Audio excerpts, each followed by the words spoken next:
It's a vibes, family.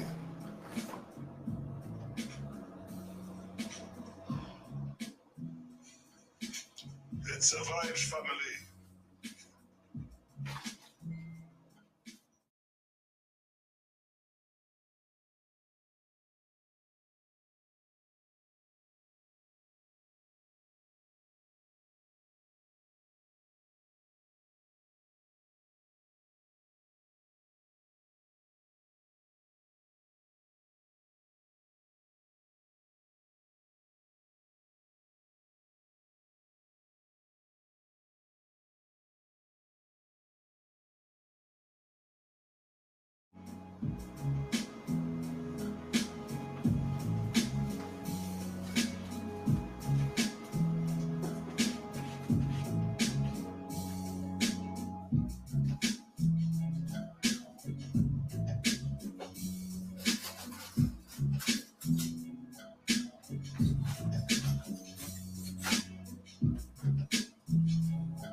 It's a vibes. I'm on stream. What's that? StreamYard. Can't pull up the music on StreamYard like I usually pull up the rhythms on vibes. So I'm on stream. What's that? Hit myself. There we go. Put that on mute. Let me remove this for a minute. Bang! Malaki should be chiming in a minute, family.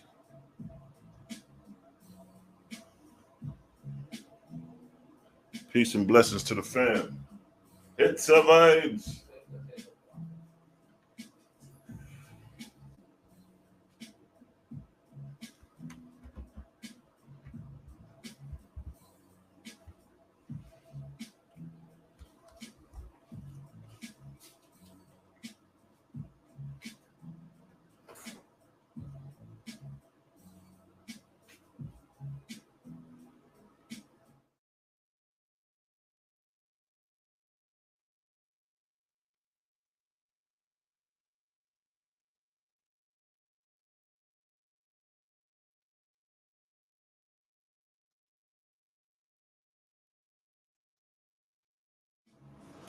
It's a vibes.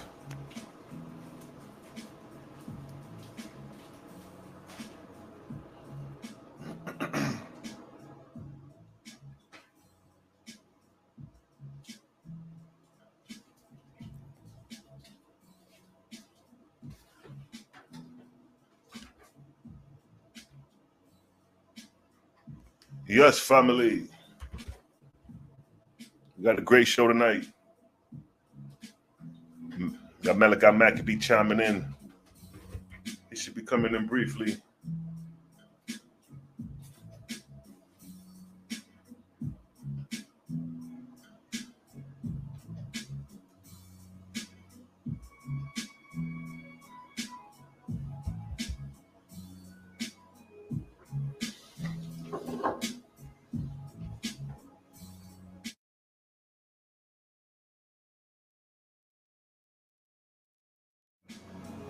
Yes, family. It's a vibes. Okay, I see the brother. You know what I mean? Let me go ahead and chime in. Let me take this music off for a minute. Let's get it popping. There we go, the brother. It's a vibes. It's a vibes. We got Malaki, Maccabee in the building. Peace and blessings, How family. you feeling, brother? Man, I'm all good, bro. I'm above ground. I can't complain. Boy, I know it's hotter than the bottom of a slave ship in St. Louis right now, boy. Hey, you ain't the only one out there, boy. We sweating like Hebrew slaves over here. Literally, you hear me? Serious business, bro. What's going on, though, family? Hey, man, it's glad to have you. Finally returned the favor. You know Absolutely. what I mean? Reached out to you about a week ago to get on the live. You said you was with it. Yeah. I asked you what topic you wanted to touch on. So, you know what I mean? We're gonna touch on it. It's dealing with the diet. It's dealing with sacrifices. The brother Malaki Maccabee is a Hebrew Israelite. You know what I mean? But unlike other Hebrew Israelites, he has an open perspective, a real truth seeker who doesn't mind, you know what I mean, making the adjustments when truth makes the appearance. So I want to well, let me just give the people the name of the title. Then I'm gonna let you give an introduction of yourself to the people. All right. So the introduction, the topic of today is this. It's called Meat Offered to Devils: The Dangers of Flesh Consumption. That's a heavy topic right there, beloved. Yeah, it's controversial. Very controversial. Because you know our people love their meat and they love their chicken, they love their steak, they love their pork. Yeah, boy. You know, I used to be amongst them. I ain't gonna lie though. Every once in a while, I still smell that. You know, you driving down the street, and you still smell it. It tickle your nose. You already know. Your nose, her nose, your nose, your hers, and your nose. Like, dang. Let me stay focused though, and you know how that go. Yeah. So before we get started, the chat, everybody in the chat, just give a Claire. If you can hear the brother, if he's loud enough, let me know if he sound good. If we coming through sounding good. Give me a okay, a yes. Yeah, salute. We haven't had no complaints so far, so I figured it's a go. Yeah, we should be good. Salute and shalom to everybody in the chat, whether you be friend or foe. Praise to the Creator. No doubt. So, all right, Malaki Maccabee, go ahead and give the people a background of who you are. All right. You know what I mean? What's your walk of like in this truth? And the floor is yours. All right. For those that don't know, I'm your brother, Malaki Maccabee. I've been a teacher in Israel actively since 2005, so that's like 17 years now.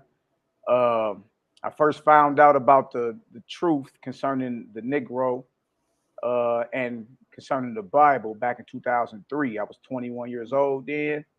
I studied hard body for like 2 years. And then by 2005, at the age of 23, since then, I've just been teaching several times a week diligently. Headquartered out of St. Louis. And I've seen it all in this Israelite thing, man. The ups and downs, I tell you. You understand? You really gotta have thick skin. You gotta have a strong resolve in dealing with your people. You really do. You understand? It's easy for us to get mad. It's easy for us to get bow-legged in the shoulders. You got me messed up, you know, and then you look up and it went left field. You understand? So I've seen it all dealing with Israel. You know, the ups and downs, man. Sometimes you be up, feeling good, but you know, the walks of life, sometimes you be down.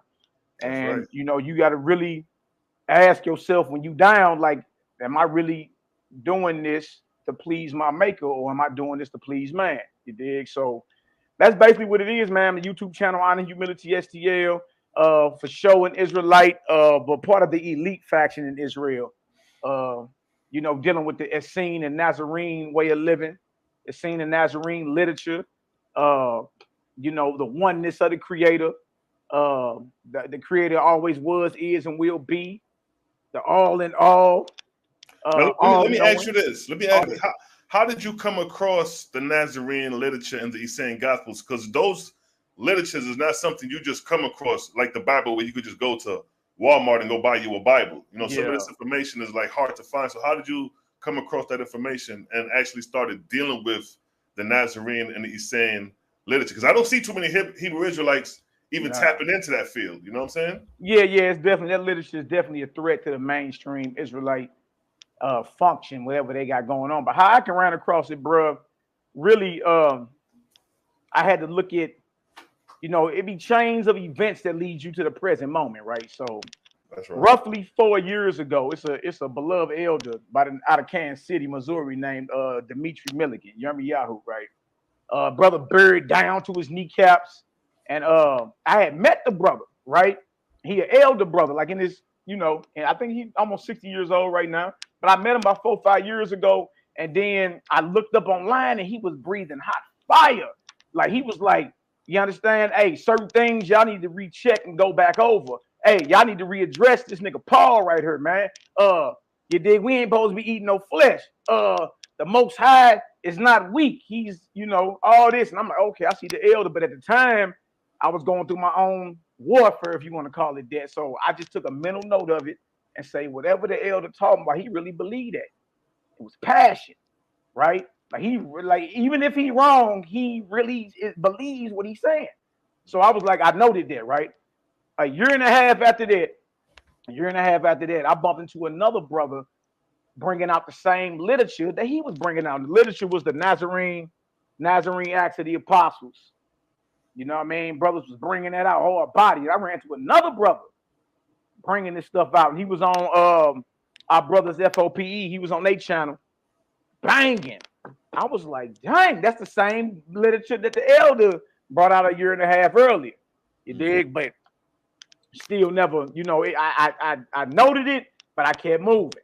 You dig? And then I got a young brother around me that I kind of like helped pull out the streets, but he got into like the herbs and all that. And he had told me since 2016, was like, bro, I don't think we supposed to be chewing on animals. He like, look, I know in the Bible it talk about clean and unclean meat and all that, bro, but I'm telling you. And then I was like, well, look, we gotta know how to answer that. If I bring it out, we gonna have to know how to answer it, because they gonna come for us with the Bible. So we gotta be able to answer. He was like, yeah, no doubt, but I'm just telling you what I'm seeing through science and studying nature. You did. He like, YAH'KI, we ain't supposed to be eating it. I was like, all right, I got you. You know what I mean? So last year, right after the Passover, I bumped into another little brother I pulled out the streets. But I hadn't seen him in like 10 years. Right? He hit me on Facebook under a different name. I didn't recognize his name when he hit me. So I hit the profile. He hit me up. He said, we need to rap. I click on it and I said, oh, that's the little homie. You know what I mean? So I hit him up. I said, what we need to rap about? Is you still in St. Louis? He was like, yeah. I said, shoot the address. I'm going to come on through. I pull up, bro, and he got the Nazarene literature on the table. I was like, bro, that's the third witness. You know what I mean? So I was like, well, look, I asked him a few questions and he really couldn't answer. He had answers, but he couldn't answer thoroughly. You did? Because I'm like, look, these niggas is hung up on Paul, bro. You got to bring it. Like, show me how to answer this. He really couldn't. So I said, put it this way. I'm about to study all that. Just send me the name, title, and them books. I'm going to study it. So I locked myself in for about a good 2 months, man, and just read everything, cover to cover. Studied it, and then I finally brought it out. You know what I mean? So everybody over on the channel, Honor Humility, that rock with us, we've been off the flesh. Well, I know myself, I've been off the flesh over a year now. Oh, wow. Over a year now, bro. And man, I feel the best I ever felt in my life. I'm currently 40 years old now. Feel like I'm 20. Nice. I'm back jumping fences and, roughing up little jokers was good. Like, yeah. So, I mean, I feel good, bro. You know what I mean? So that's basically in a nutshell how all that came into being. Nice, man. All right, so that's definitely some good information to know that the Nazarene Gospels is dealing with purity of diet, because that's one thing that's really attacking, the physiology is our diet. We think meat is okay. We think, chicken is okay. We even think fish is okay when, a lot of that has to deal with creating mucus, inflammation, even intestinal worms in the body. So we're going to go ahead and touch on the topic that we have at hand with Malaki Maccabee. Yeah. So I guess the first part of it is, let me make sure I say it right. I don't want to say the wrong thing. So the first topic is meat offered to devils. Now, Meat offered to devils. Yeah. That's interesting. So if we're talking about meat offered to devils, is this a sacrifice to devils, or is this coming out the Bible that we're dealing with these sacrifices to devils? Why devils and not God? Because it's right there in the Bible, in the what we call the Torah. It's right there in the Bible. That word literally, devils. You understand? And a lot of our people don't understand this, Selah, is that dead flesh is a sacrifice. It is an offering. The only question is, to whom is it offered to? You understand? Now, a lot of my Israelite brothers and sisters, and y'all know it ain't nothing but love over this way. Nothing but love, right? But let's be honest. Let's be honest. We all love to run to Leviticus 11 and Deuteronomy 14 and say we got clean flesh we can chew on. These are the animals we can chew on, and these are the animals we can't chew on, right? But a lot of us never understood that even based, if you going by the flesh laws, based off the flesh laws in Leviticus, if the animal wasn't properly slaughtered, how the Torah say slaughter it? If it wasn't properly processed, how the Torah say process it, right? If it wasn't put down and the blood drained a certain way and the fat discarded a certain way, then guess what? Your lamb, your ox, your goat, it all still is considered offered. Your chicken, your tilapia, your fish, your jack, whatever, it's all considered offered to devils if it hasn't been handled properly. You understand? And that's the part of the Torah that the flesh-eating Israelites don't want to deal with.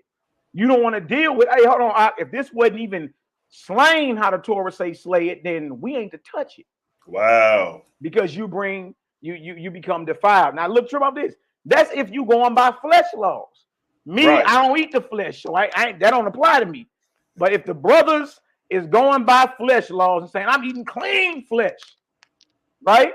Then guess what? Well, that's predicated upon the so-called animal that's on your plate being slaughtered according to the Torah you read. In your law, it say that.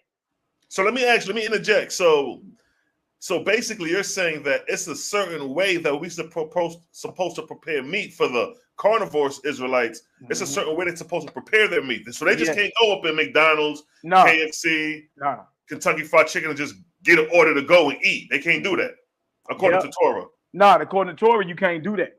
You can't do that. And then when you see, when we're going to go to Acts today, you're going to see at the Jerusalem assembly, the top apostle was James. That was Yahshua's brother. He was the one in charge of the Nazarene movement. He commanded Paul, look, if you out there teaching amongst the Gentiles, teach this. And most of it had to do with diet restrictions, what to eat. Now, the question is, did Paul accept that and go and tell everybody exactly what the top apostle said? Or did he say, well, I'm going to do it my own way? You understand? And herein comes the first split in the first century Messianic movement. I'm talking about before the Catholics did their thing and everything. You dig? The first split in the Messianic, those that claim following the Messiah, the first split was by way of the original apostles, James and Peter, Yaakov and Kepha, James and Peter and all them, and Paul and his movement. A lot of people don't understand that, but we're going to show a little bit of that today. So you said something profound I didn't know. You said James, the brother of Jesus, or Yeshua, of course, but he was a Nazarene and he was against flesh eating. Exactly. So that means that Yeshua would have been against flesh eating naturally. Absolutely. Absolutely. His family, if you check his earthly family, it was 7 children. It was 5 sons and 2 daughters. You know what I mean? Yeah. Now James was his brother, his little brother by 2 years. Okay. So yes, when you check the history, and we got the history, I done did the slides and the presentations and all that. This man never ate flesh. Wow. So now it makes sense what he was telling Paul. He was like, look, let them know they not supposed to be chewing on flesh if they want to come into this way of life. You understand? You ain't supposed to be chewing on animals. That's just what it is. So we gonna show some of that, and then that way the brothers and sisters can ask themselves, all right, well, what is meats offered to idols? And if I don't know, then why am I in opposition to what the brothers are saying? You dig? And if I do know what it is, then every time I decide to chew on what I call lamb or goat or ox, and I know it ain't been prepared and processed and slaughtered according to the very law that I go by, then I'm agreeing that I'm eating abomination. You see what I'm saying?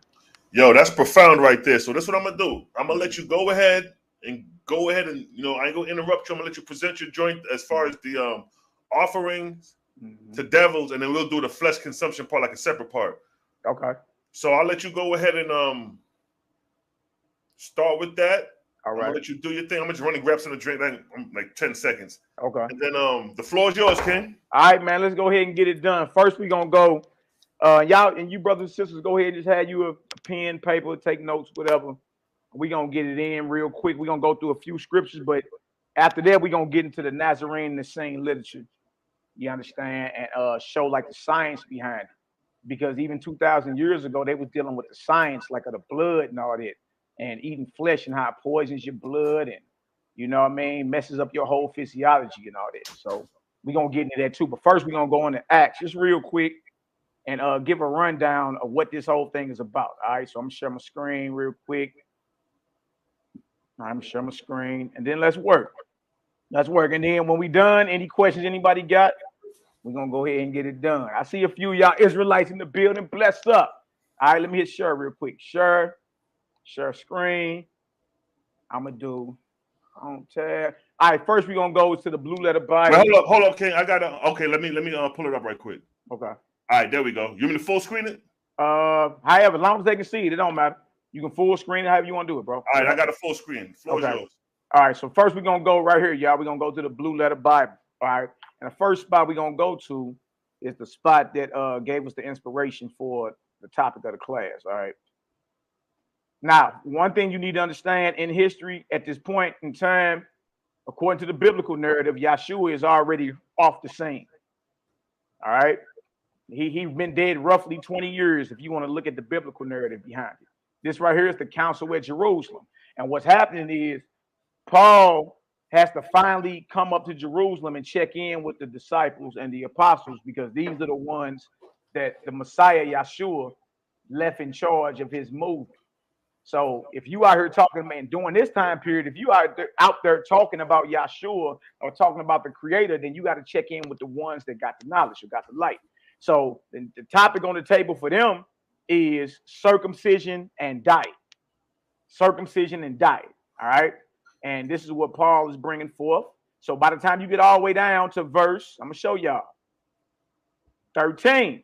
Notice on the screen there, y'all, it says James's judgment. A lot of people don't understand when you read the Bible, according to the biblical narrative, the Messiah, who you call Yahshua, according to the biblical narrative, y'all had brothers and sisters. All right. His whole entire family, if you get into the history of it, his whole entire family were enemies of the Herodian setup, the Herodian Edomites that was set up in Jerusalem. That's why John the Baptist's head was cut off. Messiah persecuted. James the Just persecuted, all by the same family. All right. So notice it says James's judgment. So Paul comes to Jerusalem. He's brought before the top apostle who has the authority, James, Yahshua's brother. And he stands up and gives a judgment or gives a sentence, gives a reasoning over what Paul and Barnabas are supposed to be teaching out among the nations. All right. Now watch this, James' judgment. And after they held their peace, this is Acts 15 and 13. James answered, saying, men and brethren, hearken unto me. You understand? So he stands up and gives his whole rundown. Then he says, Simeon is Peter in this one. Simeon have declared how God at the first did visit the Gentiles to take out of them a people for his name. And to this agree the words of the prophets as it is written. After this, I will return and will build again the tabernacle of David, which is fallen, and I will build again the ruins thereof, and I will set it up, that the residue of men might seek after the Most High, and all the Gentiles upon whom my name is called, saith the Most High, who doeth all these things. So what he did, because there was no New Testament at this time, y'all, but what was standing was Torah and Tanakh. So what James did was quote a prophecy out of Hosea, or Amos, out of Amos 9, 11 and 12. You understand? And he's saying that understanding started to be fulfilled when Kepha or Peter went and hollered at the Gentile Cornelius. So verse 18, it says, known unto God are all his works from the beginning of the world. Wherefore, this is James still talking. Wherefore my sentence is that we trouble not them which from among the Gentiles are turned to the Most High. So he's saying, look, those of other nations that want to serve the Creator, tell them it's all good. You understand? But there is a discipline that they have to follow. You know what I mean? You just can't come up in here and do your own thing. There's a discipline you have to follow. All right? Now watch this. But that we write unto them, this is the judgment, but that we write unto them that they abstain from pollutions of idols. Remember that. And from fornication. Remember that. And from things strangled and from blood. So pollutions of idols, things strangled, and blood are all three illusions pertaining to flesh. And as we keep going, we're going to break it down even more. Okay, now we're going to jump down to verse 29 because he repeats himself. Y'all get a chance, read the whole thing, but we're gonna stick with it for time's sake. All right. James is still talking. Verse 29, he's still talking to Paul and them, right? That you abstain from what? Meats offered to idols, and from blood, and from things strangled, and from fornication, from which if you keep yourselves, ye shall do well, fare ye well. So the top apostle, the top disciple, if you want to call him that, just told Paul, while you out there, one of the main, that there are 4 doctrines that you need to be teaching, right? To abstain from meats offered to idols, from blood, from things strangled, and from fornication. So the question that I've always had is, well, what is that? What is meats offered to idols according to what we call the Torah? You know why this is important? Is because at this time, y'all, it ain't no such thing as no New Testament. There is no such thing as no New Testament at all. All right, so what is this? That means the understanding that James, the brother of Messiah, got or had about eating meats offered to idols / devils. We're going to go get that in the Torah. That you abstain from meats offered to idols or devils, that James, the brother of Messiah, understood that understanding and got that out the written Torah that they had. You understand? So when we ask people this, every brother, that whether they eating lamb on Passover or goat, or whether they eating, you know what I mean, chicken wings, pot chicken sandwiches, chewing on any animal. And when we ask them, hey, what is meats offered to idols? According to the Torah, because there was no New Testament. The New Testament didn't even come around, y'all. It wasn't even agreed upon until 300 years after the Messiah. So whatever is going on 20 years after him, the only thing written down is what we call the Torah or the Tanakh. Well, where is that understanding in the Torah about meats offered to idols? Because we need to know that, because that's a command given out. And there's a reason why you were supposed to stay away from meats offered to idols. Now today, don't nobody really know what that is. Is flesh offered to idols just because somebody told you, hey, don't eat that? You know, that's offered to Molech. Is it flesh offered or meat offered to idols just because just because they eating it on a pagan holiday? What constitutes meats offered to idols according to the Torah? That's the question. You dig? And what we're going to do is we're going to go show. All right. But one thing I want to go show before then is, understand this, y'all. The top apostle or disciple that Yahshua gave charge to just gave Paul an order. Teach them to abstain from meats offered to idols. All right. And we're going to go understand and navigate and show what that is. All right. That way you'll know.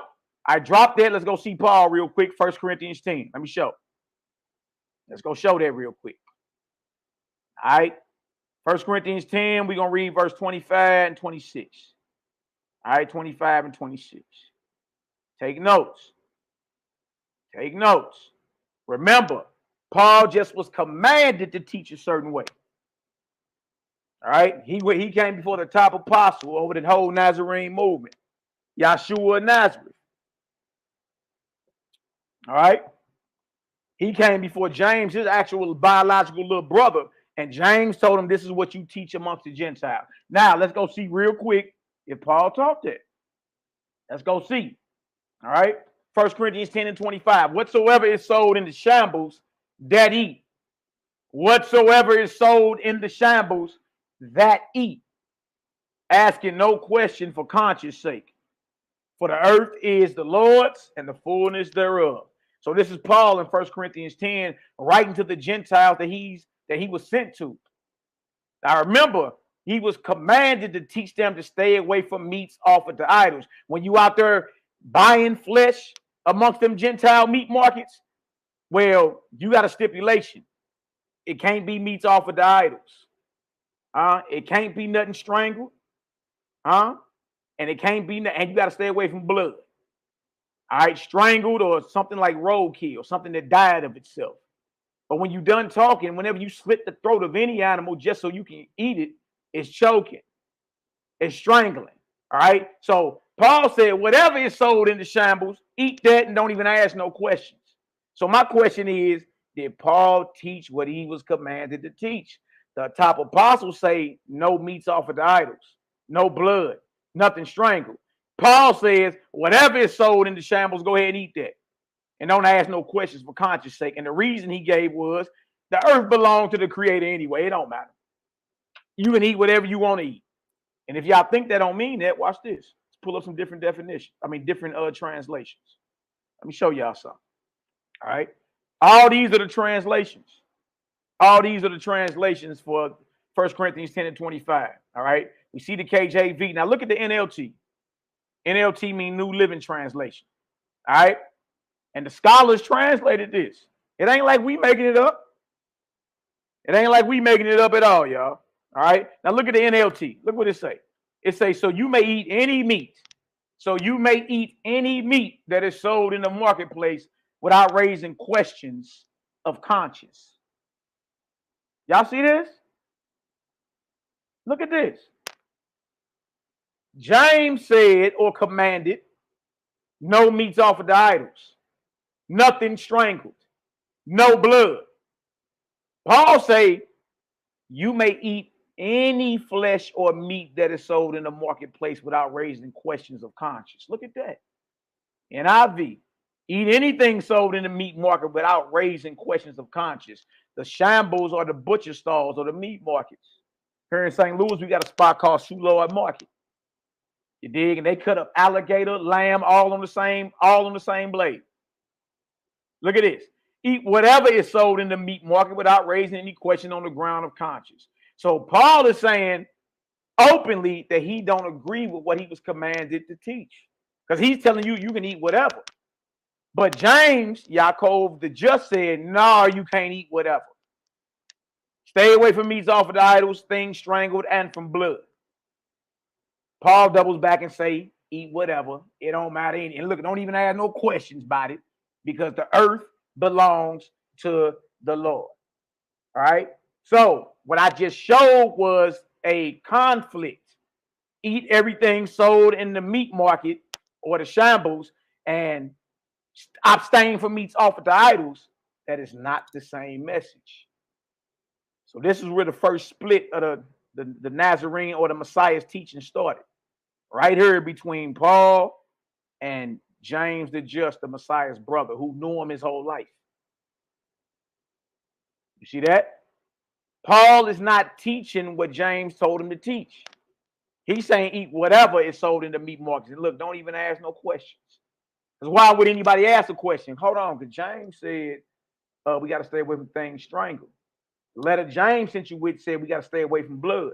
The letter James sent you with say abstain from meats offered to idols. But surely if I go to any Gentile meat market and decide to buy some lamb or some goat or whatever, you understand? You better believe that there's not NAM, N-A-M, NAM meat market in this earth that slaughter their flesh or process their flesh how the Torah say they're supposed to. Not even the synagogue of Satan. Not even the Jewish elite. Not even them. All right. So if y'all understand so far, that James or Paul did not teach the same thing that James commanded him to teach. If you understand that so far, give me a 1 up in the chat. And it's real easy. It's abstaining from meats offered to idols the same as eat whatever's sold in the meat market. And if it's not the same, then we got to ask ourselves, which message do I follow? Do I roll with the brother of the Messiah who knew him, who was in charge, who had the spiritual powers, and you understand? Or do I roll with Paul, a man who never met him? This should be problematic. All right. Paul is saying eat whatever. That's what he's saying. All right. And when we get back to we're gonna come back to Corinthians later, and you're gonna see, like, dang, hold on, he's saying something totally different. So what is meats offered to idols? according to the Torah. Let's get into it. First, we're going to go to Leviticus 17. Shout out to my Selah Shalom, too. Right on for having me on the platform, brother. Abundant blessings in the name of the Creator upon you and everything you touch, YAH'KI. And all my Nazarene, Essene, faithless brothers and sisters in the building, whether you be friend or foe.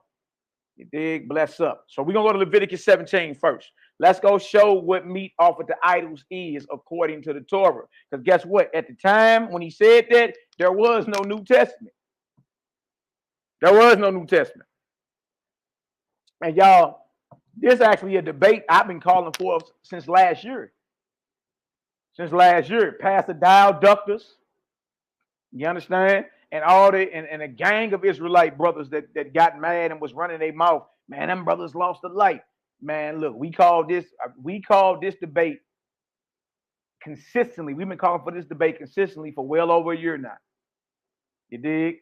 And the first topic is, what is meats offered to idols according to the Torah? Because if you understood what it was, then guess what? In your spirit, you'll be like, nah, I can't touch that. Can't touch it. All right? So let's go over to the next one, right? Blood for atonement.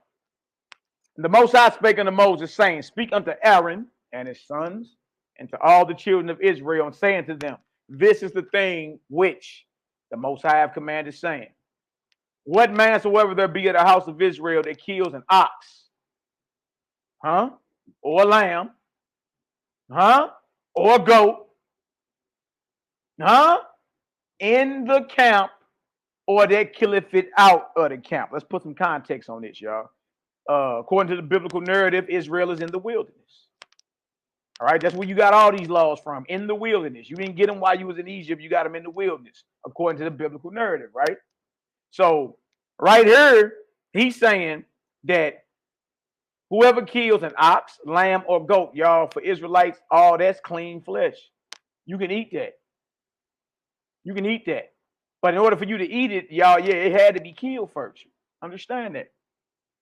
All right, lamb, goat, and ox, according to Leviticus 11 and Deuteronomy 14, you can chew on them if you go on by the laws of the flesh. You see? But how many of us understood that, well, that's, you know, the prerequisite to that is it got to be slaughtered and processed according to the Torah. All right, so this ain't pork, shrimp, crab, and lobsters. This ain't shrimp bullet. This is what Israelites eat at every feast day. Ox, lamb, or goat. In the camp, wherever Israel is camping at, in the wilderness, or outside of the camp, outside of civilization where we at, because we're in the wilderness, we in the desert. So outside of where we camping at is considered, you know what I mean, outside of civilization. But wherever you killed this ox or this lamb or this goat, you understand? In the camp or out the camp. Now watch this. And bring it not. And meaning, and you don't bring that kill of that lamb, that goat, and that ox. If you don't bring it to the door of the tabernacle or the congregation. Y'all, the tabernacle was a portable tent. According to the biblical narrative, this went wherever we went to pitch tent it. All right. Tabernacle held the Ark of the Covenant and all that according to the biblical narrative, all right? But whatever animal that you killed for the purpose of eating had to be brought to the doorway of the tabernacle of the congregation, meaning it had to be brought to the door of the altar of burnt offering, that courtyard. It had to be brought right to the priest. So whatever animal you hunt and kill for food, it got to be brought to a priest. That's an officiant over the altar or an altar, all right? A Levite. Now watch this. And bring it not into the door of the tabernacle of the congregation. True about this, y'all. To offer an offering unto the Most High. So yes, whatever you hunt to eat is an offering. See, that's our problem today. We don't look at dead flesh. We don't look at dead flesh like it's an offering. It is. Somebody had to sacrifice it or kill it before it got on your plate. Before it was a porterhouse or a T-bone, you understand, or a ribeye, it had to be slaughtered first. So yes, dead flesh is an offering, brothers and sisters. It just depends on to whom. All right, so look at this. It says to offer an offering to the Most High before the tabernacle of the Most High. blood shall be imputed unto that man. Y'all hear this? He have shed blood, and that man shall be cut off from among his people. So what did we learn so far? Let's pull what we can out of that, y'all. Whatever animal you kill that can be eaten according to the flesh laws, you got to bring that to the priest at the doorway of the tabernacle so he can properly offer that. If not, guess what? According to the Torah law, you're guilty of bloodshed, murder. You guilty of blood. And y'all, this is for y'all that go by the flesh laws. I don't chew on animals. I don't chew on animal sandwiches, so this don't apply to me. But for the brothers and sisters that chew on lamb, that chew on ox, that chew on goat, that chew on Popeye chicken sandwiches, this is for you. Because we got the top apostle after the Messiah had already died saying what? Meats offered to idols or devils, blood, things strangled are still prohibited. So you can't even say, well, the Messiah died, so now I can eat flesh. Nuh-uh. Nuh-uh, because after he died, the order still went out to stay away from it. So our people stand in jeopardy of being cut off by the same law that they go by. Because if we flip back to Leviticus 11, that's everybody, that's the dietary law. But y'all trip off this. That dead flesh got to get brought to the doorway of the tabernacle. And if it's not done this way, guess what? You stand guilty of murder and you stand in judgment or in jeopardy of being cut off from among the people. Verse 5, watch this. Verse 5. To the end that the children of Israel may bring their sacrifices. Yeah, dead flesh, y'all, is an offering. It is a sacrifice. We don't look at it like that today, though. You just figure you can pull right up at Chick-fil-A and, you know, chew on that basic #1 chicken sandwich. No, bro, that had to be killed. That chicken had to be slaughtered. So dead flesh is a sacrifice. It is an offering. Remember that. To the end that the children of Israel may bring their sacrifices, which they offer in the open field, even that they may bring them unto the Most High, unto the door of the tabernacle of the congregation, unto the who? The priests. Unto the priests, and offer them for peace offerings unto the Most High. So yes, the dead flesh that you offer, or the dead flesh that you're chewing on, is an offering. It is a sacrifice. And the type of category or the type of sacrifice it is, y'all, is considered a peace offering. So so in other words, it's like this. There is no such thing as everyday meats in the Torah. Everyday flesh. No, if it's dead, if you had to put your blade to it, it's considered an offering or a sacrifice. All right, well, it had to been, guess what? Handled a certain way. You got to bring that to the priest, to the doorway of the tabernacle. You see that? It's considered a peace offering. Watch this. Now look what the priest got to do. These are his rituals. The priest's ritual is this. And the priest shall sprinkle the blood. Yeah, sprinkle the blood upon the altar of the Lord at the door of the tabernacle of the congregation, and burn the fat for sweet savor unto the Most High. Now for us that, you know, that choose the way of life, that ain't with the bloodshed and all that you got to question that anyway. If you ever smelt blood and dead flesh, you got to question that anyway, because everybody knows that don't smell good at all. But that's another topic. Point being, look what the priest got to do. The priest got to sprinkle the blood of that lamb or that ox or that goat on the altar. It got to dissect and cut the organs out and scrape the fat off the organs and throw that on the altar with the blood and burn that for a sweet smelling savor. This is the process every animal, if you're going by flesh laws, that you chew on must go through. It has to go through this. And this is why. Verse 7. And they shall no more offer their sacrifices unto whom? Devils. Devils. After whom they have gone a whoring. This shall be a statute forever unto them throughout their generations. Now look at this. So that means, y'all, trip off this. If it's not done the way we just read it, then it's considered offered to devils. There ain't Nam brother, you feel me, they keep Nam feast day in Israel.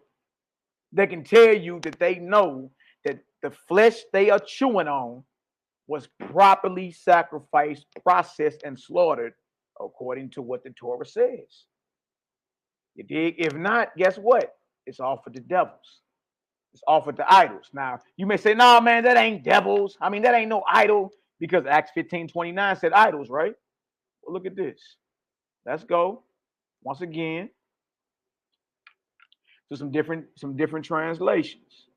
All right, look at this. NLT. Let me show you that those devils are idols. Look at this. Look at this. NLT.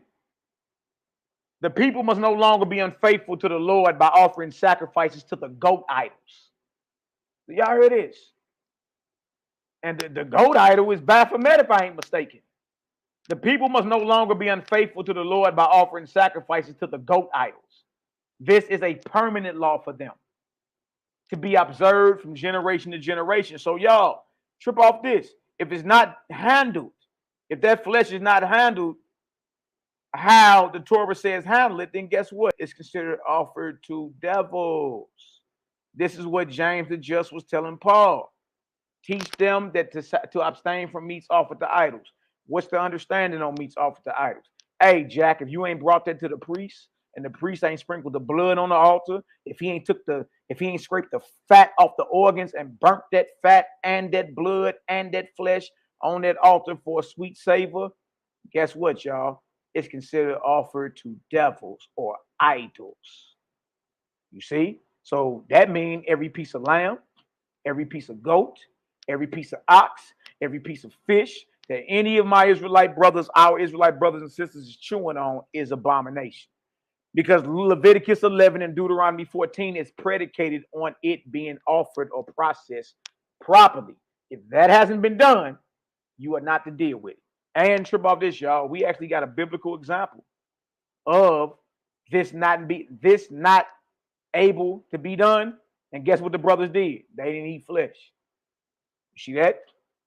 Oh, wait. Now watch this. Somebody, well, what about the fish? Somebody had said that to me not that long ago. It said ox, it said goat, it said lamb. It didn't say fish. Let's jump down to verse 13. Watch this. Look at this. Verse 13. This is how real it gets. Now look at this. And whatsoever man there be of the children of Israel or of the strangers that sojourn among you, which hunt and catch, we all know fish are caught, which hunt and catch any beast or fowl that may be eaten, he shall even pour out the blood thereof and cover it with dust. That's not happening. That blood ain't going on the altar. It ain't the animal ain't being brought to the priest at the doorway of the tabernacle. The blood ain't going on the altar. The fat ain't going on the altar. You understand? None of this is happening. And guess what? The rest of the blood that's drained, it ain't being poured out into the dust and covered up with it either. All this has to happen before you can be chewing on what you believe to be clean flesh. And what you're going to understand, y'all, is what? Nobody's chewing on clean flesh today. It's all unclean. It's all an abomination. Trip off this, y'all. We know brothers in the truth. We know sisters in the truth that got gout, high blood pressure, worms, diabetes. Well, how is this if you chewing on clean flesh? No Israelites eat pork, shrimp, crab, and lobster. No Israelites that know better. So how is your body still in a state of disease and acidosis if the flesh you eating is considered clean? If that's what the Creator gave you. How? All right. So what we just learned in Leviticus 17, 1 through 7, and then verse 13 is this, y'all.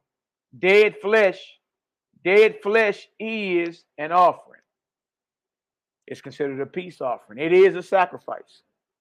And guess what? It's talking about the food that every Israelite eats. Ox, lamb, goat. All right.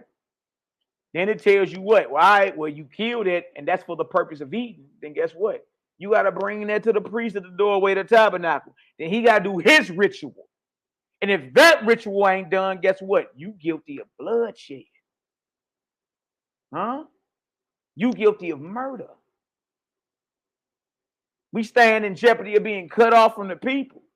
And guess what, y'all? It's considered what? Offered to devils. Wow. You see that? You see that? So when he say meats offered to idols, y'all, that's flesh, period. And to clear it up even more, he went and said things strangled, that's flesh. And he said, and from blood, that's flesh too. All right, so let's go look deeper into what a peace offering is, all right? If y'all get some understanding so far, give me a 4 for the tribe up in the chat. Give me a 4. Give me a 4 up in the chat if y'all getting some understanding. I ain't trying to lose nobody, all right? Let's go over here and get the Torah or the law concerning the peace offering. Because guess what, y'all? It's also an expiration date on that flesh you eat. Meaning, it can only be dead so many days. Now, here we go. We got deep freezers full of flesh. Lamb and chicken and beef and that stuff being there a whole year sometimes. Whole year. You see? Remember, he called it a peace offering in Leviticus 17. All right? Everybody get some understanding. That's what's up. I see the fold, so all praise.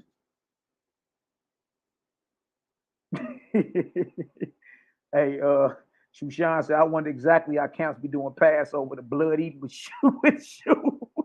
shoes and staffs. Trust me, I done officiated a lot of Passovers. This one that just came past was the first one we did that was without flesh. That was without flesh. And it felt good too. It felt good.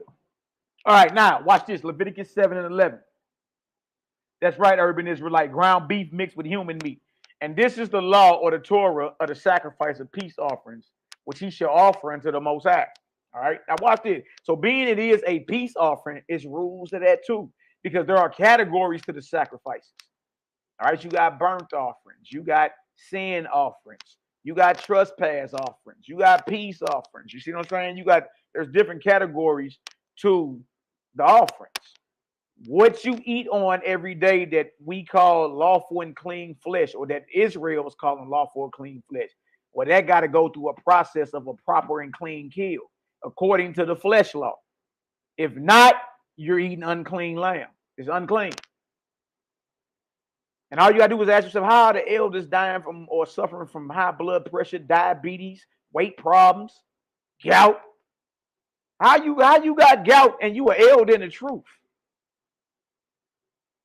Some ain't adding up. Something's not lining up with creation. Because why is your body, you understand, plagued with a disease or inflammation of the joints called gout if what you're eating is righteous? See that? Now watch this. And this is the law of the sacrifice of peace offerings, which he shall offer unto the Creator. Now watch this. If he offer, look at this.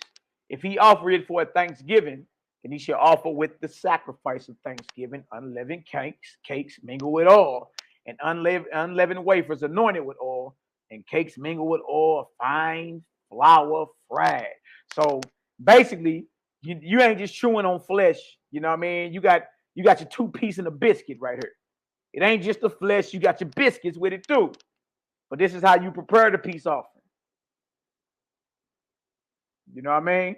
Eliyahu sounds like the false god is the one that enjoys the grasses or smell of burning flesh, sweet smelling savor to the false god, not the true God or creator. Absolutely. I agree. Now watch this. So he telling you that this offering, this peace offering, is not just to be eaten with flesh alone. You got to come on with the wafers and the cakes. Watch this. Besides the cakes, he shall offer for his offering leavened bread with the sacrifice of thanksgiving of his peace offering. So there are multiple kinds of peace offerings. One is a thank you peace offering. All right. And if that's what you offering, if that's what it is when you bring that kill to the priest, then this all got to be officiated as well. Verse 14. And of it, he shall offer one out of the whole oblation for an heave offering unto the Most High. And it shall be the priest. Look at this. And it shall be the priest that sprinkle the blood of the peace offerings. What priest is Israel bringing their lambs or goats to, and what altar is he sprinkling? Think about it. And no, we're not talking about no makeshift priest today. Just because somebody claimed they a priest, y'all, those had to be Levitical priests. What was you gonna say? Well, we ain't up under the order of Levi, Aaron. We up under the order of Melchizedek. Absolutely. But that's the same order they was already up under in Acts 15 when James told Paul, teach to abstain from meats offered to idols. They already was under a different priesthood than the sacrificing and slaying of animal flesh. And the order still was flesh is prohibited. Meats offered to idols is prohibited. Blood is prohibited. You see that? So the priest got to sprinkle that blood. If that's not happening, you stand in violation. Look at this, verse 15. And the flesh of the sacrifice of his peace offerings for thanksgiving shall be eaten. Look at this, y'all. The same day that it is offered. He shall not leave any of it until the morning. Look at this. Ain't no leftovers with that Thanksgiving peace offering sacrifice. The day it is offered is the day it is supposed to be eaten. The day you go hunt and kill that, the day you go catch that fish, it's a peace offering. It got to be eaten that day. Ain't no you filling up your deep freezer, you dig, miles high with dead animal flesh. We pull this out next year and throw it on the grill. No, that had to get put down. When the day it got put down, it had to get thrown down your throat the same day. And that's the Thanksgiving peace offering. None of it can remain to the morning. Now look at this. But if the sacrifice of his offering be a vow or a voluntary offering, it shall be eaten the same day that he offereth his sacrifice. Now this is called a voluntary peace offering. That's basically like you going to, the store and say, look, I'm hungry. I'm finna fire the grill up. Let me go to the store and go ahead and get me some, some leg quarters or something. You dig? Notice what it says. It shall be eaten the same day that he offereth his sacrifice. Dead flesh is an offering. It is a sacrifice. But this voluntary offering got to be eaten the same day. And on the morrow also, the remainder of it shall be eaten. So you can eat that the day you offer it or kill it, and the next day. That part of the peace offering, you can have some leftovers. So day 2, right? But the remainder of the flesh of the sacrifice on the 3rd day shall be burnt with fire. So that means, y'all, no flesh that the Israelites or any of our people are chewing on, if it's dead longer than 2 days, it is not to be eaten. How long that flesh been dead that you go to the meat market or the slaughterhouse and get? Do you know? It takes weeks just to get it to you, let alone kill it. We can look. I'll pull up the kill clock later on, and we'll show. You dig the animal kill clock?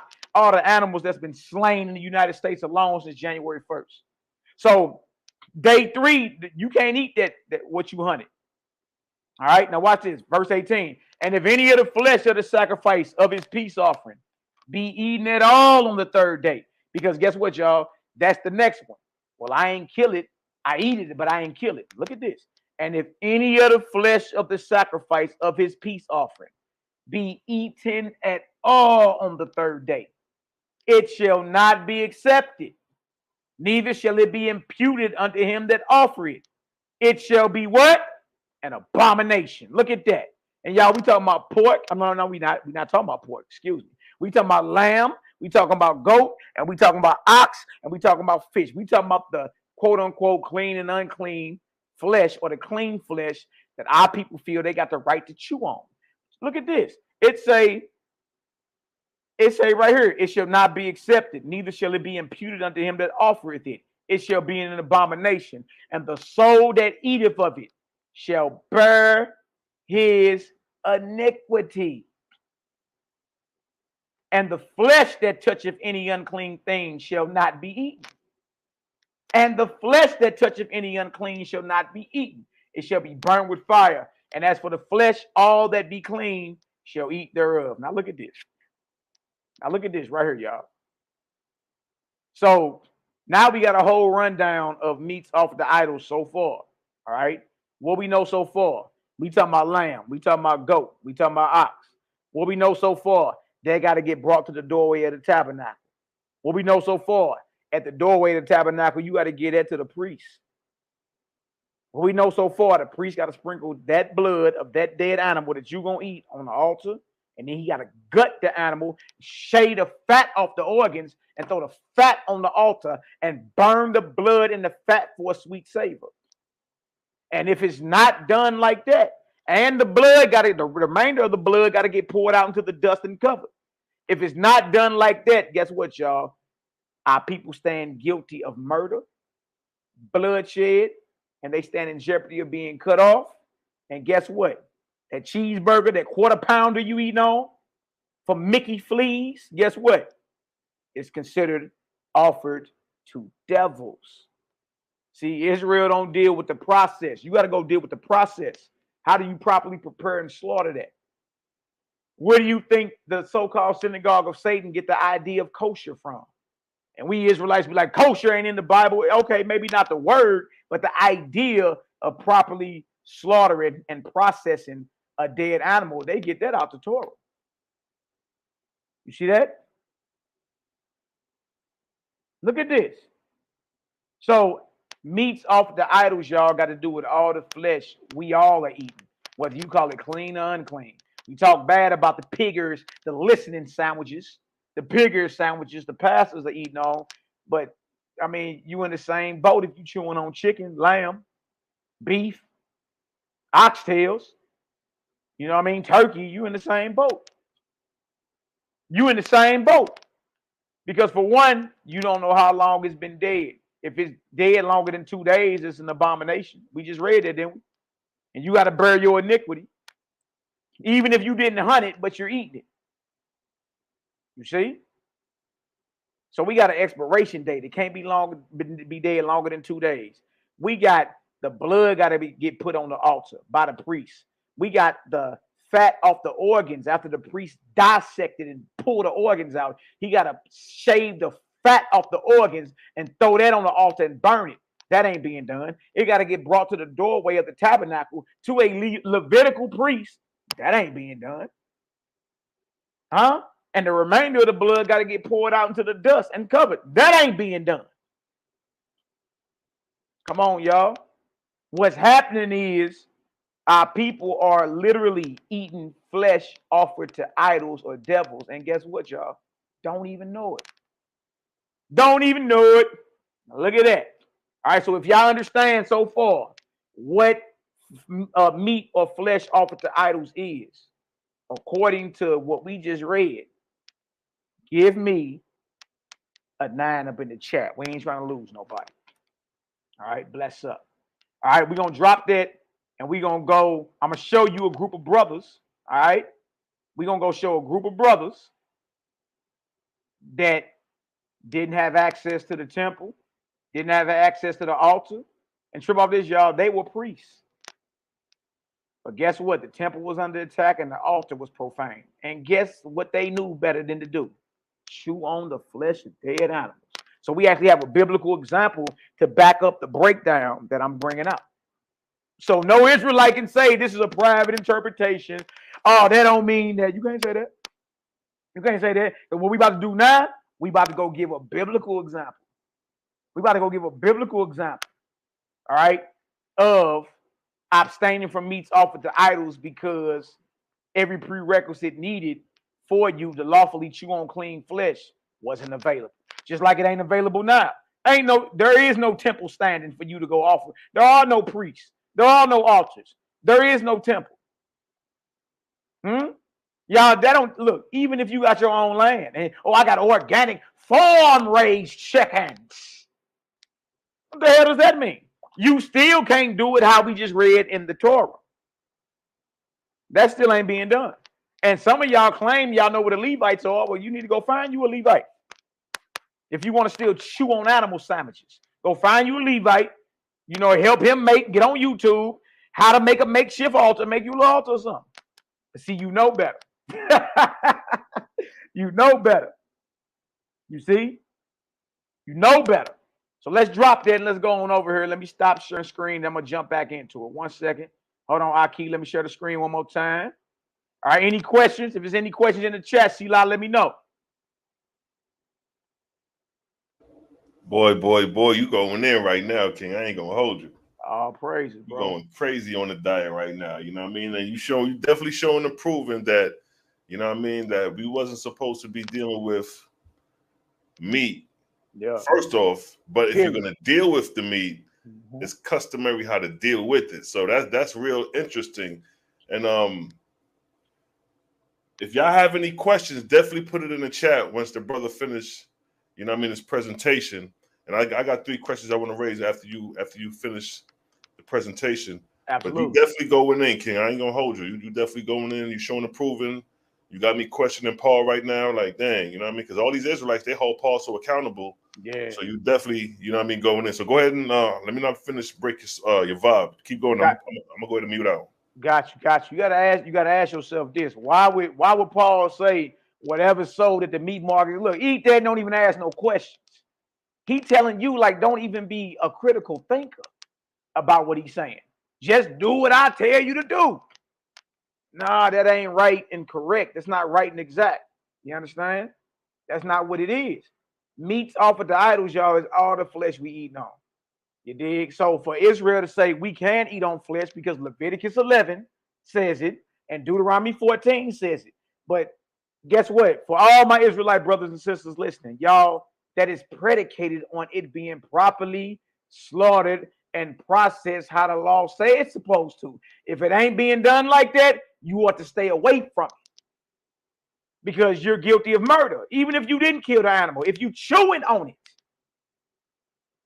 You see that? And that's why now you see why the Nazarene and the Essene brothers in history stayed away from flesh, period. They wasn't with it anyway. You know what I mean? They wasn't with none of it anyway. But if you gonna rock like Leviticus and the flesh laws, then bro, you gotta stand on that then. You gotta stand on Leviticus if you saying you can chew on animals because Leviticus says so. You gotta stand on that. You see that? Now, that's right. No meat, period. Now, watch this. Let's go over here to First Maccabee. Let me share this. We're going to go into the Apocrypha next. Israelites read the Apocrypha, right? So there should be no problem with what we about to show. Okay? First Maccabee, chapter 2. We're going to read a little bit about Matthias and his 5 sons, of which one of them was Judah Maccabee. All right? Judah Maccabee. Okay, click on that. Click on that if you can, Selah. Thank you, brother. Now, watch this. Watch this, fam. All right. Now, just to give y'all a brief breakdown of what's going on here. The Greeks came in and Hellenized, forced their culture on Israel. All right, y'all, this is roughly 2,200 years ago. All right. This is roughly around the time of the translation of the Septuagint. All right. Under Ptolemy Philadelphus, I believe it is. You dig? The Rosetta Stone, 70 Israelite elders had to translate the so-called Pentateuch into Greek. All right, all this is around that time. All this is around the time of Serapis and all that. Like, it's a lot going on. All right? Antiochus Epiphany and all that. But see, the Greeks came into Jerusalem and tried to force this on us. They tried to force their way of life on us. And the bros had to stand up.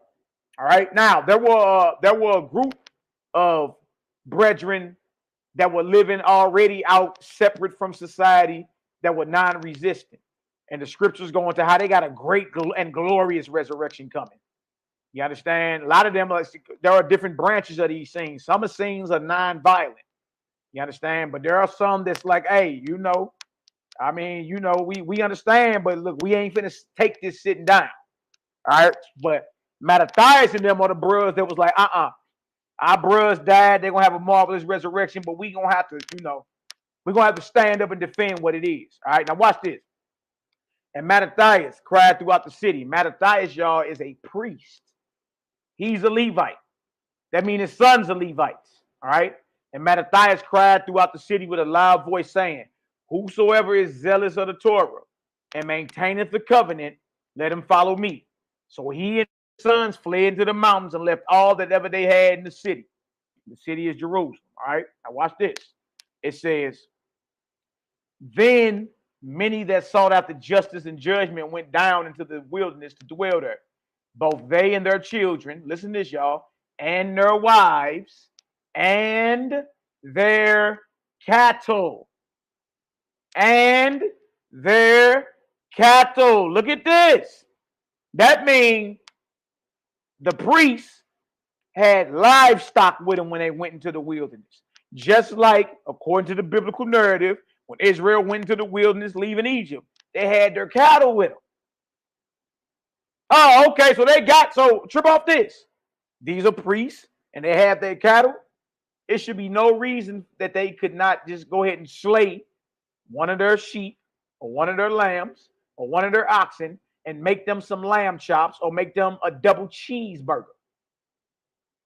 So trip off this. When they fled to the wilderness to get ready for this counterattack on these so-called Greeks, they took their cattle with them.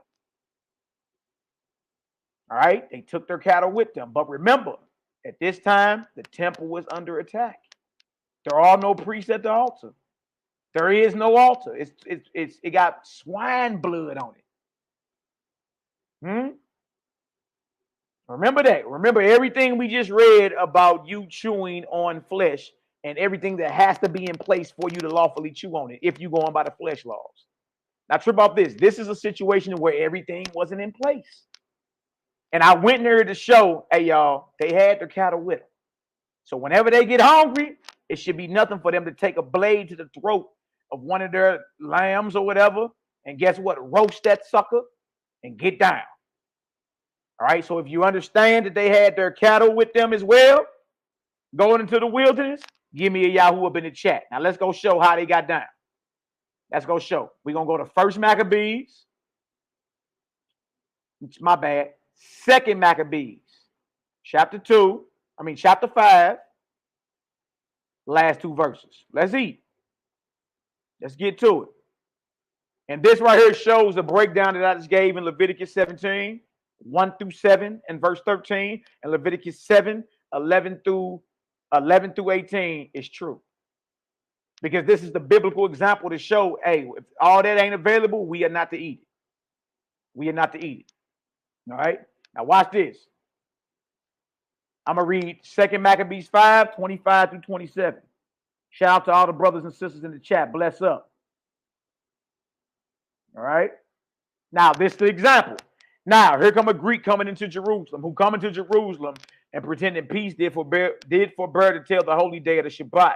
And when taking the Yahudim keeping holy day, he commanded his men to arm themselves. So he knew that we was, certain factions of us, y'all, were non-resistant. And they knew that. And they used that as an opportunity to slay our people. Now look at this. And so he slew all them that were going to the celebrating of the Shabbat. And running through the city with weapons slew great multitudes. But Judah Maccabee, look at this. But Judah Maccabee with 9 others or thereabout withdrew himself into the wilderness and lived in the mountains after the manner of beasts with his company, who fed on herbs continually, lest they should be partakers of the pollution. Hold on. This is a family of priests who have cattle with them. Why couldn't they just kill the cattle or, whatever animal they got when they got hungry and threw it down their throat? Why are they chewing on herbs continually? And what does this mean, partakers of pollution? Remember what we read in Leviticus, y'all. Remember, it's abomination, it's unclean, it's murder, stand in jeopardy of being cut off, and it's offered to devils. You see? So if all these things are not in place, guess what? That lamb and that goat and that ox you eating, y'all, is defiling you. Yeah. And what we showing is they not even going by the laws they claim they follow. 613 laws was surely the peace offering law. You feel me? And eating meats offered to devils is part of that 613 laws. Surely it is. But you're not following that. See, they wasn't going to the grocery store and buying some chicken with, they're buying some chicken and some ground chuck that been dead a few weeks. They wasn't doing none of that. Now you seeing why the Nazarene, the same brothers stayed away from the flesh, because on the reels, they wasn't with it anyway, because we understand that the Creator never changes. But you do have these things in the written scripture. So, all right, well, you got to roll with that then. You got to roll with that. Brother Judah say the reason why, because what? The temple had been defiled the same as today.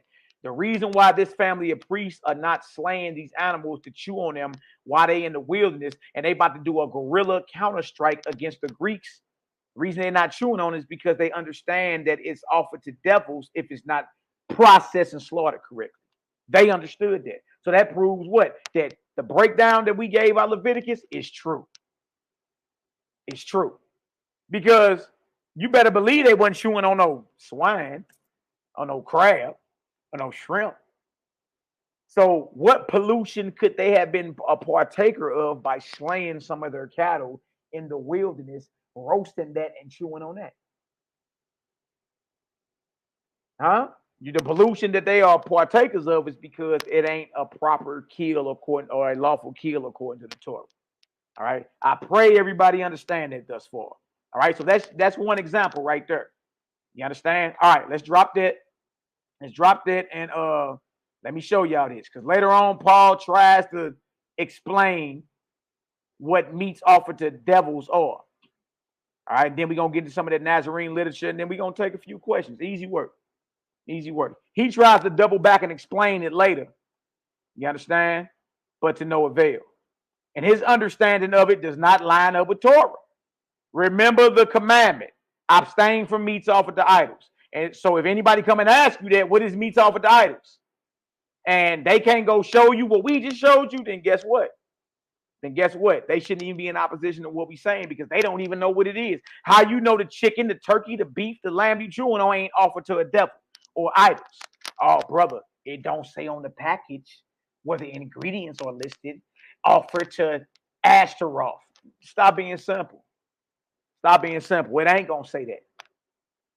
The problem is our people don't believe that dead flesh is a sacrifice. It is. It's an offering. It's a sacrifice. And if you're going to claim it's an offering or a sacrifice to who we call the Most High, well, if you're going by flesh laws, those got to be followed, especially the preparation. Me, I don't go by flesh laws because I don't chew on animals. We deal with the higher law. All right? All praises. My ox, Zadok say makes sense. All praises. Yep, that's right, Yeshaya. Think about this, y'all. Why would the sons of Jacob go to Egypt to get crops and they got flocks to eat? Why? If you're supposed to be chewing and killing your flocks, why in the wilderness they begging for quail to eat on? You got flocks. Why, when you supposed to be killing your cattle, why did the Maccabees and them go to the wilderness and eat on herbs continually? And they got flocks. Why would Jacob send his sons down into Egypt, and that's where they ran into Joseph, who they sold into slavery? Why would he send them, because it was a famine in the land, why would he send them into Egypt to get crops to chew on, and he got flocks to slaughter? If you're supposed to be slaughtering your flocks, make it make sense.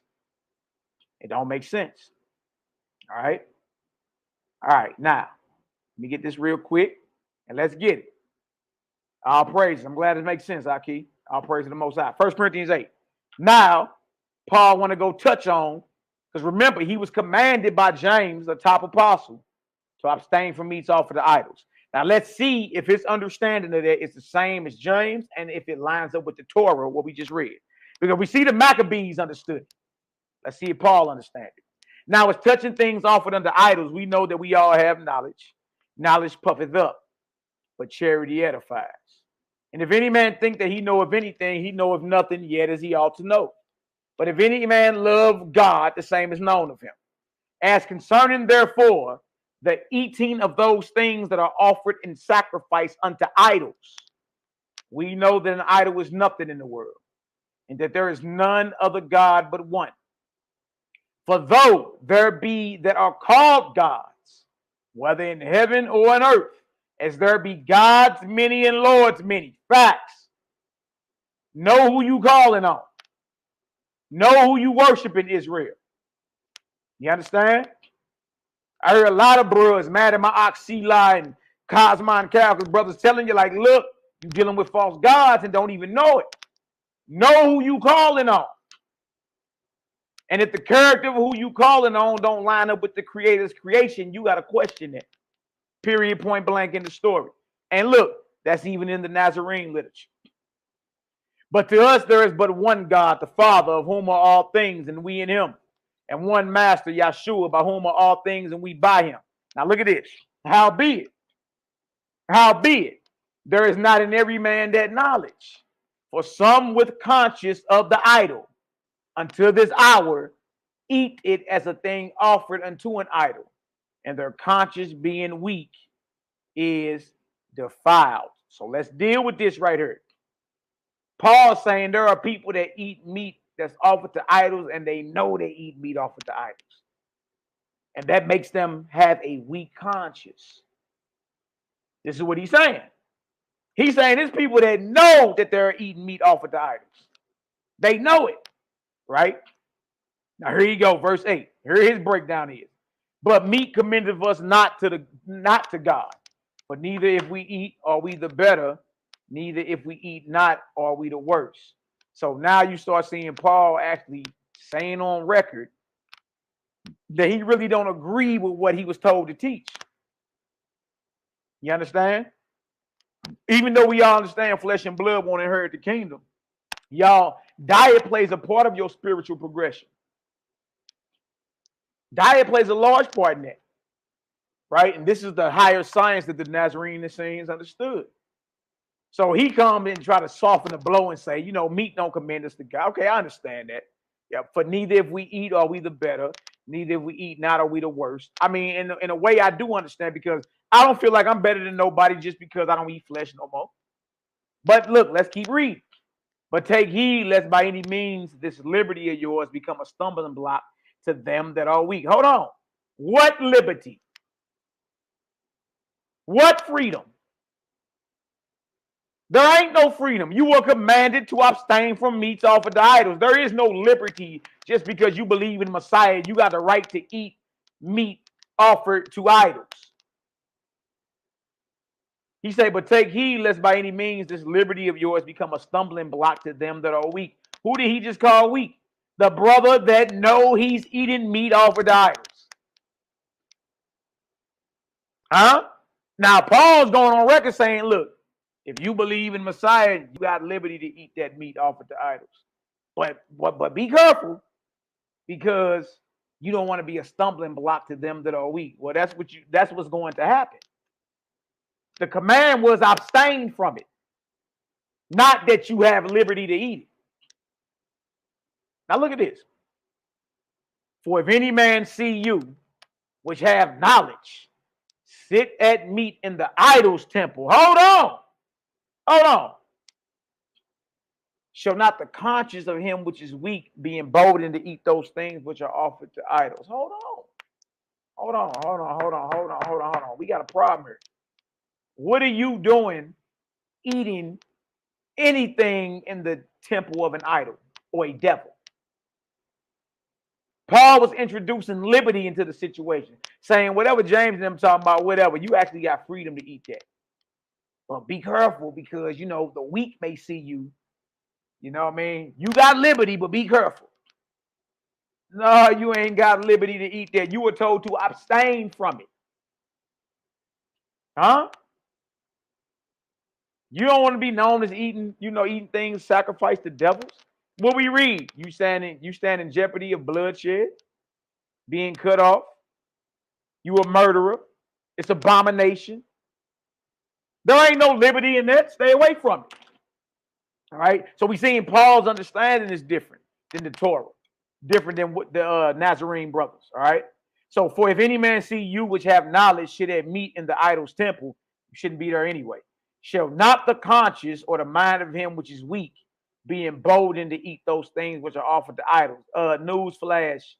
Newsflash, Paul. Hold on. You just said the weak brother is the man that know he's eating flesh offered to idols. He know it. Right here. Verse 7. Howbeit there is not in every man that knowledge, for some with conscience of the idol unto this hour eat it as a thing offered unto an idol, and their conscience being weak is defiled. So he's saying there's people that know that they are eating things offered to idols. They know they're eating it, and they eat it anyway. So These are the weak ones with a weak conscience that are abominable or defiled, right? Now look at this. For if any man see you which have knowledge, should it meet in the idol's temple, shall not the conscience of him which is weak be emboldened to eat those things which are offered to idols? He already eat, the weak brother already eating stuff offered to idols. What are you talking about? And through thy knowledge shall the weak brother perish for whom the Messiah died. But when you sin so against the brethren and wound their weak conscience, you sin so against the Messiah. Wherefore, if meat make my brother to offend, I will eat no flesh while the world standeth. That's how I make my brother to offend. Well, guess what? It didn't made a whole bunch of brothers offend. And the Nazarene Essene brothers in Paul's day were not eating meat. You see that? Paul saying if meat is a stumbling block to any of his brothers, he won't eat it no more as long as the world is standing. But most brothers won't take that understanding or take that challenge. Paul's understanding, Paul came with liberty. He says you got freedom to eat things offered or meats offered to devils. But be careful. But be careful, because you may be a stumbling block to the weak in conscience. How, Paul, when the weak in conscience are those who know they're eating meats offered to idols? Here you come with the knowledge of Messiah and decide to go into an idolatrous temple and eat the king's flesh. But you don't want nobody to catch you doing it. Come on, that's double talk. That don't even make sense. All right? That don't even make sense. So now, I just wanted to show y'all that Paul did not teach what he was commanded to teach. His understanding of meats offered to idols is polar opposite than what the Torah teaches and what James said. Polar opposite. All right. And as you read more, Paul, he started talking more. He started talking crazy. You know what I mean? Calling it a doctrine of devils and everything. A lot of people don't understand the leadership in Messiah already wasn't eating none of it. And the command went out for them not to eat it, not to touch it. All right. All right, now I'm about to pull up some of this Nazarene Essene literature. All right. If y'all got any questions so far, y'all can shoot them, or y'all can wait till I run through this, and then we can get it done. All right. It's up to y'all. I'm all game. All praises. Selah, my brethren. Yes, my brother. Yes, my brother. Yeah, man. You're doing great, King. You're going in right now. Oh, yeah. We're going to get it done. We're going to get it done. In right now, yo. This is very interesting because this is one topic that a lot of Israelite camps don't touch on, which is diet. Yeah. It's like they try to run away from it, they try to ignore it, or they try to speak vaguely of it when the topic is brought to them. But you actually going deep within chapter and verse, which is this show is about. It's according to the text as it is written. Right. You know what I mean? So we can't put our feelings on it. We can't put our own understanding. We can't lean or add or take away. We got to deal with it as it's written. So what the brothers bringing out is showing and proving that the prophet or the Messiah, Yahshua, was basically telling us to maintain a vegetarian diet. Long story short. Yes. Yes. And then you had a CIA agent by the name of Paul who's telling you to divert from that. So we're going to get into that with the Q&A, but I'm going to let you go ahead and finish, King. Absolutely. Absolutely. Okay. Now, we're going to bring out some of this. First book we're going to get into is the Gospel of the Nazarenes. We're going to get into that real quick. Share my screen. Okay, wow. Yeah, Mercy. I like that question, Mercy. Can you go over the Messiah feeding the people the bread and fish? Absolutely. That's a question a lot of our people have. A lot of our people had that question. All right, so no problem. All right, share that for me whenever you can. Selah. Hold on, family.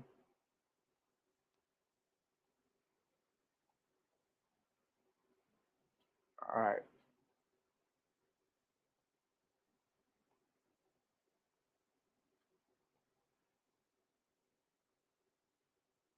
Hold on, let me hide this sidebar. All right, let's rock.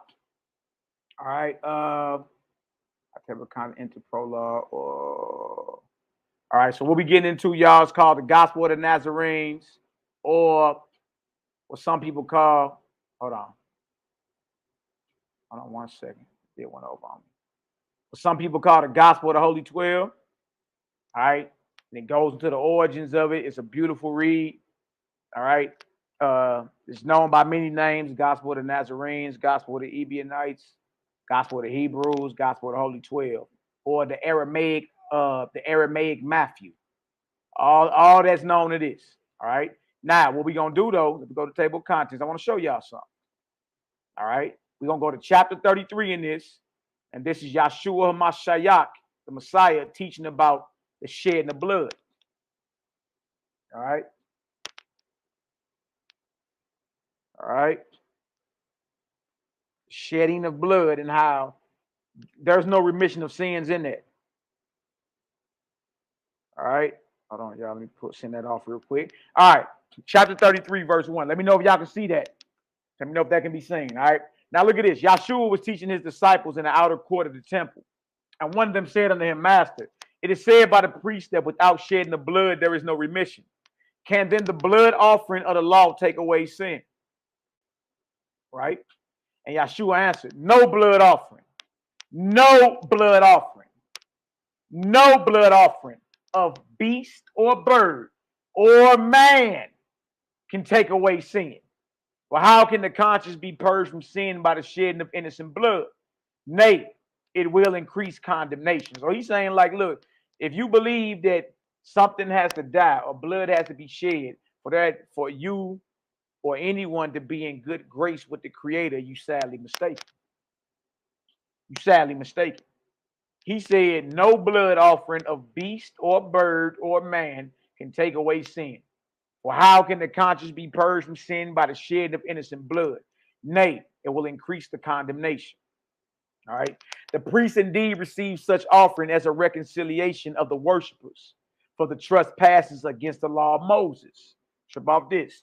But for the sins against the Torah of the Creator, there can be no remission, save by repentance and amendment. So basically, Yahshua is saying, if you want to get in good grace with the Almighty, if you're falling out of good grace with him, then guess what? You got to change your ways and turn away from what you're doing.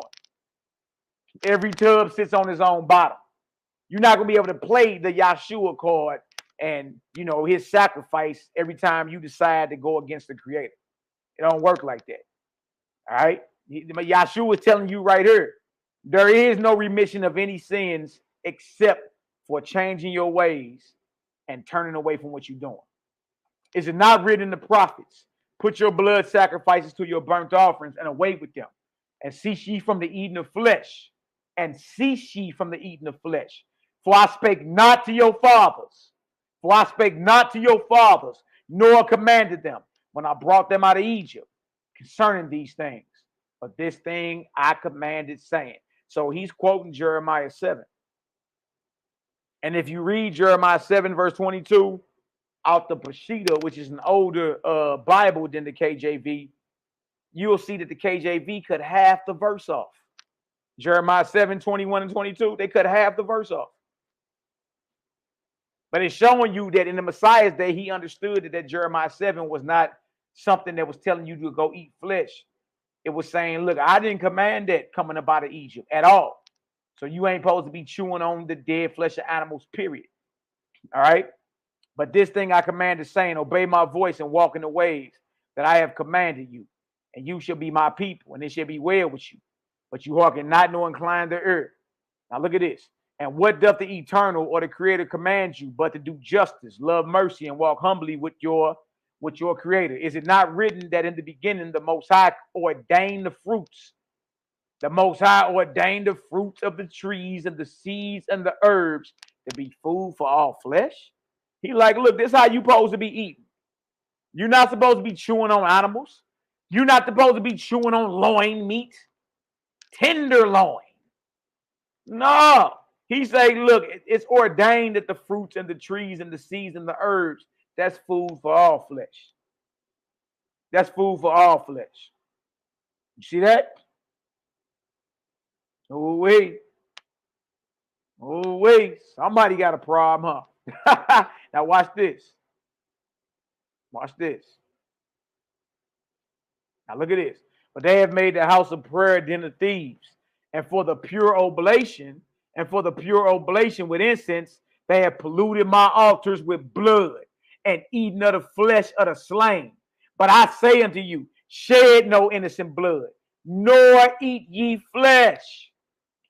Walk uprightly, love mercy, and do justly. Your days shall be long in the land. The corn that groweth from the earth with the other grain, is it not transmuted by the Spirit into my flesh?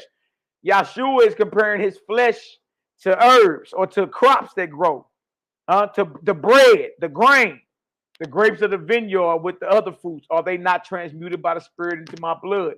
Let these with your bodies, let the fruits and the herbs, let these with your bodies and souls be your memorial to the Creator, to the Eternal. In these is the presence of the Most High manifest as the substance and as the life of the world. Of these shall you eat and drink for the remission of sins and for eternal life, to all who obey my words. Look at that. Look at that. Yeah, we gonna explain that. No time to entertain. Absolutely, because you do got that written in your Bible. But see, what we showing is Jeremiah doesn't agree with what's written in Exodus, and that ain't the only time. It's like you'll see that the prophets a lot of the times have a problem with what the priests are doing. Yeah. So yeah, you gonna read in Exodus 12. Matter of fact, you're gonna read in Exodus 12 when you get around verse 9 how you supposed to be frying and roasting that lamb with the pertinence thereof and eating it all, y'all, brother. Pertinence is organs. Yeah, that's kidney and that's chitlins, huh? Lamb guts and yeah. So it does say that, but what we have is other spots that say opposite. So the Bible itself is saying that Exodus 12 is problematic. Wait. All right. So that was that was my bad. That was Gospel of the Holy 12 or the Gospel of the Nazarene, chapter 33, verse 1 through what is that? 1 through 10. Let's drop that and let's go to another. Let's drop them and give y'all another one, right? We're gonna go to chapter 38. All right. Yahshua condemneth the ill treatment of animals. All right. Now watch this. And some of his disciples came and told him of a certain Egyptian, the son of Belial, who taught that it was lawful to torment animals if their sufferings brought any profit to men. And Yahshua said unto them, verily I say unto you, they who partake of benefits which are gotten by wronging one of the Creator's creatures cannot be righteous. Look at that. He say, look, if you benefiting at all by wronging one of the Creator's creatures, you can't be righteous. Look at that. Look at that. Yes, Hebrew 144. Plenty of contradictions in the written text. Plenty. Plenty. And look at this. Verily I say unto you, they who partake of benefits which are gotten by wronging one of the Creator's creatures cannot be righteous, nor can they touch holy things. He's saying, man, look, if you dealing with that flesh, you can't be righteous. You ain't dealing with holy things or teach the mysteries of the kingdom. Or teach the mysteries of the kingdom, whose hands are stained with blood, or whose mouths are defiled with flesh. Ooh-wee. Ooh-wee. Ooh-wee. I see why Israel mad. Because he just said it. Huh? You can't be righteous. You can't touch holy things, and you ain't got damn business teaching nothing about the kingdom of God or the kingdom of heaven, however you want to call it. Look at that. You got, look, he said, if your hands are stained with blood and your mouth is defiled with animal flesh or flesh, period, you have no business teaching the mysteries of the kingdom. You have no business touching holy things, and you can't be righteous. As it is written, not my words. Not my words. The Creator giveth the grains and the fruits of the earth for food, and for righteous man. And for a righteous man, truly, there is no other lawful sustenance for the body. Do y'all hear this? Do y'all hear this? The robber who breaketh into the house made by man is guilty. But they who break into the house made by the Creator, meaning your body, even of the least of these are the greater sinners. Wherefore I say unto all who desire to be my disciples, keep your hands from bloodshed, and let no flesh meat enter your mouths. For the Most High is just and bountiful, who ordaineth that man shall live by the fruits and seeds of the earth alone. Ooh-wee. Ooh-wee. Ooh-wee. We got a problem here. Hey, he put it on the line with that one. He put that on the line.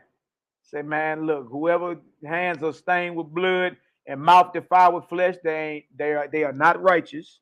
They can't touch holy things. And guess what? They have no business teaching mysteries of the kingdom. You see that? They have no business. All right, drop that. We're going to go to Yahshua, Hamashiach, in the Gospel of the Nazarenes, teaching about the higher law. All right.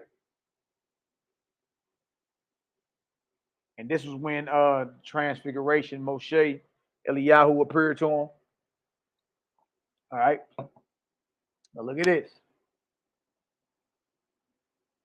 Look at this. A lot of Israelites are mad at your brother, but it's all good, man. Ain't nothing but love. You dig? If we see it, and we know that Israel is sick. You understand? We understand this. We understand this. Now watch this. We're going to jump down to verse 7. And Yahshua said unto them, behold, a new Torah, or a new law I give unto you, which is not new, but old. Even as Moshe gave the 10 commandments to Israel after the flesh, so also I give unto you the 12 for the kingdom of Israel after the Spirit. For who are Israel? For who are the Israel of the Most High? Even they of every nation and tribe who work righteousness, love mercy, and keep my commandments.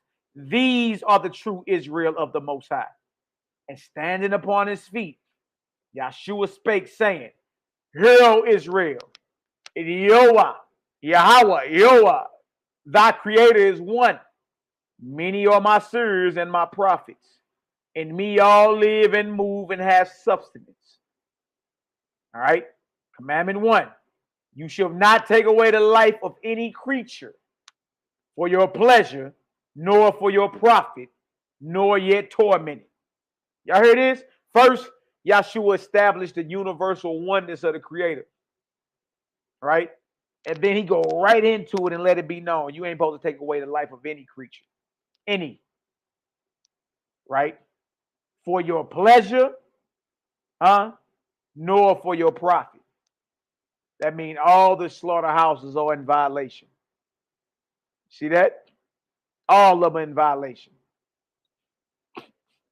Nor yet tormented. If you ever look at a live slaughter, a live kill in the slaughterhouses, all these animals are being tormented. Clear violation. All right? Verse 11, you should not steal the goods of any, nor gather lands and riches to yourselves. Right, because we live what? Communally. It ain't about you heaping up everything. Hold on, y'all. Right here. Beyond your need or use, meaning don't be hoarding up nothing. That's not the spirit of the Creator. You're not supposed to be hoarding nothing. All right? You should not eat the flesh, nor drink the blood of any slaughtered creature. Nor yet anything which bringeth disorder to your health or senses. He's telling you to be responsible with your health. You understand? The Nazarene is seen faith this way. It's all about you being responsible, dealing with your health. You not to eat any flesh, nor drink the blood of any slaughtered creature. Now, what we just went over in Leviticus is for those who want to go by the flesh laws, and we just showed that to show y'all not even going by that correct. But for us who don't even go by the flesh laws, this is what we follow right here. Right? We ain't bringing no flesh to no altar, to no priest, to dissect no animal, to eat no animal sandwich and loin meat. We ain't doing none of that.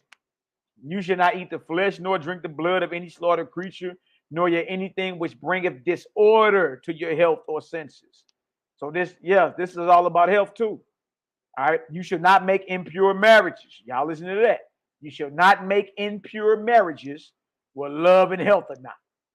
You mean to tell me your marriage is not supposed to only be based on love, it's also supposed to be based on health, physical, spiritual, and mental health. Huh? Health is a big part of your spiritual progression. Yes. Health plays a big part in your spiritual body. Yes. And you ain't even supposed to marry nowhere where there ain't love and health. Yes. I know loin meat. That sound crazy, don't it? But you're eating tenderloin. It's crazy, man. All right. You should not bear false witness against any, nor willfully deceive any by a lie to hurt them. You should not do unto others. You shall not do unto others as you would not that others should do unto you. You should worship the one eternal creator, the Father/Mother in heaven, meaning it's balanced with the Most High. All right. It's balance. The women are not cave women over here. Balance. All right. Of whom are all things and reverence the holy name. You should revere your fathers and your mothers on earth, whose care is for you, and all the teachers of righteousness. You shall cherish and protect the weak and those who are oppressed and all creatures that suffer wrong. Yeah. You shall work with your hands the things that are good and seemly. So shall you eat the fruits of the earth and live long in the land. You shall purify yourselves daily. Look at this. Purity of the body is a daily thing, y'all. Drinking the bitters, cleansing out. Shout out to all my herbalist brothers and sisters out there. Shout out to my Selah Shalom. Y'all gonna get with my brother Bittersweet Herbals. Shout out to my YAH'KI in the building. All praises. Get with our brother. A lot of these brothers, man, studied them under Dr. Sebi or one of his wives and learned this understanding, man, and bringing it out to Israel. All right. But this thing is about health. This thing is about purity. Purify. That's a daily thing. You should purify yourself daily and rest the seventh day from labor, keeping holy the Shabbat and the festival of your Creator. You should do unto others as you would that others should do unto you. And when the disciples heard these words, they smote upon their breasts, saying, wherein we have offended. O Creator, forgive us, and may our wisdom, love, and truth within us incline our hearts to love and keep this holy law. Oh, wait.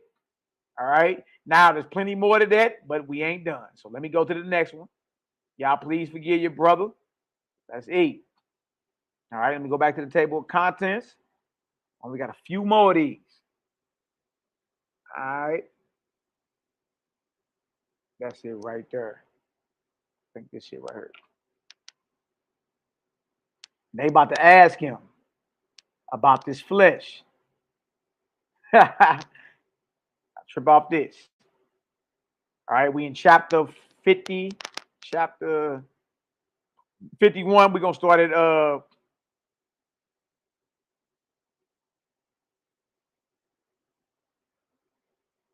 gonna start at verse 11. All right.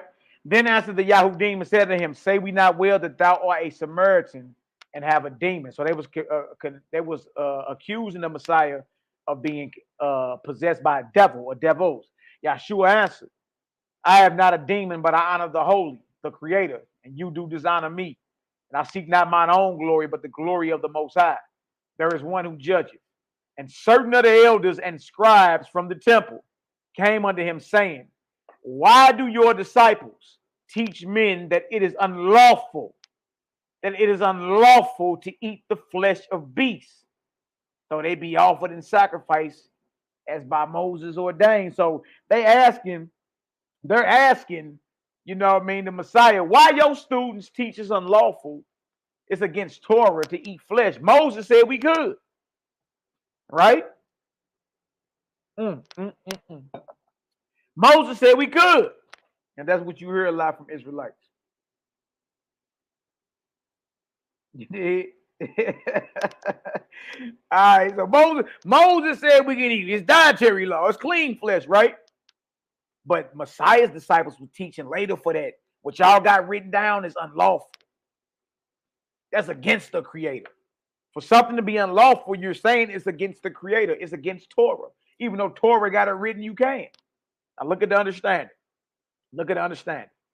Why do your disciples teach men that it is unlawful to eat the flesh of beasts, though they be offered in sacrifice as by Moses ordained? For it is written, God said to Noah, the fear and the dread of you shall be upon every beast of the field and every bird of the air and every fish of the sea. Into your hand they are delivered. Y'all, that's to protect them and keep them alive, not to chew on them. Anyway, watch this.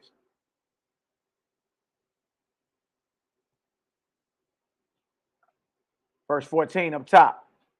And Yahshua said unto them, hold on. And Yahshua said unto them, you hypocrites, well did Isaiah speak of you and your forefathers, saying this people draw near unto me with their mouths and honor me with their lips, but their heart is far from me. For in vain do they worship me, teaching and believing and teaching for divine doctrines, the commandments of men in my name, but to satisfy their own lust. In other words, when Israelites go to Noah and when Israelites go to Moses and say, we can eat meat, look, Yahshua say that's just to satisfy their own lust. Y'all hypocrites. How dare you go to Noah and how dare you go to Moses, but you don't go all the way back to the beginning where this high vibrational frequency diet or living was given. That's why you hypocritical. You'll go talk about Moses and you'll go talk about Noah, but don't go talk about Adam and what he was eating. As also Jeremiah bear witness when he saith concerning blood offerings and sacrifices. I, the Creator, commanded none of these things in the day that you came out of Egypt. There we go again. But only this I commanded you, to do righteousness, walk in the ancient paths, do justice, love mercy, and walk humbly with your Creator. But you did not hearken to me, who in the beginning gave you all manner of seed and fruit of the trees, and seed having been for the food and healing of man and beast. And they said, thou speakest against the Torah. Ooh, wee! Oh, wait, because that's what they accusing me of doing to this day. You anti-Torah, Mali. You anti-Torah, Maccabee. But guess what? They said the same thing to Yahshua and his disciples. Think about it, y'all. They was always trying to stone him. According to YHWH's, he did die through stoning. But even in the biblical narrative, before he was crucified, it was several times they were trying to stone him. Why? Because he taught the same thing they taught. Or were they accusing him of breaking Torah? And they said, thou speakest against the Torah. I get accused of that to this day. And he said, now look at this. Now this is your response. This is how you respond to anybody claiming that you speak against Torah. And he said, against Moshe, indeed, I do not speak nor against the Torah, but against them who corrupted his Torah. But against them who corrupted his Torah. Huh? Yahshua and the disciples knew the written Torah in their day was problematic. That's why he was given a different rendering, a different judgment. Huh? Look at this. He said, I don't speak against Moshe. I don't even speak against the Torah. I speak against those who corrupted it. So now, Israel, you got to ask yourself, is there corruption? Is there contradiction? Huh? Are there conflicts in the Bible? Does this passage conflict with this passage? Yes, there is. And that's just the truth. And look, we ain't even got to go into the Nazarene Gospels and show you that. We can swim right on over there in the Bible you used to and show it to you. And show it right to you. Huh? He said, I don't speak against Moses nor the Torah. I'm speaking against them who corrupted his law. Now, how can somebody corrupt what Moses wrote down? Write something against it. Write something else. Oh, if you're dealing with writers, guess who you're dealing with? Scribes, translators. That's who you're dealing with. That's who you're dealing with. I speak against them who corrupted his Torah, which he permitted for the hardness of your hearts. But behold, a greater than Moshe is here. And they were wrath and took up stones. There go to stoning. Why is it far-fetched to believe he was stoned? Look at that. And took up stones to cast at him. And Yahshua passed through their midst and was hidden from their violence. Oh, wait. All right, I got one more in this, and then we're going to jump. All right. We're going to jump over to the Nazarene Acts. Got a few I want to show y'all in there, and a quick few in the Essene Gospel, and then we're going to open it up. Easy work. All right, now let's go on over. Hold on, tripping. All right, go on over. Hold on, right here. All right, it's a chapter here called "What is Truth." I highly suggest every brother and sister read that when they get a chance. Very, very powerful. Very, very powerful. All right, so this right here is after the resurrection, right? All right, and he's given the order of the kingdom. All right, so yes, the order of the kingdom, or you know what I mean, or your spiritual progression has to do with your diet. It has to do with your diet. All right. All right, now watch this. Ooh, wait. That's right, Jeremiah 8 and 8. Everybody knows that. Yeah, the scribes. Everybody know that. Yeah, about the fish. Yep. We'll address that. Either the fish, either the sushi, the raw sushi they ate in the wilderness with biscuits in the desert. And we can address the two different resurrection accounts and him appearing at the Sea of Galilee and one eating fish and one in Jerusalem. The problem is you can't be both places at the same time. Well, maybe he could, but the disciples couldn't. The Sea of Galilee is 75 miles north of Jerusalem. It's a 4-day journey on foot, 8 days round trip. So for them to meet him at the Sea of Galilee, if they start walking from the day he was crucified, they would have missed him by 1 day. He gave them over 4 witnesses, meet me in Galilee when I resurrect. Huh? But Luke 24 got them in Jerusalem. And guess what? They don't leave until they receive the fiery tongues in Acts the 2nd chapter. So you can't have Jerusalem fish and the Sea of Galilee fish. That's just a quick spiel on that. You know what I mean? You got to question both stories. And trip off this. There ain't on record one time in the Bible where Yahshua is eating flesh while he's living. You mean to tell me this man waited till after he resurrected to chew on some animals? That don't even make sense. Don't even make sense. But we definitely can deal with it. All right, now I'm going to jump down. This is chapter 91. We're going to jump down. All right. And they asking about circumcision and all that. All right. At the bottom, they asking about those coming to eat flesh. All right. All right, 91 and 8. I says, and again he said, if there come to us any that eat flesh and drink strong drink, shall we receive them? And Yahshua said unto them, let such abide in the outer court till they cleanse themselves from these grosser evils. He calling that flesh eating, y'all, a gross evil. And he said, you got to abide in the outer court. Well, according to the breakdown of the temple, the outer court is where non-believers are at. He said, you got to remain in the outer court until you cleanse yourselves of these grosser evils. For till they perceive and repent of these, they are not fit. They are not fit. They are not fit to receive the higher mysteries. That's the second time in this gospel he talk about that. Those whose hands are stained with blood and mouth are defiled with flesh can't be righteous, can't touch holy things, and can't know or teach the mysteries of the kingdom. And Messiah saying that after resurrection, they got to cleanse themselves of them gross evils.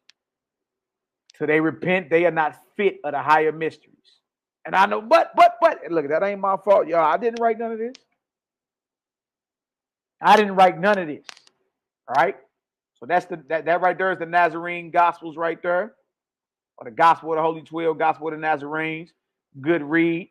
Go ahead and get there when y'all get a chance. Next we're going to go to is the Nazarene Acts or the Clementine Homilies. We're going to deal with Peter. Peter was a very powerful disciple and apostle. This right here is his journal. Or this right here is his battles documented by his understudy Clement. All right. So we're going to go to Homilies 7 for y'all that got the Homilies or the Nazarene Acts. Homilies 7. All right. We're going to read. We're going to read 3 and 4. Homily. We're going to read chapters 3, chapter 4, and then we're going to read chapter 7 and 8. They're real short. All right. Let me show y'all some of this. All right. Now, Peter is banging with this cat named Simon Magus. All right. And right here, Peter is saying there's a reason why dude got power over y'all. You dig? And he's going into how before he got full power and possessed and brought diseases into y'all body, you dig? He threw a feast. He sacrificed an animal. He sacrificed some flesh. You know what I mean? Now, watch this. All right. Now, watch this. It says, the reason of Simon's power. All right, let me go over here so y'all can see what's going on. And there's a remedy. So they all were sick and they need healing. So Kepha or Peter, right? First century journal right here. Peter is going to give them a remedy on how to heal. Shout out to all the healers out here. Ain't good enough to just talk to somebody and say, you know, you sick. He actually gave a remedy, gave you a way to fix your sickness. All right, now watch this. It says right here, now I have been told that after he had sacrificed an ox, look at that he is Peter's enemy, this man named Simon Magus.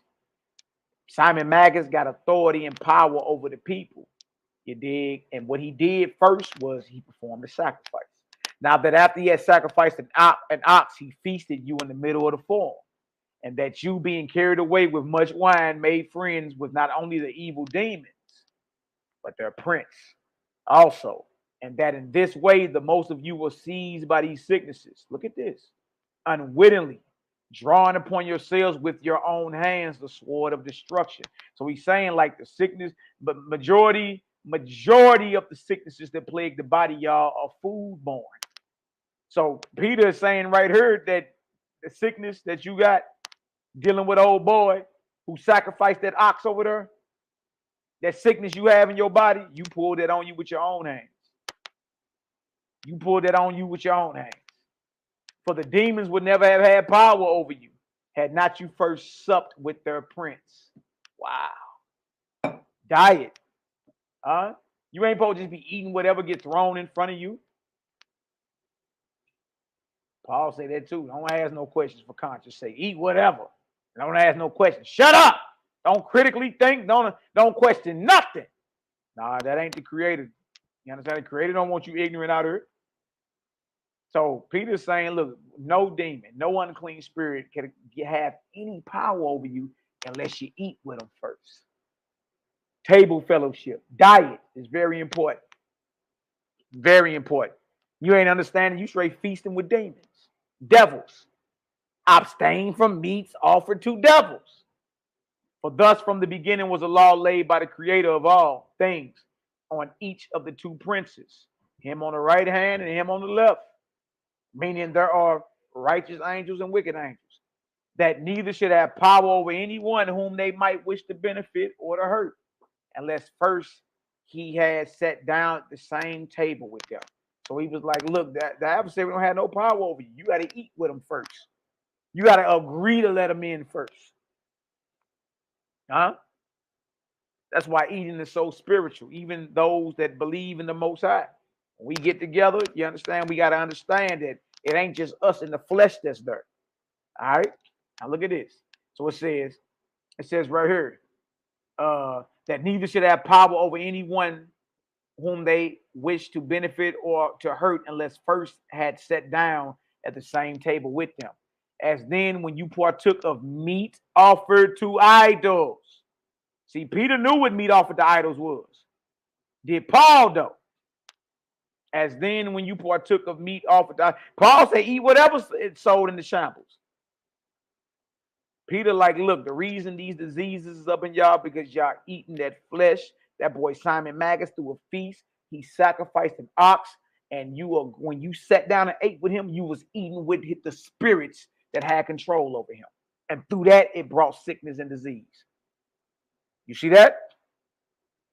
As then, when you partook of meat offered to idols, you became servants to the prince of evil. In like manner, if you cease from these things and flee for refuge to Creator through the good prince of his right hand, honoring him without sacrifices, by doing whatsoever he wills, know of a truth that not only will your bodies be healed, look at this, but your souls also will become healthy. Yes, diet right now affects your spirit and soul right now and after when you cross over. Yes, it does. Yes, it does. See, and this brother 2,000 years ago understood this. Again, y'all, this is Peter. This didn't make it into your Bible, but this is Peter, 1st century, or Kephi, Hebrew name Kephi, 1st century. Letting it be known that no unclean spirit will have any type of authority over you unless you first sat down and ate with him. You see that? Now watch this. Now watch this. It says, for he only destroying with his left hand can quicken with his right. He only can both smite and raise the fallen. The golden rule. Watch this. Wherefore, as then you were deceived by the forerunner Simon, and so became dead in your souls to the Creator, and were smitten in your bodies. So now if you repent, as I said, and submit to those things which are well pleasing to the Creator, you may get new strength to your bodies. Look at that. And recover your souls. What? Health. Why we keep running health? Why we keep running health if health don't mean nothing? If health don't affect your soul and spirit, why is this brother 2,000 years ago talking about this? The Nazarene and the Essene brothers had the light in the 24th arc cycle. Those that read the YHWH's know what I'm talking about. You know what I mean? They had the light. And so they wasn't with the apostate Yahudim. They wasn't with what was going on in the temple. They wasn't with the bloodshed in the flesh. They wasn't with none of that. They wasn't with none of that because they understood table fellowship and how demons or unclean spirits get power over you. Y'all believe it or not, through your food. Through your food. That's why it's dangerous to be chewing on animals. It's dangerous. Dangerous. All right, now watch this. It says right here. Bang. And the things which are well pleasing to the Creator are these: to pray to him, to ask from him, recognizing that he is the giver of all things and gives with discriminating law, to abstain from the table of devils. These are the things that please the Creator. To abstain from the table of devils, not to taste dead flesh. You mean to tell me this is what pleases the Creator? Dietary law. Yeah, y'all, we need to put an emphasis on that. Y'all, that's like the first law. Yeah. Purify thyself. These brothers was bathing daily and everything, man. I know what it says. And the things which are well pleasing to the Creator are these: to pray to him, to ask from him, recognizing that he is the giver of all things and gives with discriminating law, to abstain from the table of devils, not to taste dead flesh. Not to taste dead flesh. Not to touch blood, to be washed from all pollution. And the rest in one word is the God-fearing Yahudim have heard. Hold on. Do ye also, and be of one mind in many bodies. Let each man be minded to do to his neighbor those good things he wishes for himself. You may all find out what is good by holding some such conversation as the following with yourselves. You would not like to be murdered. Do not murder. Do not murder another man. Read that again. You would not like to be murdered. Do not murder another man. You would not like your wife to be seduced by another. Do not you commit adultery. You would not like any of your things to be stolen from you. Steal nothing from another. And so understanding by yourselves what is reasonable and doing it, you will become dear to the Most High and will obtain healing. Otherwise, in the life which now is your bodies, will be tormented. And in that which is to come, your souls will be punished. So he's letting you know right here, y'all, that you understand that the flesh meat and all that is highly problematic, and that health directly affects your soul and spirit and physical body. All right. If y'all understand that so far, give me a 8 up in the chat. Y'all know we ain't trying to lose nobody. Bless up. All right. Bless up. All right. Now, I'm about to go show y'all something dealing with. Let's go see how Peter ate himself. All right. How did he eat? I hear you talking, brother, but how did this brother eat? All right. Well, let's go down into it. All right. Let me type up here. He gonna tell you what he eat. That shows you, y'all, Paul was out here doing his own thing. Because these brothers all understood what flesh offered to idols is. You know what I mean? And we should all understand the same thing. You dig? All right, now watch this. Hold on. Now watch this. Let's go see how Peter got down to 8. All right. Brother, you ain't got no proof. Everybody didn't keep the Passover the same. I can even show y'all that. Nazarene, the same brothers didn't chew on flesh. They didn't keep Passover the way everybody else kept Passover. All right. All right, let me show y'all this. Let me show y'all how Peter gets down to eat. All right. Right here. Right here. Yeah, it's always some type of delay. All right. Hold on, y'all. You gotta load up for me. All right, here you go. And let's eat. Let's eat. Abundant blessings to all y'all in the chat. Bless up. Cal P in the building. What up?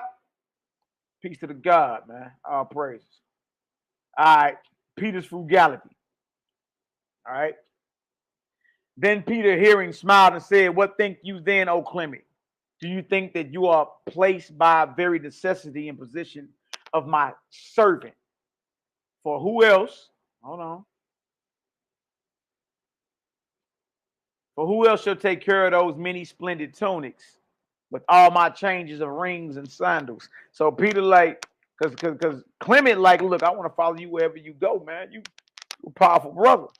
I want to be your servant, basically. You dig? And Peter, like, how you gonna serve me?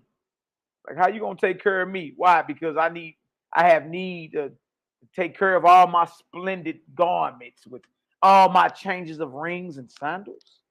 And who shall make ready those pleasant and artistic dainties, which being so various need many skillful cooks, and all those things which are procured with great eagerness, and are prepared for the appetite of effeminate men, as for some great wild beast?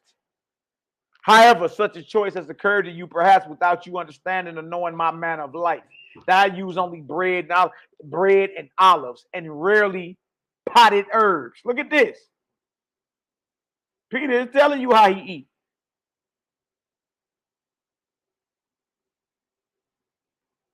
Look at this. He letting you know, man, I'm a plain man. He, in other words, he telling Clement, I don't even have need of you to be my servant. How you gonna serve me? You think I got the finest women throwing you think I got $5 whores throwing grapes down my throat every day?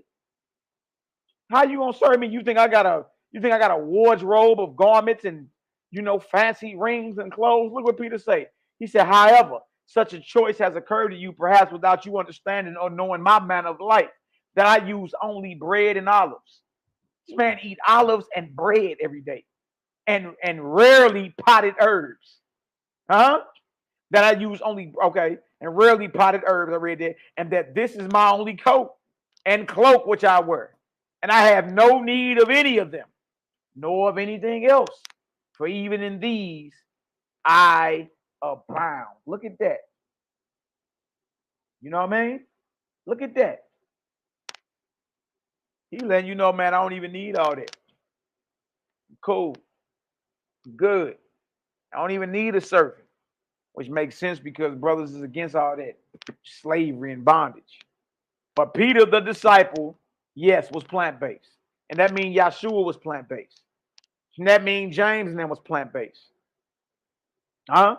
Paul didn't like what the brothers was doing. So when he started talking about in the last days, people going to depart from the faith, y'all, he talking about the Nazarenes because They the ones that had the authority, and they were the ones who told Paul, teach plant-based. Don't go out there teaching it's okay to be chewing on animals. Paul decided to go do his own thing. So when Paul say when they come preaching another Christ or preaching another Messiah or another Yahshua, count them damned, he talking about the disciples. Because his authority or his apostleship was being questioned. Because he was teaching opposite of what was coming out of Jerusalem. All right? Yeah. They already was eating. They already wasn't eating flesh. See that?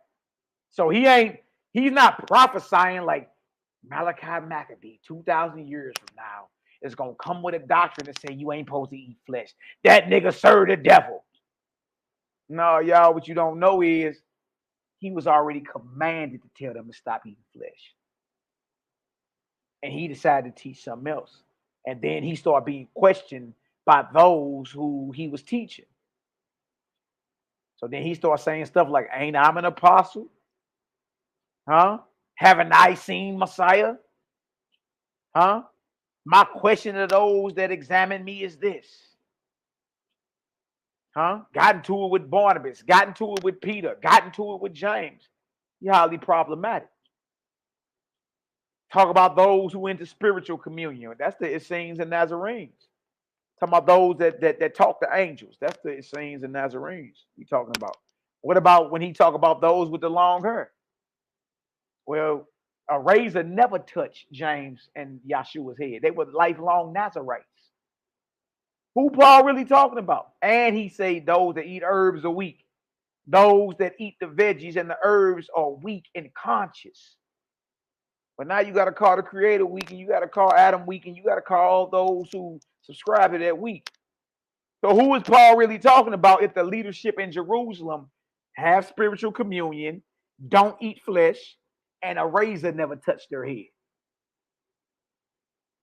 Who was making enough noise that Paul had to address them?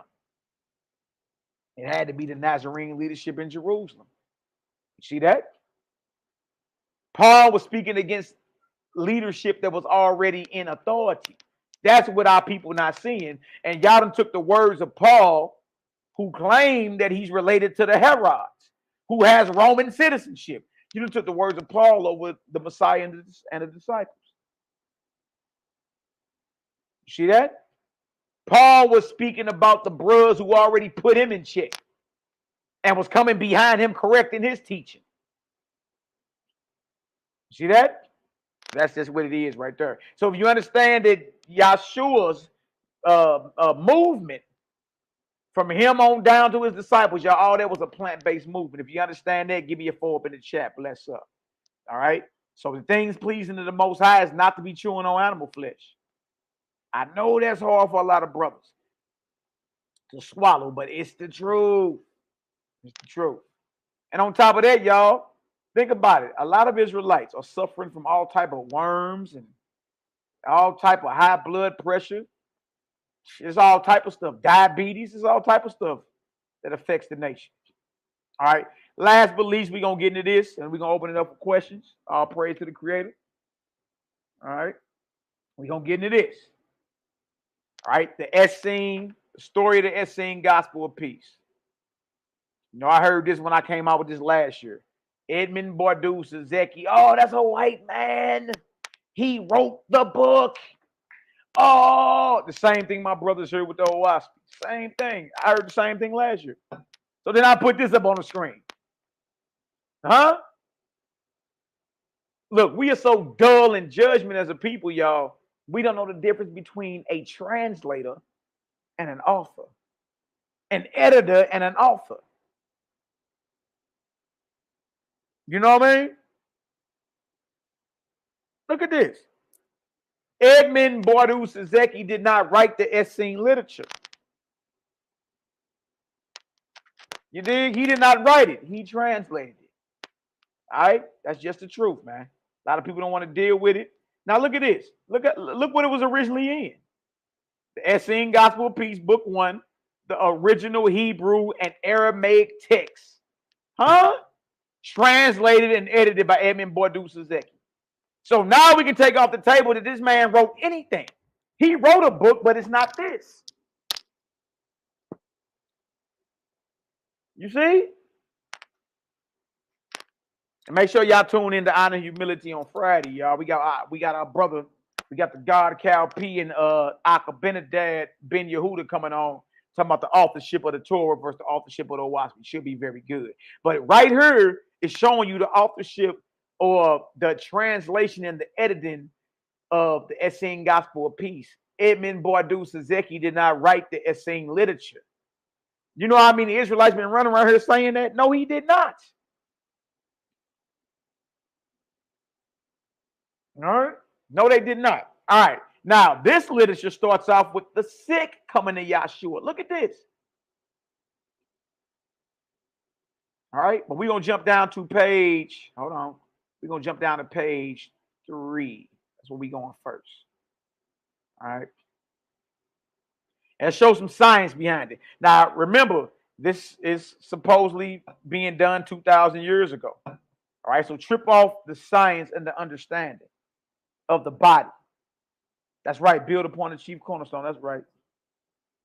Now watch this. All right. Bang, bang, bang. Oh, we got to go here first. All right. So here go Messiah. Now in the Essene literature, Yahshua teaches you how to heal yourself.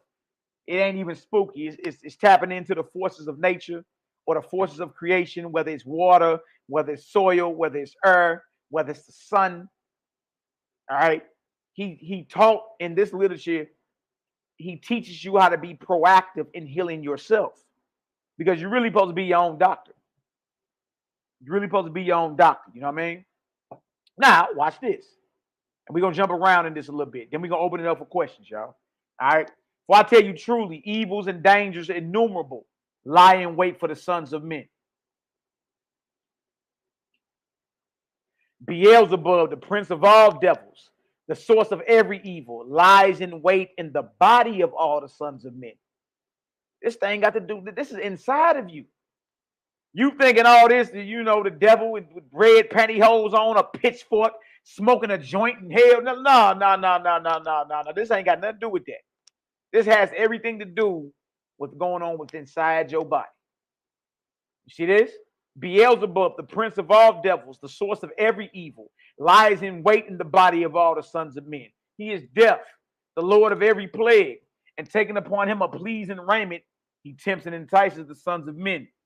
Riches does he promise, and power, and splendid palaces, and garments of gold and silver, and a multitude of servants. All these he promises renown and glory, fornication and lustfulness, gluttony and wine bibbing, riotous living and slothfulness and idle days. And he entices everyone by that to which their heart is most inclined. And in the day that the sons of men have already become the slaves of all these vanities and abominations, then in payment thereof, he snatches from the sons of men all those things which the earthly mother gave them so abundantly. The earthly mother, you ever heard of Mother Nature or the forces of creation? That's what this is going into. Heavenly Father, spiritually speaking, and the earth, physically speaking, is your mother. Right? And the earth is alive. It is a force. There are healing properties dealing with creation. All right?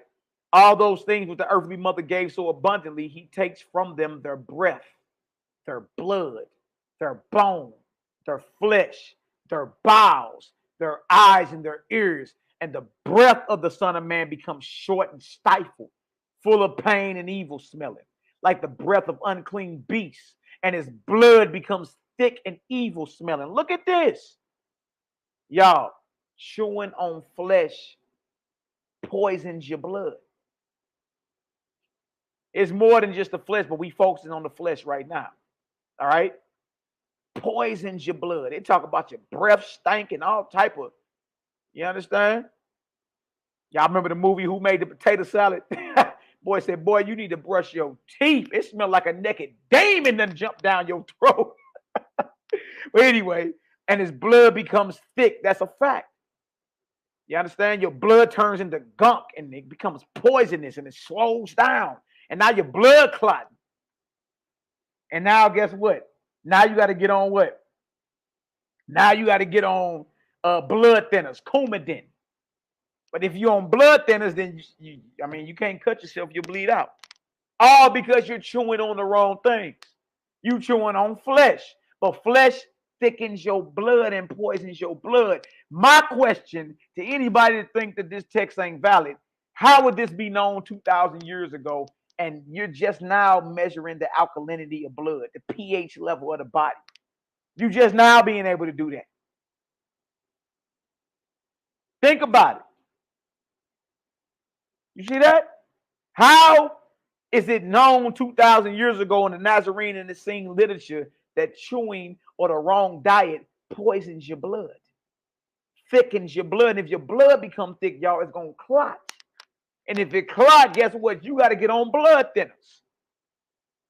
See, all we got to do is examine the sickness.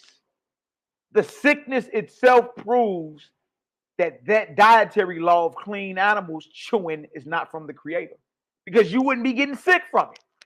Your blood wouldn't be clotting.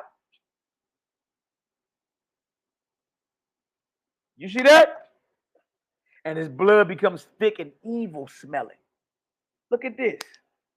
Like the breath of unclean beast, and his blood becomes thick and evil smelling, like the water of the swamps. It clots and blackens. How is this known 2,000 years ago about blood clots? About your blood turning black? You see this? And they just not really finding this out, y'all. Like the night of death, and his bone becomes hard and knotted. There go your arthritis. There go your arthritis. Huh? There go your gout of the joints. Look at that. Man, this is talking about clotting of the blood, poisoning of the blood, y'all, and arthritis. A problem with your bones. You see this? Look at this. It says, and his bone becomes hard, knotted. It melts away within and breaks asunder as a stone falling down upon a rock. And his flesh waxes fat and watery. The dropsies. Huh?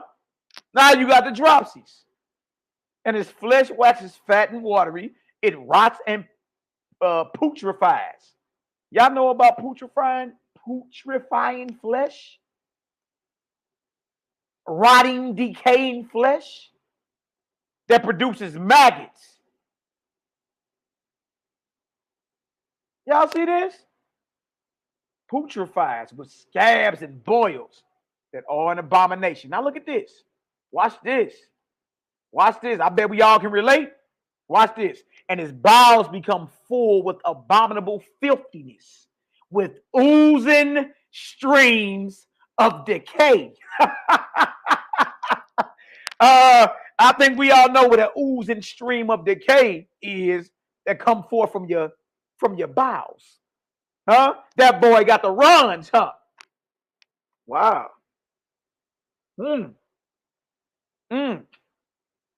Huh? Oozing streams of decay. And multiple of abominable worms have their habitation there.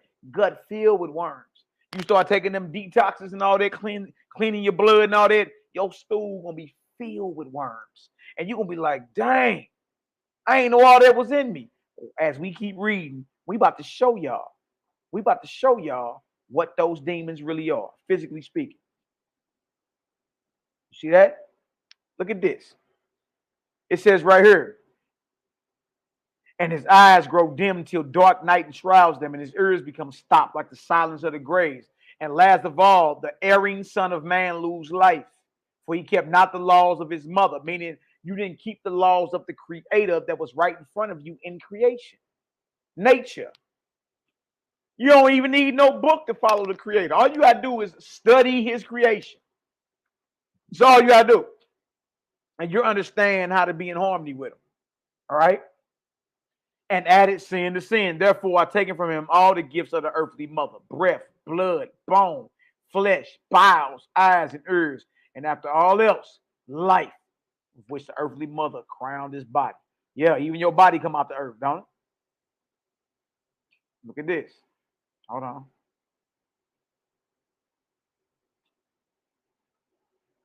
watch this. It says right here, but if the erring son of man be sorry for his sins and undo them and return again to his earthly mother, and if he do his earthly mother's laws and free himself from Satan's clutches, resisting his temptation, then does the earthly mother receive again her erring son with love and sends him her angels that they may serve him. I tell you truly, when the Son of Man resists the Satan that dwells in him, Satan dwells in you, huh? It has to do with ego, self. Self. I see this. That's right, King Kong Buddha.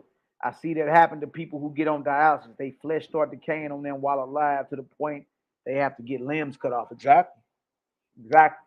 And true about this, y'all. We bring all that on ourselves. But it can be reversed. That's the beautiful thing about the Creator. You are fearfully and wonderfully made. You can be healed from anything. You can be healed from anything. There ain't nothing in this earth that can't get on its good foot and get gone. You have to introduce the body to the right atmosphere, right? Now watch this. It says right here, bing, bing, bing. It says, but if the erring son of man be sorry for his sins and undo them and return again to the earthly mother, and if he do his earthly mother's laws and free himself from Satan's clutches, resisting his temptation, then does the earthly mother receive again her erring son with love and sends him her angels that they may serve him. I tell you truly, when the Son of Man resists the Satan that dwells in him and does not his will, in the same hour are found the mother's angels there, that they may serve him with all their power and free utterly the Son of Man from the power of Satan. And again, y'all, this earthly mother is not, the creator, in the heavens. It's a more of a metaphor and a parable about the forces of nature, Mother Nature. All right. But no man can serve two masters, for either he serves Beelzebub and his devils, or else he serves our earthly mother and her angels. Either he serves death or he serves life. I tell you truly, happy are those that do the laws of life and wander not upon the paths of death. For in them the forces of life will act strong, and they escape the plagues of death. And all those round about him listened to his words with amazement, for his word was with power, and he taught quite otherwise than the priests and the scribes. Ooh, wait, let me jump down.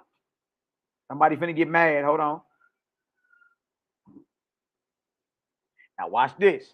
And Yahshua himself sat down in their midst and said, I tell you truly, none can be happy except he do the law. And the others answered, we all do the laws of Moses, our lawgiver, even as they are written in the Holy Scriptures. And Yahshua answered, seek not the law in your scriptures, for the law of life. Seek not the law in your scriptures, for the law is life. Y'all hear that? The law of the Creator is life. And everything that is living, his law or his instruction, his code or his Torah is encoded in everything that has life. Seek not the law in your scriptures, for the law is life, whereas the scripture is dead. Oh man, they ready to hang me for that one.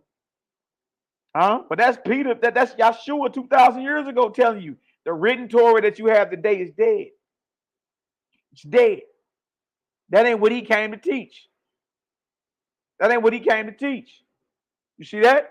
Seek not the law in your scriptures, for the law is life, whereas the scriptures is dead. I tell you truly, Moses received not his laws from the Creator in writing, but through the living word. But through the living word. Look at this. The law is living word of the living Creator to living prophets for living men. Y'all hear that? And everything that is life is the Torah written. You find it in the grass, in the tree, in the river, in the mountain, in the birds of heaven, in the fishes of the sea. But seek it chiefly in yourselves. Huh? Y'all hear this? He said, y'all so busy flipping through books and trying to precept 1,000 scriptures. Them scriptures dead, Jack. That's what he said. You want to know about the law of the Most High? Study nature, study his creation, but mainly search for it within yourself. You see that? It's our responsibility and accountability over here. You see that? You wasn't born with no Bible strapped to your back. You wasn't born with no book strapped to your back. Common sense is the voice of the Most High. Your first voice you shouldn't listen to, right? For I tell you truly, all things are nearer to the Creator than the scripture which is without life. Look at that. Hey, Yahshua said your written Torah is dead. It's dead. The living law was given to a living people, to living prophets from a living power in a right now, real time. What you doing searching backward for wisdom? Search it in yourselves, man. You see that? Now watch this.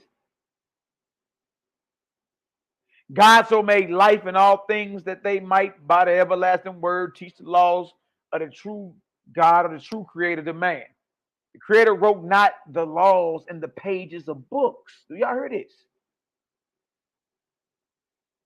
Precept, licking your finger, flipping off. Nah. See, you don't get it. Right? His Torah is supposed to be in you and in everything that has life. But in your heart and in your spirit, God wrote, or the Creator wrote, not the laws and pages of books, but in your heart and in your spirit. They are in your breath, your blood. Look at this. This is why your blood need to be clean and pure. Because the instruction, the code, the voice of the Creator is in your breath, your blood, your bone, in your flesh, your bowels, your eyes, your ears, and in every little part of your body. They are present in the air, in the water, in the earth, in the plants, in the sunbeams, in the depths, in the heights. They all speak to you that you may understand the tongue and the will of the living Creator. But you shut your eyes that you may not see, and you shut your ears that you may not hear. I tell you truly that the scripture is the work of man. Huh? Our problem is we done turned the Bible into an idol, or any book into an idol. No book is your creator. Yeah, the scripture is the work of men, huh? Jeremiah 8:8. Huh? Yeah, somebody gonna get mad. They want to hang y'all brother off the Gateway Arch here in St. Louis for bringing this stuff out. I'm like, bruh, I'm just presenting the information. Huh? Wow. Okay, right here. Right here. I tell you truly that the scripture is the work of man, but life and all its hosts are the work of our Creator. Wherefore, do you not listen to the words of the Creator? Wherefore, do you not listen to the words of Creator, which are written in his works? You want to know the words of the Most High? They are written within you and without in all his creation. You ain't going to listen to his voice? You're going to listen to something that's dead? That's the work of men? Oh, wait. And wherefore do you study the dead scriptures, which are the work of the hands of men? Oh, me. Oh, wait. Somebody mad about that one. He called them scriptures dead. Huh? And then he asked, why are you studying the dead scriptures, which are the work of the hands of men? Malachi Maccabee ain't said. This in the seen Nazarene literature way before I was even thought of and born. That ain't my fault. I'm just presenting it. Huh? Now watch this, y'all. Watch this. Somebody finna be mad. They want to hang your brother from the Gateway Arch. I'm gonna tell them to get on back, though. Oh, wait. All right, now watch this. They ask, how may we read the laws of the Creator elsewhere than in the scriptures? Excellent question. Huh? How may we read the laws of the Creator elsewhere than in the scriptures? Where are they written? Read them to us from there where you see them. For we know nothing else but the scriptures which we have inherited from our forefathers. Tell us the laws of which you speak, that hearing them we may be healed and justified. Yahshua said, you do not understand the words of life because you are in death. Darkness darkens your eyes and your ears are stopped with deafness. For I tell you, it profits you not at all that you pore over dead scriptures if by your deeds you deny him who has given you the scriptures. Good night. Okay. So you wasting your time. That's about the 5th time he called him dead. I mean, what we doing here? Now look at this. I tell you truly, the Creator and his laws are not in that which you do. They are not in gluttony and in wine bibbing, neither in riotous living, nor in lustfulness, nor in seeking after riches, nor yet in hatred of your enemies. For all these things are far from true God and from his angels. But all these things come from the kingdom of darkness and the Lord of all evils. And all these things do you carry in yourselves. And so the word and the power of the Creator enter not into you, because all manner of evil and all manner of abominations have their dwelling in your body and your spirit. If you will that the living God's word and his power may enter you, defile not your body and your spirit. For the body is the temple of the spirit, and the spirit is the temple of the Creator. Purify therefore the temple, that the Most High of the temple may dwell therein. Occupy a place that is worthy of him. Look at this. This is all about purity, y'all. Purify the flesh. Almost done. Almost done. And from all temptations of your body and your spirit coming from Satan, withdraw beneath the shadow of the Most High's heavens. All right. Then it goes into fasting. All right. Now watch this. I'm going to read the fasting part, then we're going to jump down a little bit. All right. Look at this. Renew yourselves and fast, for I tell you truly that Satan and his plagues may only be cast out by fasting and prayer. Go by yourself and fast alone, and show your fasting to no man. The living God shall see it, and great shall be your reward. And fast till Beelzebub and his evils depart from you, and all the angels of our earthly mother come and serve you. For I tell you truly, except you fast, you shall never be freed from the power of Satan and from all diseases that come from Satan. Fast and pray fervently, seeking the power of the living God for your healing. While you fast, eschew the sons of men and seek our earthly mother's angels, for he that seeks shall find. So he's basically telling you, fast and get on out there in nature. Plant them bare feet in that grass. Let that sun radiate upon thee. Let that moon get down on you. Get on outside. All right? All right? Get on outside. All right, so we're going to drop that. All right, then he goes into a methodology on how to heal, dealing with nature. All right, so we're going to drop that. What page is this I'm on? Okay, let's go on over. Let's go on over. I got y'all. Almost done. All right, page is this. This is 16. Go back one. 14.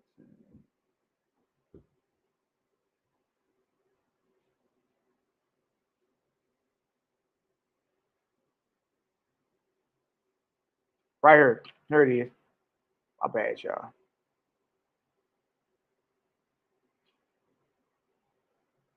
Now look at this sickness right here. Right? Look at this sickness. And there was among the sick one that was more tormented by Satan than all the others, and his body was as parched as skeleton, and his skin yellow as a fallen leaf. He was so weak already that he could not even upon his hands crawl to Yahshua, and cried only to him from afar, Master, have pity on me, for never has man suffered, not from the beginning of the world as I do suffer. I know that you are indeed sent by the Creator, and I know that if you will, you can straightway cast out Satan from my body. Do not the angels of the Creator obey the Creator's messenger? Come, Master, and cast out Satan from me now, for he rages angrily within me, and grievous is his torment. Now watch this, y'all. Now watch this. So whatever is going on inside of him, notice this man is saying, I'm in torment. All right? Meaning his body, there's acidosis in his body. He's acidic. He's in torment. His cells are on fire. See what a lot of our people don't understand. Majority of your diseases are food-borne. The position he is in is because of what he ate. And look at him. He's skinny. His skin is yellow. His skin about to melt off his skeleton and all that. Now watch this. And he admits he's in torment. Now watch this.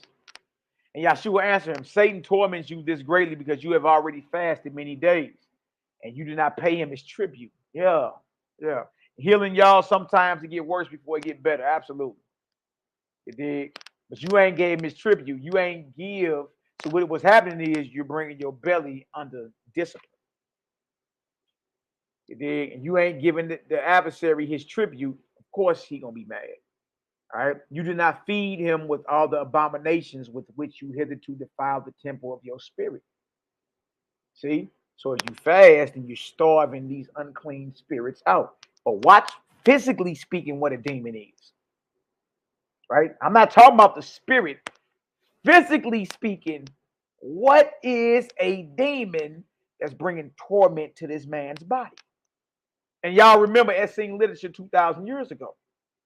We already read about eating the flesh and how it poisons your blood and blackens your blood. We already read that. That has to do with the alkalinity or the acidosis of your blood. And they just now discovering how to measure that. 2,000 years ago, high science these brothers was dealing with. You see that? Now watch this. Fasting too. Now watch this. You torment, you do not feed him with all the abominations with which you hitherto defile the temple of your spirit. You torment Satan with hunger. And so in his anger, he torments you also. Fear not, for I tell you, Satan will be destroyed before your body is destroyed. For while you fast and pray, the angels of the Creator protect your body, that Satan's power may not destroy you, and the anger of Satan is impotent, weak against the angels of the Creator. Then they all came to Yahshua with loud cries, besought him, saying, Master, have compassion on him, for he suffers more than we all. And if you do not at once cast Satan out of him, we fear he will not live until tomorrow. So this got to go down now. All right. But what's the physical manifestation of this unclean spirit that's causing this torment that got this brother body, got his cells on fire? What is the physical representative of this unclean spirit? Watch this. Then they all came to Yahshua with a loud cry. Okay, we read that. And Yahshua answered them, great is your faith. Be it according to your faith or belief. And you shall see soon face to face the frightful countenance of Satan and the power of the Son. Hold on. And the power of the Son of Man. He say, look, y'all about to witness how weak Satan really is. Right? And the reason I like the Essene literature because it gives you methodology on how to heal, on how to cleanse thyself. You dig? Because that's what you need to know. You don't want to be dependent on somebody for the rest of your life. You need to be your own physician. You need to know what's going on with yourself. Right? And then provide the proper, botanicals in the Most High's creation, purge that. You dig? But we supposed to be purifying and purging daily, though. It's a daily thing. For I will cast out from the powerful Satan by strength of the innocent Lamb of God, the weakest creature of the Lord. For the Holy Spirit of God makes more powerful the weakest than the strongest. And y'all, now trip off this. This is what he did. This is how he cast the demon up out of this brother who was suffering.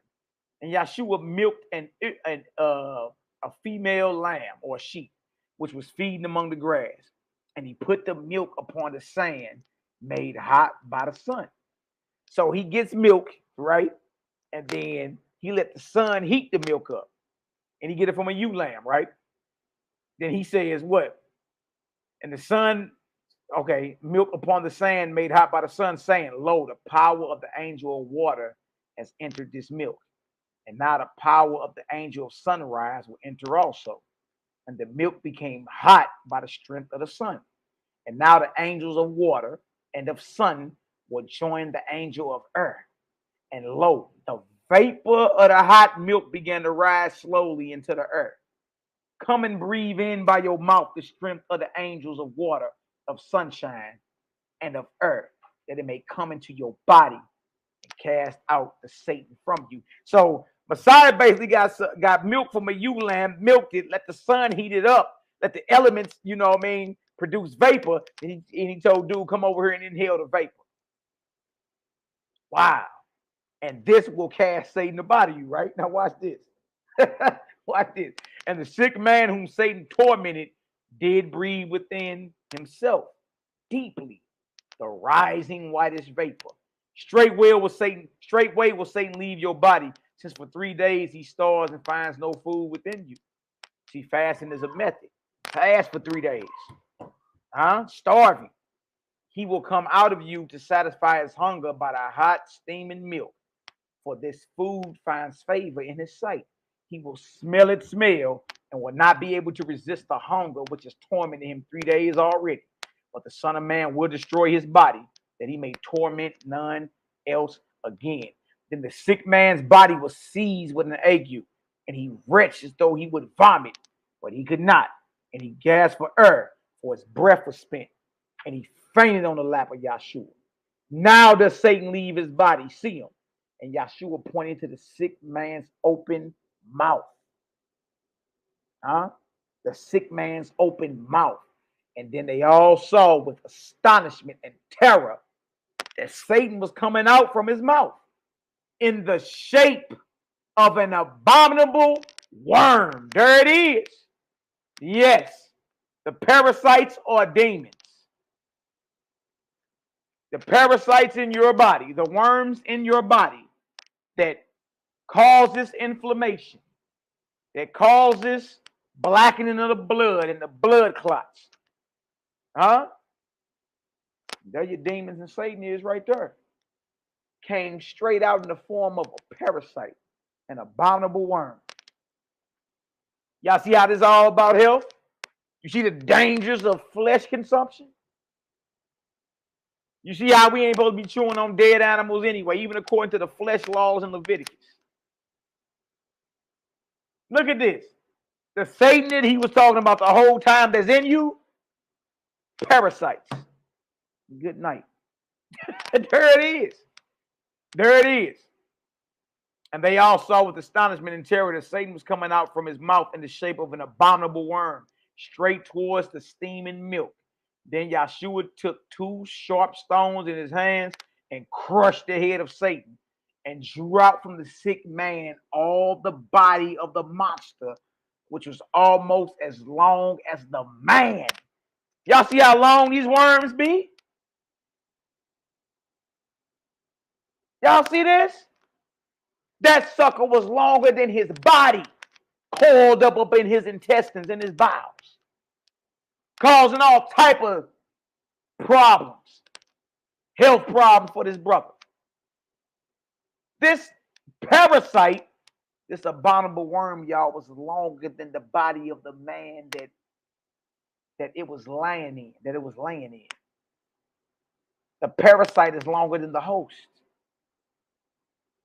Wow. Wow. See that? See why you got to stop chewing on animals?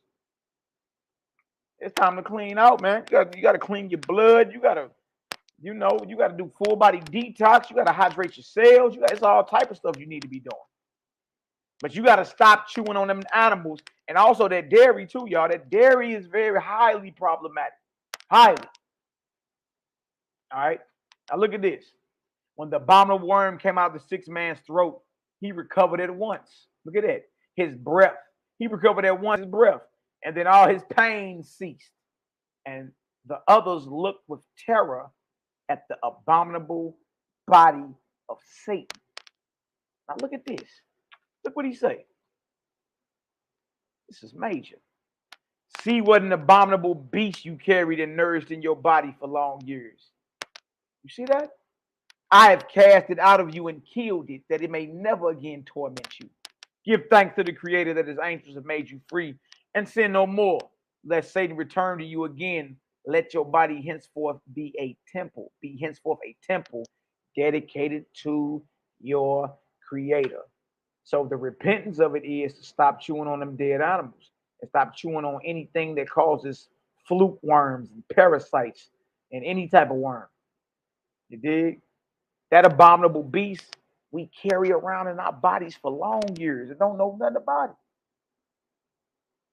Y'all see that? That demon was actually them parasites. So you can call the parasites the demons. Yes, you can. All right? Yes, you can. All right.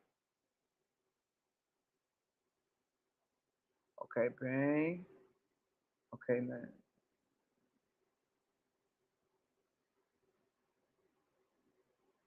Right here. We're going to jump down.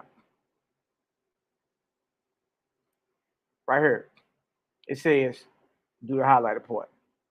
Almost done. But they answered him, whither should we go, master? For with you are the words of eternal life.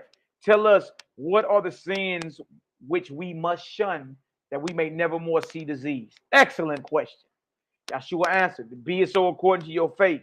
And he sat down among them, saying, it was said to them of old time, honor thy heavenly father and thy earthly mother, and do their commandments, that thy days may be long upon the earth.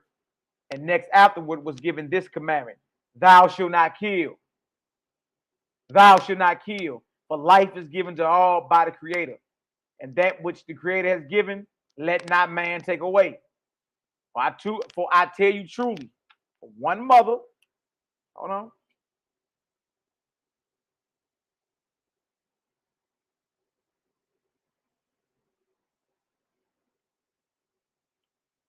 From one mother receives all that lives upon the earth.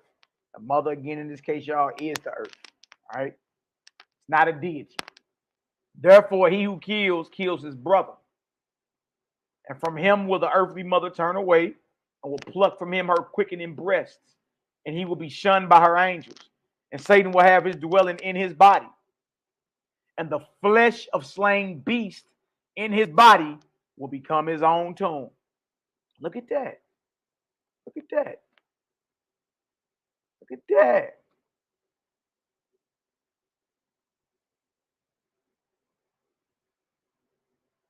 All right, we're going to do the highlighted part. So it says, but I tell you truly, he who kills himself and whoso eats the flesh of slain beasts eats of the body of death. Huh? And the flesh of slain beast in his body will become his own tomb. You understand? You digging your own grave, chewing on animals. You killed it to eat it, and in turn, it kills you. Straight up. For I tell you truly, he who kills, kills himself. And whoso eats the flesh of slain beasts eats of the body of death.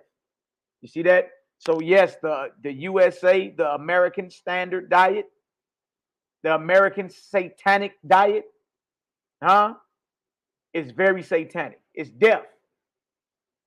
Death culture.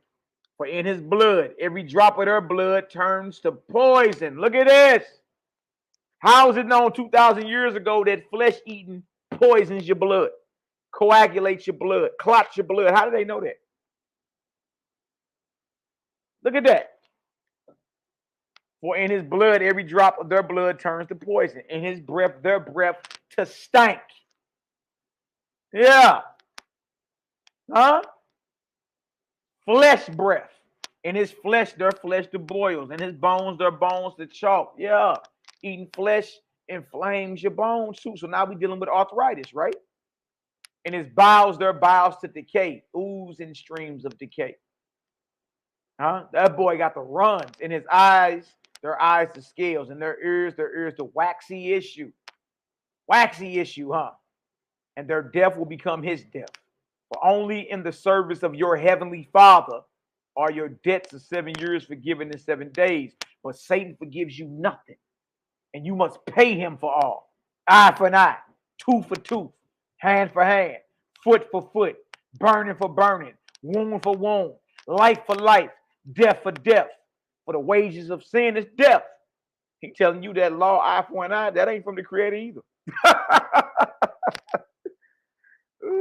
That ain't from the Creator either. Eye for an eye, tooth for nah, that ain't right.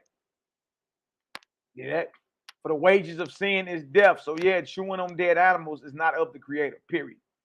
Kill not, neither eat of the flesh of your innocent prey, lest you become the slaves of Satan. For that is the path of sufferings, and it leads unto death. Y'all heard that?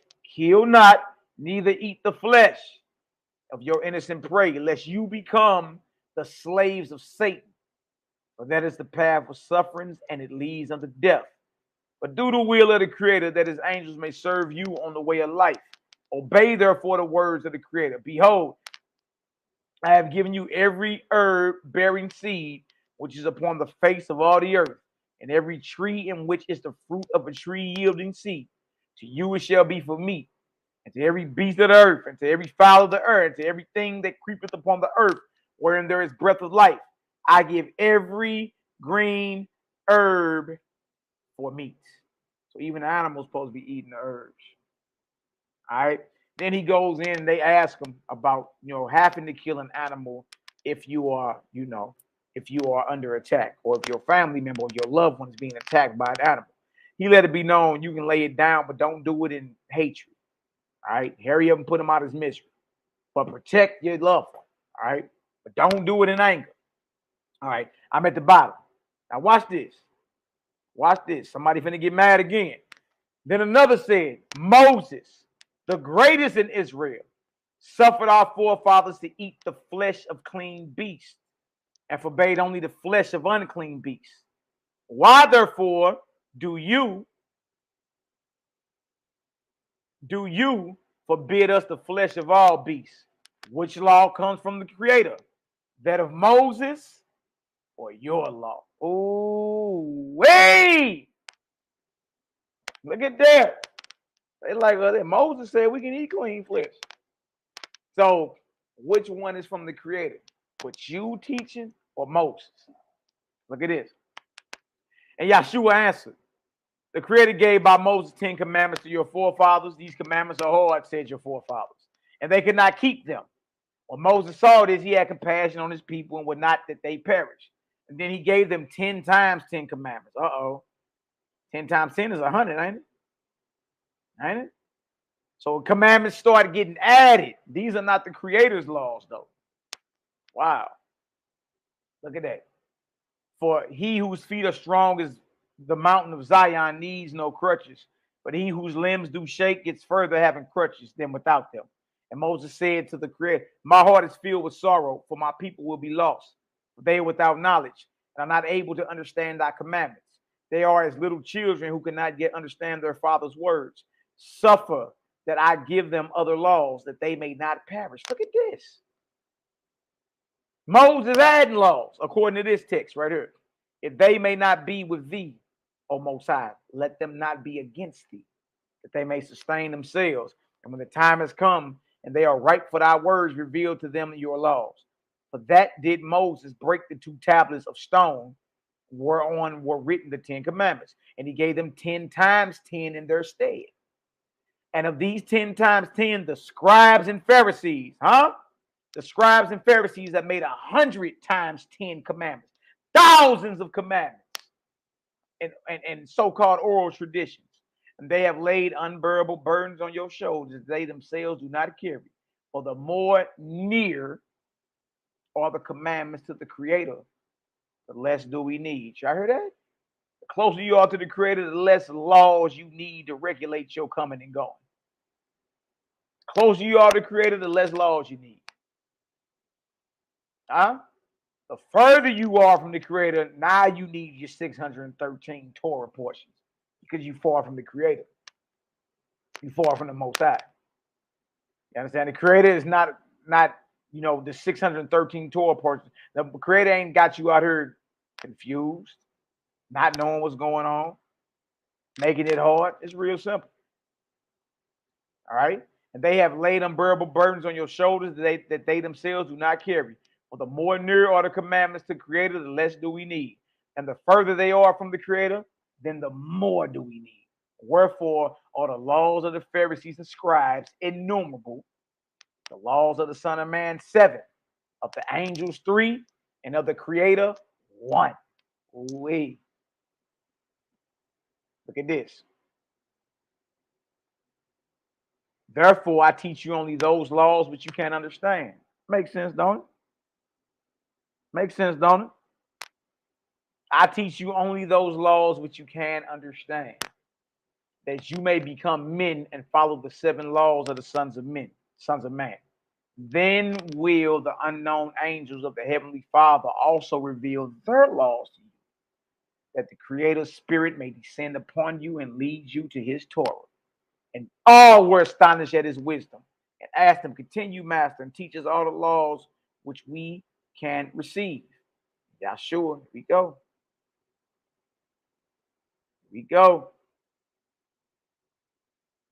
And Yahshua continued, the Creator commanded your forefathers, thou shalt not kill. Thou shalt not kill. But their heart was hardened and they killed.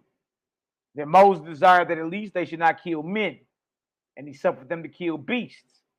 And then the heart of your forefathers was hardened, and the heart of your forefathers was hardened yet more. And they killed men and beasts likewise. But I do say to you, kill neither men nor beasts, nor yet the food which goes into your mouth. Bag drop. There it is. There it is right there, y'all. He say, look, man, look, Moses allowed certain things because y'all had hardness of heart, and y'all was so far from the creator, y'all ain't know no better. Y'all needed training wheels out here. But now it's time to take the training wheels off and ride your bike, ride your motorcycle for real. You know what I mean? Well, Moses, so Messiah say, look, certain things are written in the written Torah that was allowed because of the hardness of your heart, but from the beginning it wasn't so. So he say, but I do say to you, kill neither men nor beasts, nor yet the food which goes into your mouth. So that sirloin steak, that ribeye steak, that's against the creator. You're not to kill your food. For if you eat living food, the same will quicken you. But if you kill your food, the dead food will kill you also. For life comes only from life. Facts. For life only comes from life. And from death comes always death. For everything which kills your foods kills your bodies also. Y'all hear this? Y'all hear this?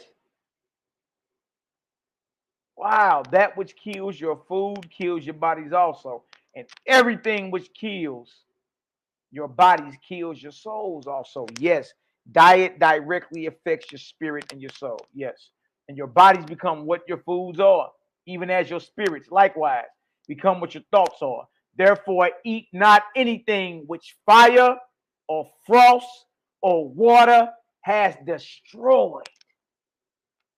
Freezer burn, huh? He don't eat nothing that fire, frost, or water has destroyed. Flat out. For burned, frozen, and rotted foods will burn, freeze, and rot your body also. Dang. Sound like they was pushing more of a raw plant-based diet or living. They like, don't even put no fire on it. Be not like the foolish husbandman who sowed in his ground, cooked and frozen and rotten seeds, and the autumn came and his fields bore nothing. Right. Why would you put cooked seeds and frozen seeds in your soil and think you're gonna grow something? And great was his distress, and great was his distress. But be like that husbandman who sowed in his field living seed, and whose field bore living ears of wheat, paying 100-fold for the seeds. Wow, hold on.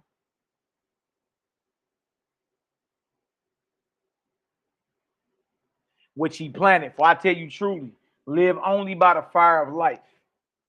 Huh? Live only by the fire of life. See, you naturally you have a natural warmth within your body. You don't need to become with nothing hotter than that. You got a natural warmth within your body. All right? Master. Okay, right here. It says, which he planted. For I tell you truly, live only by the fire of life, and prepare not your foods with the fire of death, which kills your foods, your bodies and your souls also. Master, where is the fire of life? Asked some of them. He says, in you, in your blood, huh? And in your bodies. And the fire of death asked others. So the fire of life, y'all, got to do with your body being in a state of alkalinity. Alkalinity. That's the fire of life, because you have a natural warmth to your body. You see that? So they asked him, well, where is the fire of life? Asked some of them. It's in your blood, in you, in your blood and in your bodies.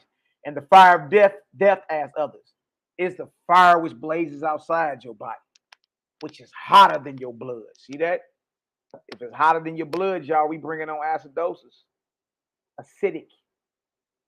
It is the fire which blazes outside your body, which is hotter than your blood. With that fire of death, you cook your foods in your homes and in your fields. I tell you truly, it is the same fire which destroys your foods and your bodies, even as the fire of malice which ravages your thoughts, ravages your spirits. For your body is that which you eat, your spirit is that which you think. Eat nothing, therefore, which a stronger fire than the fire of life is killed. Wherefore prepare and eat all fruits of trees, and all grasses of the fields, and all milk of beasts good for eating. For all these are fed and ripened by the fire of life. All of the gift of the angels of our earthly mother. But eat nothing to which only the fire of death gives savor, for such is of Satan. And then it goes into how you cook your daily bread. And he let you know, man, let the sun warm that up. You understand? Let the sun warm that up. So it goes into more too.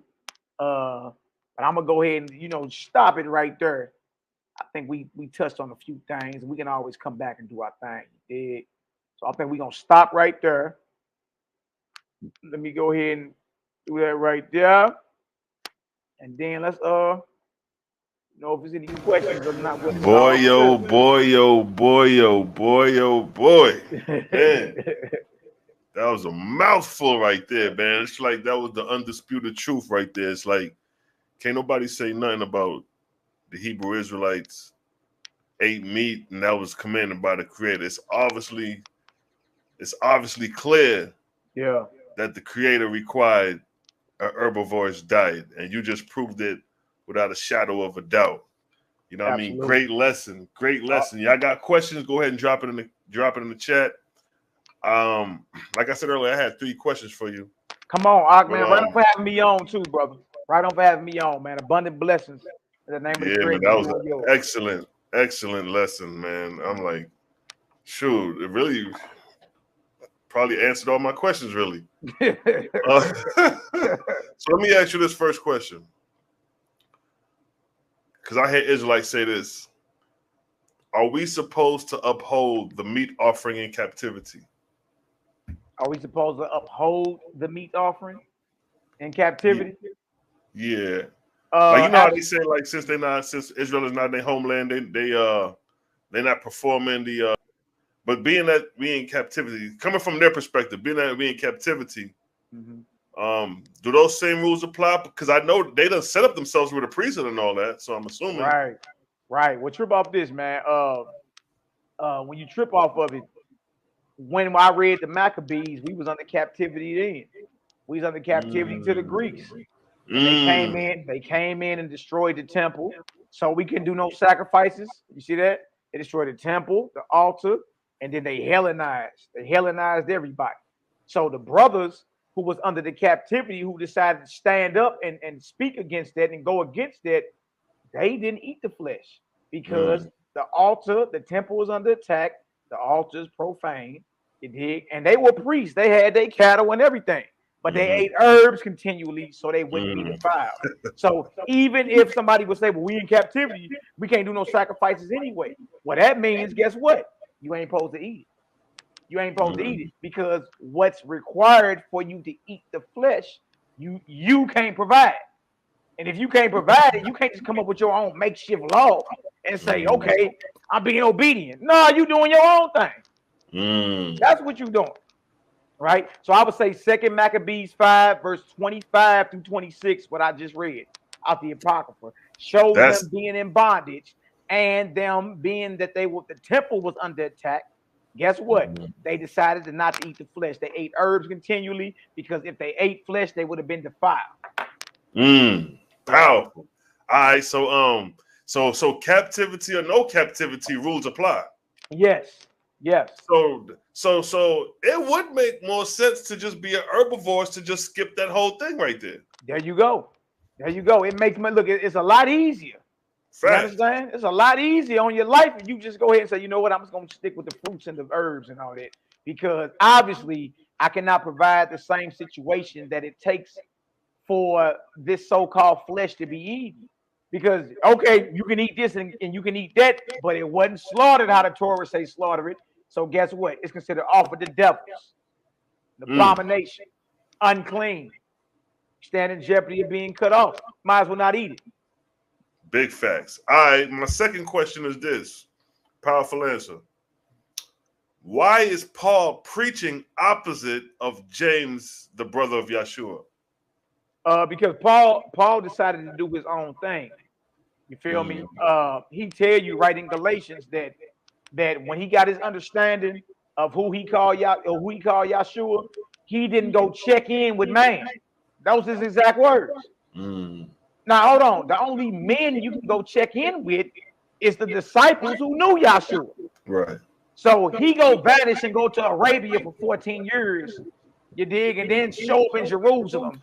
Like, yeah, this is what I'm teaching out here. And so Paul started doing his own thing. The Nazarene way is more disciplined. And it has to do with table fellowship, food restrictions. You dig? A lot of those brothers never cut their hair. They were lifelong Nazarites, so they never cut their hair. A lot of these brothers were in spiritual communion daily. You know what I mean? The Essene literature going to different angels of the morning and different angels of the night. Paul was against all of it: the lots, the herbs, and the spiritual communion. So what Paul brought to the table was his own version of who Yahshua is. And being that he had Roman citizenship, being that he was a Herodian too, that's in Romans the 16th chapter. You know what I mean? So was Paul an Israelite?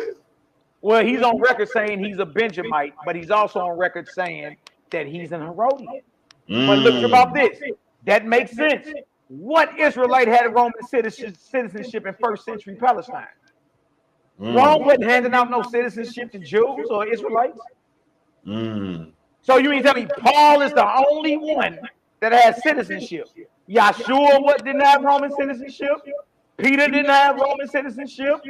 Andrew, Bartholomew, John the Baptist, none of these men had Roman citizenship. So was Paul a Pharisee or Sadducee, or he just popped out of nowhere? Well, he was a Pharisee. See, the history goes like this. The throne at the time was ran by a foreigner named Herod. Right. Okay. All right. Herod was not an Israelite. He was an Edomite. Right. But during the Maccabean time, Herod's father converted to what we call Judaism. You understand? So he wouldn't get his family wouldn't get put out of Israel. Everybody else had to leave. All right. Now, when the battle started happening, then Herod's father had to go to Rome, and Rome, of course, sided with Herod and them over the Israelite, who should have been in the authority. So that's by the time Yahshua was born, Herod was already on the throne. But we never ask ourselves what events led up to an Edomite sitting on the Israelite throne. What events led up to that? Now, Herod's family was given Roman citizenship. Good night. Hence, Paul called the Herodians his family. And he got Roman citizenship. But the Herodians killed all the Nazarenes. So that means Paul had to be an Edomite then. From the way it's looking, just putting the pieces of the puzzle together. Right. Because like you said, he was out there slewing cats before he made the conversion. Exactly. That's like slave master having a change of heart, and he going to the slave telling us, "Hey man, I ain't gonna lynch y'all niggas no more. Accept me." Right, exactly. That's too suspect right there. And look, and he started doing his own thing. That's the thing about it. It'd have been a little different. He was like, look, I know I was off. Everything y'all brothers saying, I'm gonna follow. Got you. You know what I mean? He ain't do that. He started doing his own thing, and then he started firing shots at the brothers. All in Galatians, he tell on himself, if they come teach a different Yahshua, they cursed. Whether Peter, James, and John showed up, whoever they be, it makes no sense to me. God don't respect nobody person. So he was dissing the brothers. He was dissing the leadership the whole time. You dig? And he broke off and started doing his thing. So then, you know, that's the first split right there. That's the difference between Nazarene followers of the Messiah and Hebrew Israelite Christianity that okay and ride with Paul and his letters. You know what I mean? Now, that don't mean everything written in them is wrong. There's some things that's spot on. But there are a lot of things you got to question. Question it. All right, third question, right? Who commanded Israel to eat meat if they were told not to?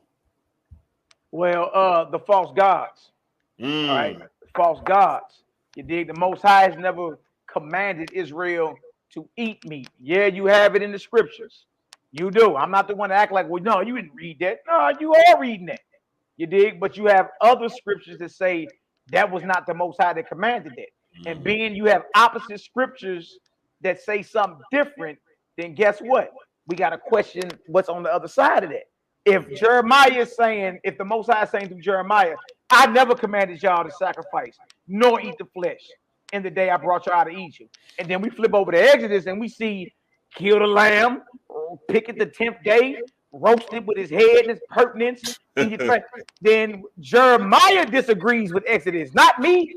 Right. That's already there. Also, you got Isaiah. It says if you kill a lamb, it's just like you killed a man. See what I'm saying? So it would have to be the false scribes who are under the inspiration of the false gods. So put lying stuff in there. Go ahead. Perfect. Excellent answer. So would you think that those false scribes fall under the time of Ezra? Absolutely. Ezra and even before. Because it was things going on in Jeremiah time. Right. You know what I mean? Jeremiah's before Ezra. So true. You know what I mean? In Ezra time, and when you get by the time the Messiah, Yahshua is on the scene, trip off this. His main enemies are the scribes. Everywhere you turn, the scribes and the Pharisees come. The scribes and the Pharisees. Now, why would the scribes have a problem with the Messiah? Because obviously he's teaching opposite of what they wrote down. You know what I mean? He was teaching opposite. So the false scribes under the inspiration of the false gods and deities. You dig? Now trip off this. You brought up Ezra, right? Ezra in the Apocrypha, second Ezra, it says that the Torah was burnt at that time. So they got to refurbish a Torah. Trip off this. In captivity. So second Ezra 14:21, Ezra say that the Torah is burnt. So then he say, if you send your Holy Spirit, I'm going to write everything that was done before, and that way your people can find light, right? Long story short, spirit communion happened. Spirit fell on Ezra. He speaks, the scribes write, right? But trip off this. They wrote down 204 books of the Torah. 204 books in that account. Then he told Ezra, hide 70 of them and publish openly the rest. So that's 134 books of Torah that the public is supposed to have. Torah only got 5 books, Jack. So you really ain't even got what Ezra did according to 2nd Ezra 14. Wow. You know what I mean? Because you would have 134 books of the Torah. Powerful. You got a question on the screen. Sister trying to ask the question. Yeah, who was able sacrificing meat to? That's an excellent question. Now trip off this. You got Genesis 4 in the scripture, right? Well, you got Abel, the one that the Most High is dealing with, versus Cain. Now trip off this. Abel sacrifices flesh, and the Most High is cool with it. But Cain the murderer, brings the Creator spoiled fruit from his ground, or inferior fruits of the ground. Right out the gate, you like, well, the Creator ain't bloodthirsty. Why would he accept Abel's? And you know what I mean? But that's a good question, because he's saying if what y'all saying is true, why? You understand? Why is it that Abel sacrificed flesh? Right? Now, watch this. Crazy part about this is the book of Adam and Eve. Some of y'all done read that before. The book of Adam and Eve, right? Been around a while. Been around since like the 5th century or something like that, right? Now, the book of Adam and Eve, the whole story of Abel sacrificing and Cain sacrificing is totally different than what you read in Genesis, the 4th chapter. And there, Abel was the one that sacrificed the crops that the Creator accepts. And Cain learned how to kill Abel by killing the lamb first. And then, you know what I mean, he went over there and killed his brother. You see? So what I'm saying is there are reports out there that are opposite than what we have in our Bible. That's the book of Adam and Eve, chapter 77 and chapter 78. Read about the sacrifice of Cain and Abel and how it's different than what you read in Genesis, the 4th chapter. You dig? So let me ask you this real quick. Is the book of do they the Nazarene Gospels and the Essene Gospel, do they reference like any of the Adam and Eve? Well, you trip off this. The Nazarene and the Essene Gospels question a lot of what's written down in the written Torah. Gotcha. For example, Peter questions, he denies the whole man failed because they ate fruit. You know what I mean? Or, you know, the whole talking serpent. They question that. They question where God say, let us go down and see. So everything is questioned in the written Torah that goes against the character of the Creator. So, you know, you'll see brothers reading all type of different lost books and all that. But I mean, if it don't resonate with you, then, you know, just don't deal with it. I just was showing that there is an opposite account of Cain and Abel sacrificing opposite of what's written in the Bible. You know what I mean? And to me, it makes more sense that Abel's offering would be accepted being bloodless. Right. You know what I mean? Facts. Over Cain. You did. Facts. So you got another question from Sistren, Harriet. Yep. Okay, I see that. So that as well means he could not have fed 5K with fish and bread. Yes, you got to ask yourself this about the fish in the desert, the fish and the biscuits, right? Was it sushi? Was it raw fish? Or was it cooked fish? Which one? You know what I mean? Most people say, "Oh, well, brother, it had to be cooked." So you saying that the miracle involved him producing 5,000 fried or cooked fish? Was they just walking around the desert with stinking fish in their pocket? Like, what was going on? You see what I'm saying? Like, certain things you got to question. Not only that, we read earlier that whatever meat you eating that can be ate, that got to be processed a certain way, or it's unlawful. You dig? So what I'm going to do, I'm going to show two things for that question. I'm going to show where Yahshua recounts what he did, and he don't even bring the fish up, but he bring that bread up. Then I'm going to go into the Nazarene gospel and show, because the Nazarene gospel was older than Matthew, Mark, Luke, and John. I'm going to show what happened when he fed the multitude in the wilderness, if that's cool. All right. First, let me go Matthew 16. It's real quick. It ain't long at all. I'm going to go to Matthew 16 real quick and show you. And that's why a lot of people believe that the whole fish thing was something that was added much later. A lot of people believe that. A lot of scholars believe that. You dig? Now watch this. I'm gonna go to Matthew. I'm gonna show you. Now, why would he bring up this miracle and leave out the fish? He left it out like it never happened. All right. Now watch this. Let me share my screen. All right. It's real quick, bro. It's a real quick. No problem. You got it. Okay. Sure. And share that. Wow. Excellent question, by the way, though. Excellent question. All right. So look, let me show you this real quick. All right. All right. So this is whenever you share it, let me know, bro. We good. All right. We up there. All right. So this is Matthew right here, y'all. This is Matthew 16, verse 6. All right. I'm gonna start at verse 5. It says, and when his disciples were come to the other side, they had forgotten to take bread. Then Yahshua said to them, take heed and beware of the leaven of the Pharisees and of the Sadducees. And they reasoned among themselves, saying, it is because we have taken no bread. Which when Yahshua perceived, he said unto them, O ye of little faith, why reason ye among yourselves, because you have brought no bread? Do you not yet understand, neither remember the 5 loaves of the 5,000? And how many baskets you took up? This thing is about bread. Huh? He goes back over the 5,000 that were fed in the wilderness. And he don't even bring the fish up. Do you not yet understand, neither remember the 5 loaves of the 5,000? The 5,000 is the multitude that he fed. And how many baskets you took up? Meaning, you remember all the leftovers that was left?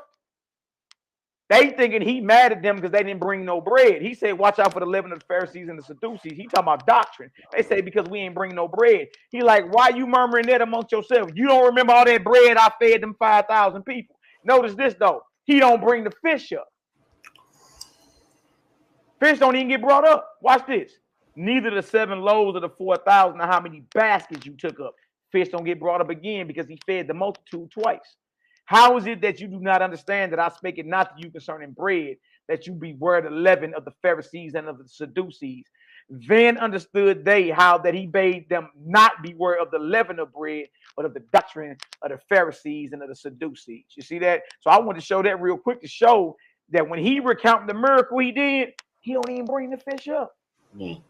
Fish don't even get brought up. And then when you examine the story from a more critical thinking perspective, you like, hold on, was they just walking in the hot ass desert with stinking fish in their pocket? Like, how did that happen?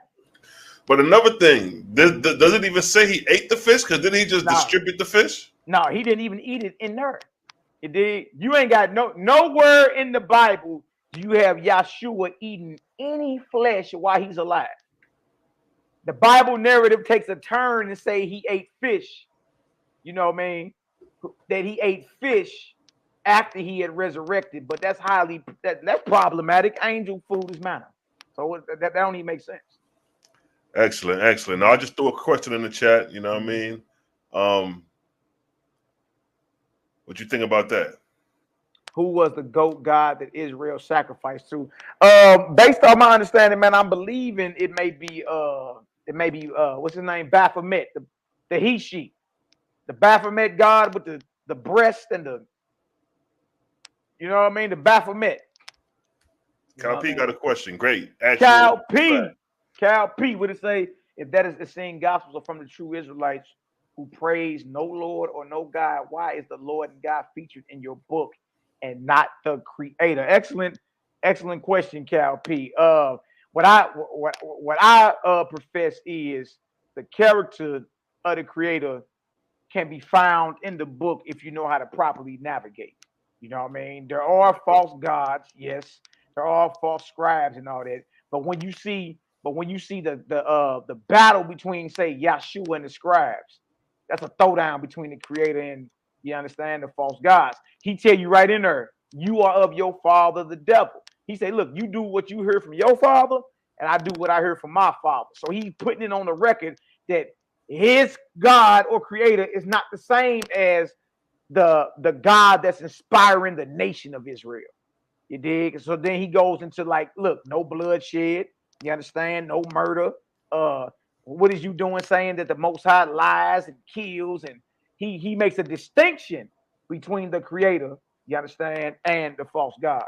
So my understanding of it is, if you know what you're doing with the Bible, you can still pull out attributes of the creator because those belong to him. Those don't belong to the false gods. That's right. You know what I mean? You know, you did an excellent job in distinguishing that, because I noticed when you was reading where it said God, you referenced the creator. Yeah. And I would agree that's right and exact, because, you know, the creator is one universal law. So if it's coming from true God, whether if it's coming from the Lord God or the Lords or the guardian angels or the prophets and messiahs, it's one message. So being that message was right and exact, dealing with purity of diet, that would be a message from the creator, although it's saying God. Right. Because even in the YHWH's, it says that if a person calls on God, meaning the omnipotent creator, it's not blasphemous. It's only blasphemous if you identify the God with the idol and image. Right. So by giving that reference to the dietary law to that degree, we could definitely say that's coming from the creator indeed.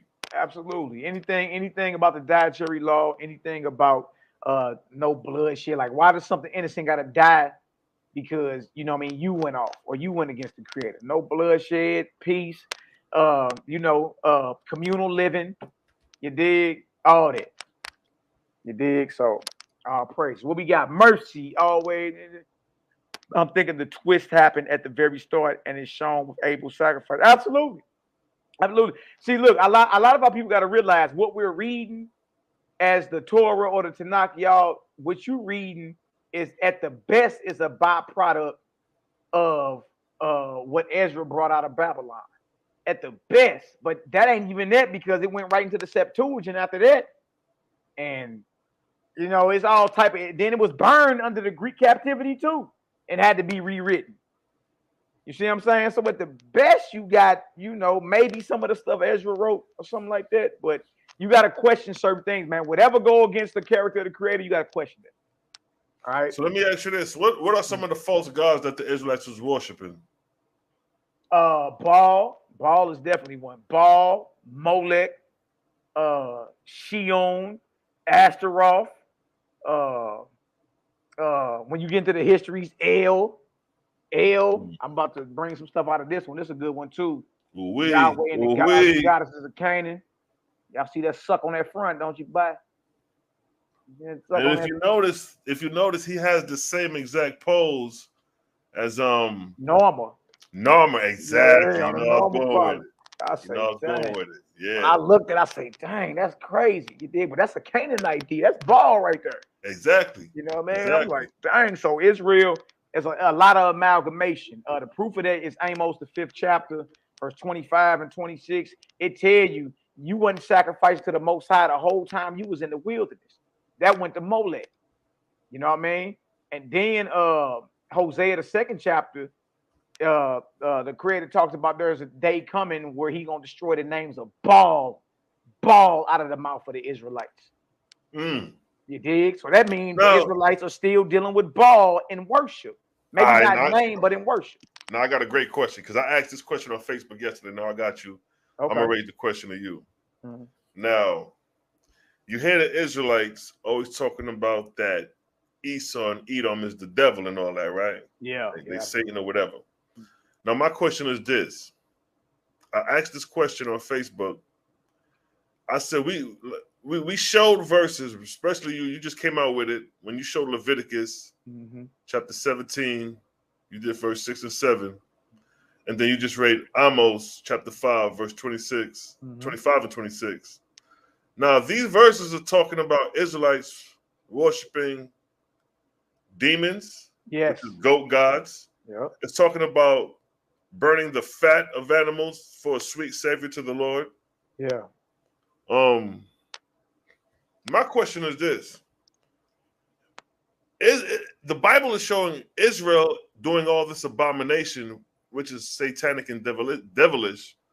Where in the Bible is Esau or Edom doing these same sacrifices where we could say, look, here go Edom doing these sacrifices that is connected to Satanism because it's dealing with the devil.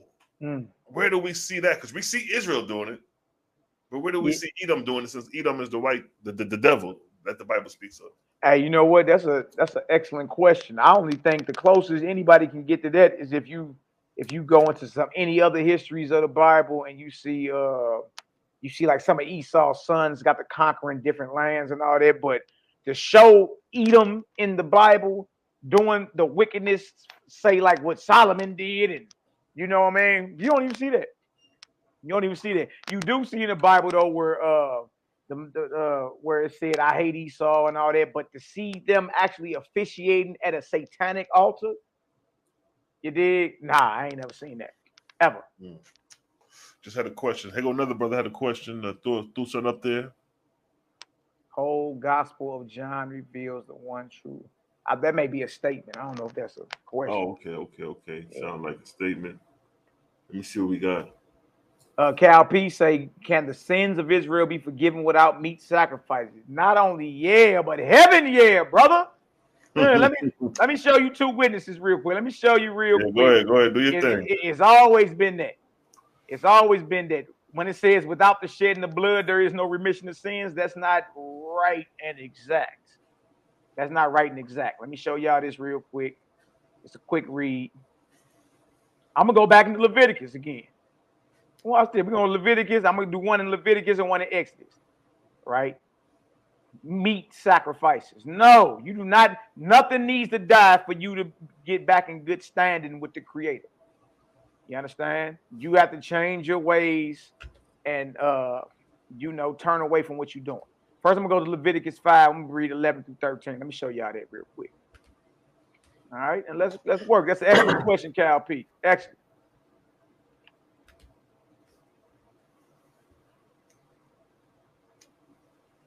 Now watch this. This is one example of atonement or forgiveness going on without the shedding of blood. All right. Now watch this. But if he be not able to bring 2 turtle doves or 2 pigeons, then he that sins shall bring for his offering a 10th part of an ephah of fine flour for a sin offering. He said, look, if you can't afford to bring no bloody sacrifice, then bring some flour. And he shall put no oil upon it, neither shall he put any frankincense thereon, for it is a sin offering. Then shall he bring it to the priest, and the priest shall take his handful of it, even a memorial thereof, and burn it on the altar. Flour, burn it on the altar, according to the offerings made by fire unto the Most High. It is a sin offering. And the priest, look at this, verse 13, Cal P.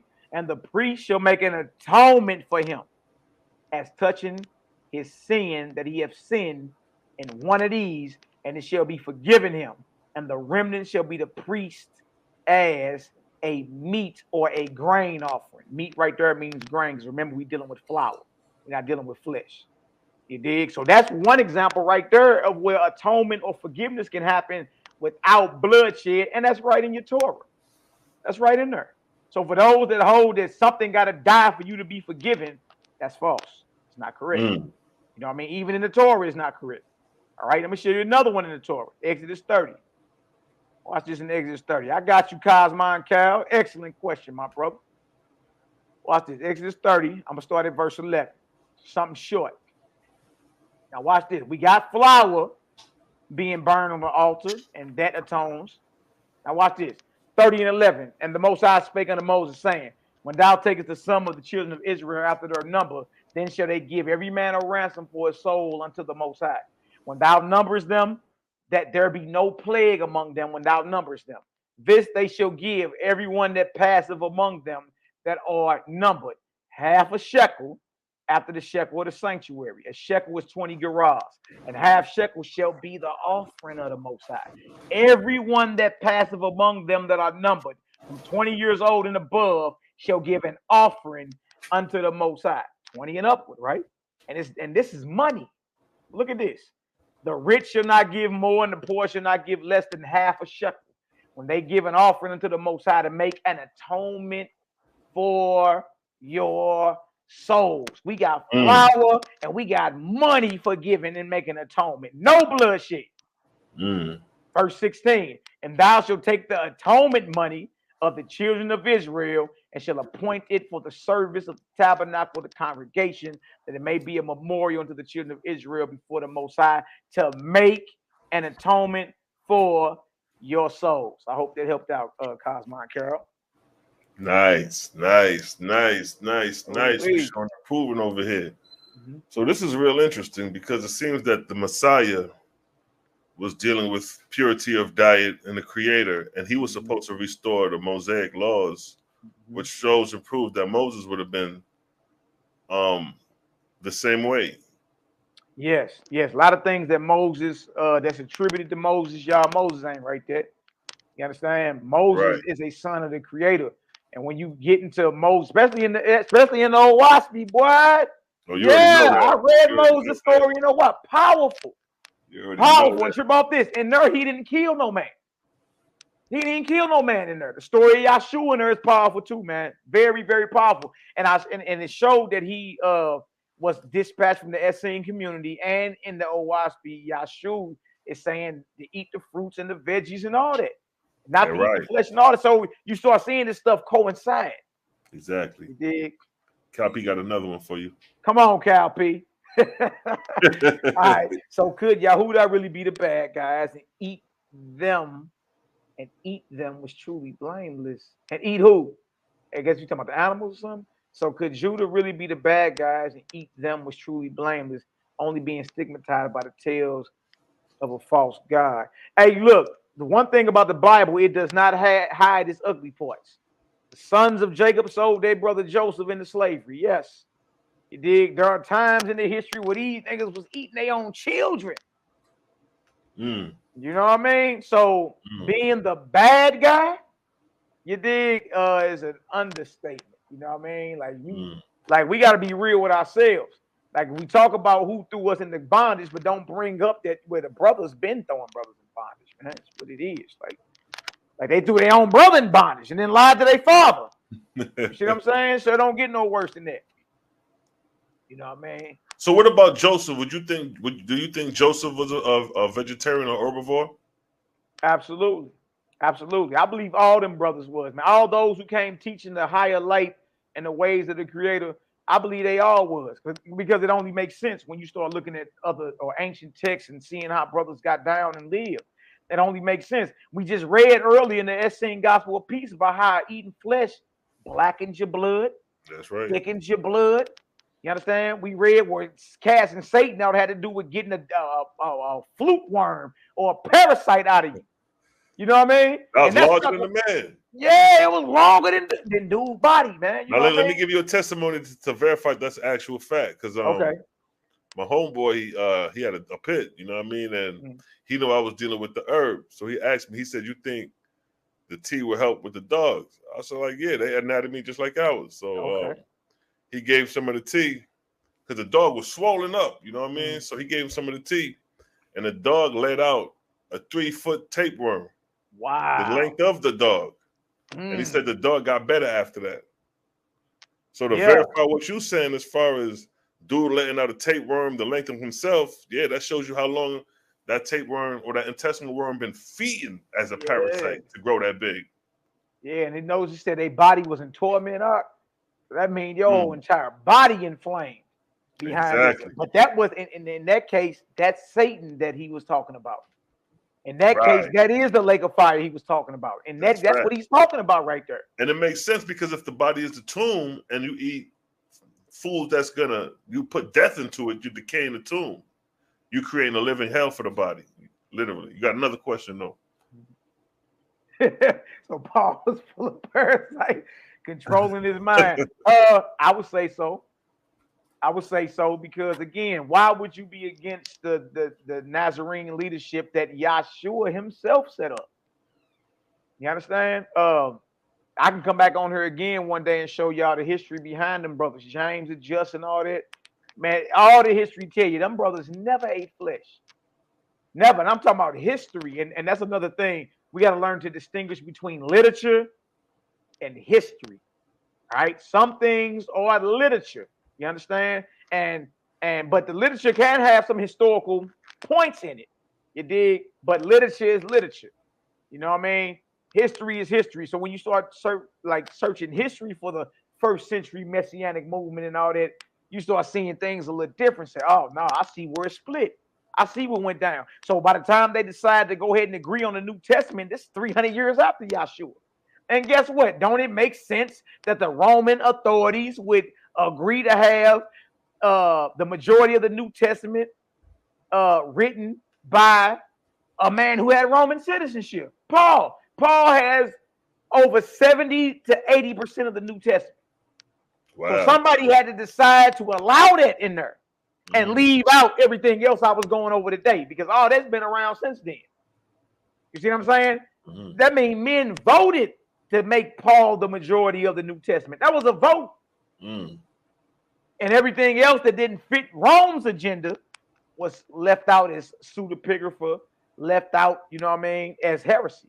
Now, do you think the Paul conspiracy has anything to do with the Piso-Roman family conspiracy? Hey, you know, I'm glad you said that. I'm glad you said the way you talking, I'm like, damn, that may be a connection there. Yeah, because the Flavian family, that's first century as well. Right. You know what I mean? But they don't, but Rome don't start agreeing on the compiling of the New Testament to like after the 300s.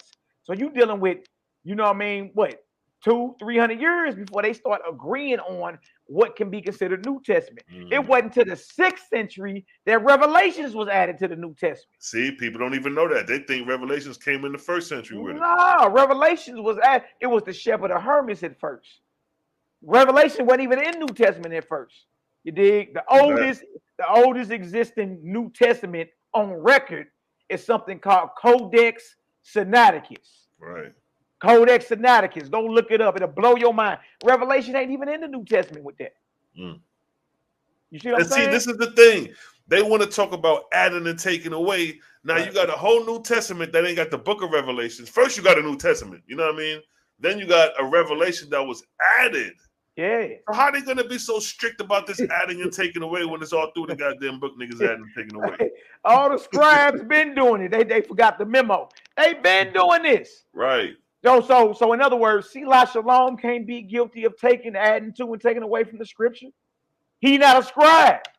Right. Maccabee can't be guilty of adding to and taking away from the scripture because we're not scribes.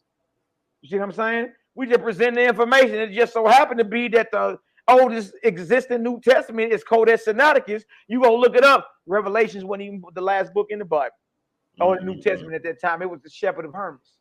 So the whole add to and take from, they've been doing that even with the Torah. The Torah, what was added to the Torah? Right after Deuteronomy, Joshua. That's added. No, this is let me ask you this. So Yahshua was really showing peace, love, and unity, dietary law of purity. He wasn't really talking like he talking about let's go to war, let's draw the sword and go kill off these Romans. But you notice in Revelations, right? The second coming. Now, some people say this is the second coming of the Messiah, which is Jesus Christ or Yeshua. But in that chapter 19, with the second coming, he's coming to do battle. Yeah, bloodshed up to the horse's bridle. Right. Blood up to the horse's bridle. So that's an interesting thing. I'm like, okay, if he's against murder and killing while he was alive on earth, why would his laws or stature change coming back? Right. Look, and that right there is a strong that's a strong point of contention. That's very, very strong. You dig? Especially if we understand that Revelations wasn't even part of the original New Testament. You see what I'm saying? Once we understand that, then you gotta comb through what you read and then really ask yourself, does that fit the character of the Creator? You understand? Now, when I like I say, I'm reading some of the WASP. Now, matter of fact, I'm in that book of Osir. Cold-blooded. Man, cold-blooded. Boy, his pull-up game so hard, it's ridiculous. Clip up, boy. Man, this cat pulled up. Look, he ain't respecting it. He pulling right up to your throne. Exactly. Clip up, cuff up. Y'all know better. So, but what he said in there was so powerful is that he told the false god, he like, look, we come unarmed. We come with the power and the authority of the Creator. You see and that? Shut it all down. Exactly.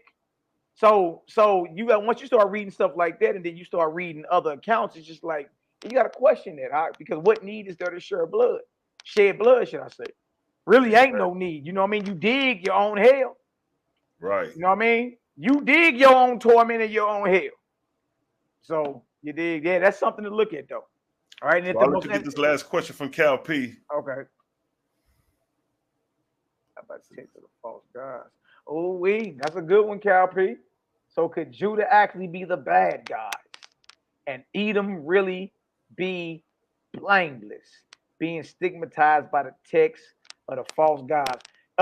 Possible, but there's other stuff. Like for instance, I'm gonna give you an example. In the book of Esther, it's this cat named Haman. All right, he's an Agagite.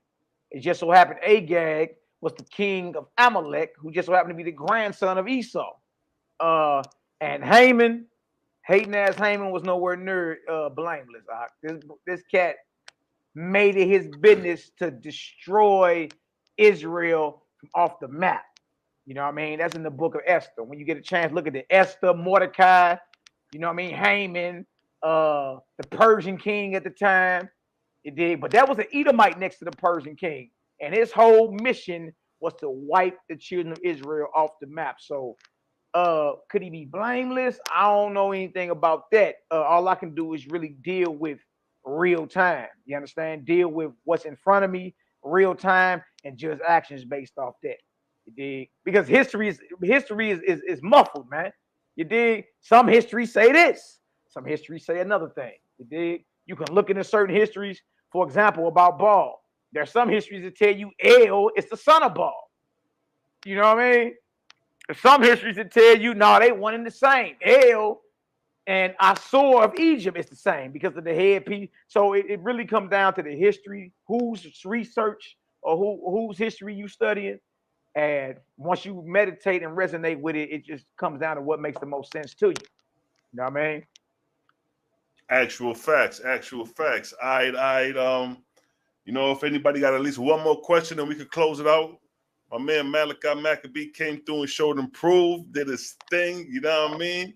Tore down the floor for like 2 hours straight, giving you actual facts. So this is going to be a great video to look back to and see the actual true lessons coming from the true faiths, the true Israelites, the true Nazarenes, the true Essenes, dealing with the Creator and purity of diet. That's right. Dealing with nature. You know, I'm dealing with the sun, moon, and stars, solar cycles, lunar cycles, being totally in tune with the Creator. You know what I mean? Yeah. And man, that's why when we all me, you, Cosmo, and Cal, Yazoo, when we start rapping behind the scenes, you know, you know how we chop it up. That's all the Most High, bro. Because you know what I mean? Like that got to be the Most High Spirit moving brothers to look at the same information and then comparing stuff and be like, bro, we got so much in common. It's crazy. Exactly. Let me ask you this question real quick. Go ahead, King. What is the purpose? Because, you know, some people will say this, I'm going to die anyway, so I'm going to eat what I want to eat. Yeah. They'll run that line. So what is the reason and purpose of really having an herbivorous diet or eating purity? What is the benefit of that if we're going to die anyway? Well, because your actual diet directly affects your spiritual body. Directly affects what some people call the soul, spiritual body, and spiritual progression. We just were reading some of that in the Essene Nazarene literature. You understand? This stuff, like when your body becomes defiled, so does your soul. That's right. So does your conscience. You understand? So this is major. The diet is major. It ain't, people are like, but is it salvational? Yeah, it's salvational.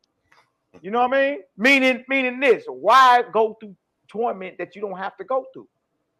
You know what I mean? Why go through that and you ain't got? Why go through torment within your body and have worms pulled up out that sucker that's longer than your body? Why go through all that? You know what I'm saying? Why go through? Why have all these parasites, a colony of parasites in your gut and in your stomach? And you understand? Why go through all that when you can just get on it now and then do preventative? You should be cleansing every day. Be drinking on some bitters every day. You know what I mean? So, is there any camps that teach like this, like how you teach, as far as with the purity of diet, the Nazarene, and because I hear a lot of rosters talk about like they Nazarene. I know they deal with kind of like the purity, the ISO diet and stuff like that, but like more like, you know, in the States. It's a few. But you know what? I don't know, but like me is some. I'm a whole different monster. So I mean, I ain't say like me, you know what I mean? But there are Nazarene brothers and Essene brothers out there that's actually been coming from this perspective longer than myself. It's just when I got it, it's just like, you know, I guess based off the platform and some of us are influential. I started dropping bombs last year and they ain't recovered from it since. So there are brothers and sisters that's been on this walk longer than I have, and I'm talking about the transition from this hard body Israelite to I'm still an Israelite, no doubt. I ain't never denying that, but you know what I mean. We followers of the higher law, the higher way. We followers of the Creator. You know what I mean. So like us, I couldn't say that, but there are other Essene and Nazarene brothers and sisters out there. You understand? Salute to all them brothers and sisters, even if we got disagreements, you know what I mean? Ain't nothing but love, man. Much love. No doubt. My man Malachi Maccabee came through and tore the party down. Much love, King. So check it, man. Go ahead and you know what I mean, close out. And you know what I mean, let the people know what you got going on this coming Friday. Yeah. And then you know what I mean? This Friday, what we doing? Me, Selah Shalom, Cosmo, and Cal, our brothers Yazoo, we working together as a unit to put together what's called the Battle of the Holy Books.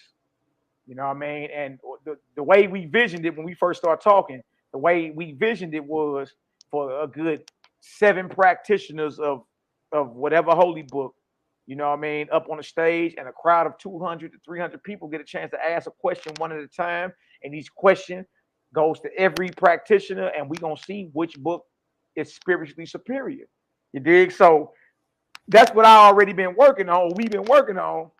And in the meantime, bro's like, man, look, man, clear all this up, man. It's taking too long, man. We ready to swing sword. We ready to swing. I said, all right, bet.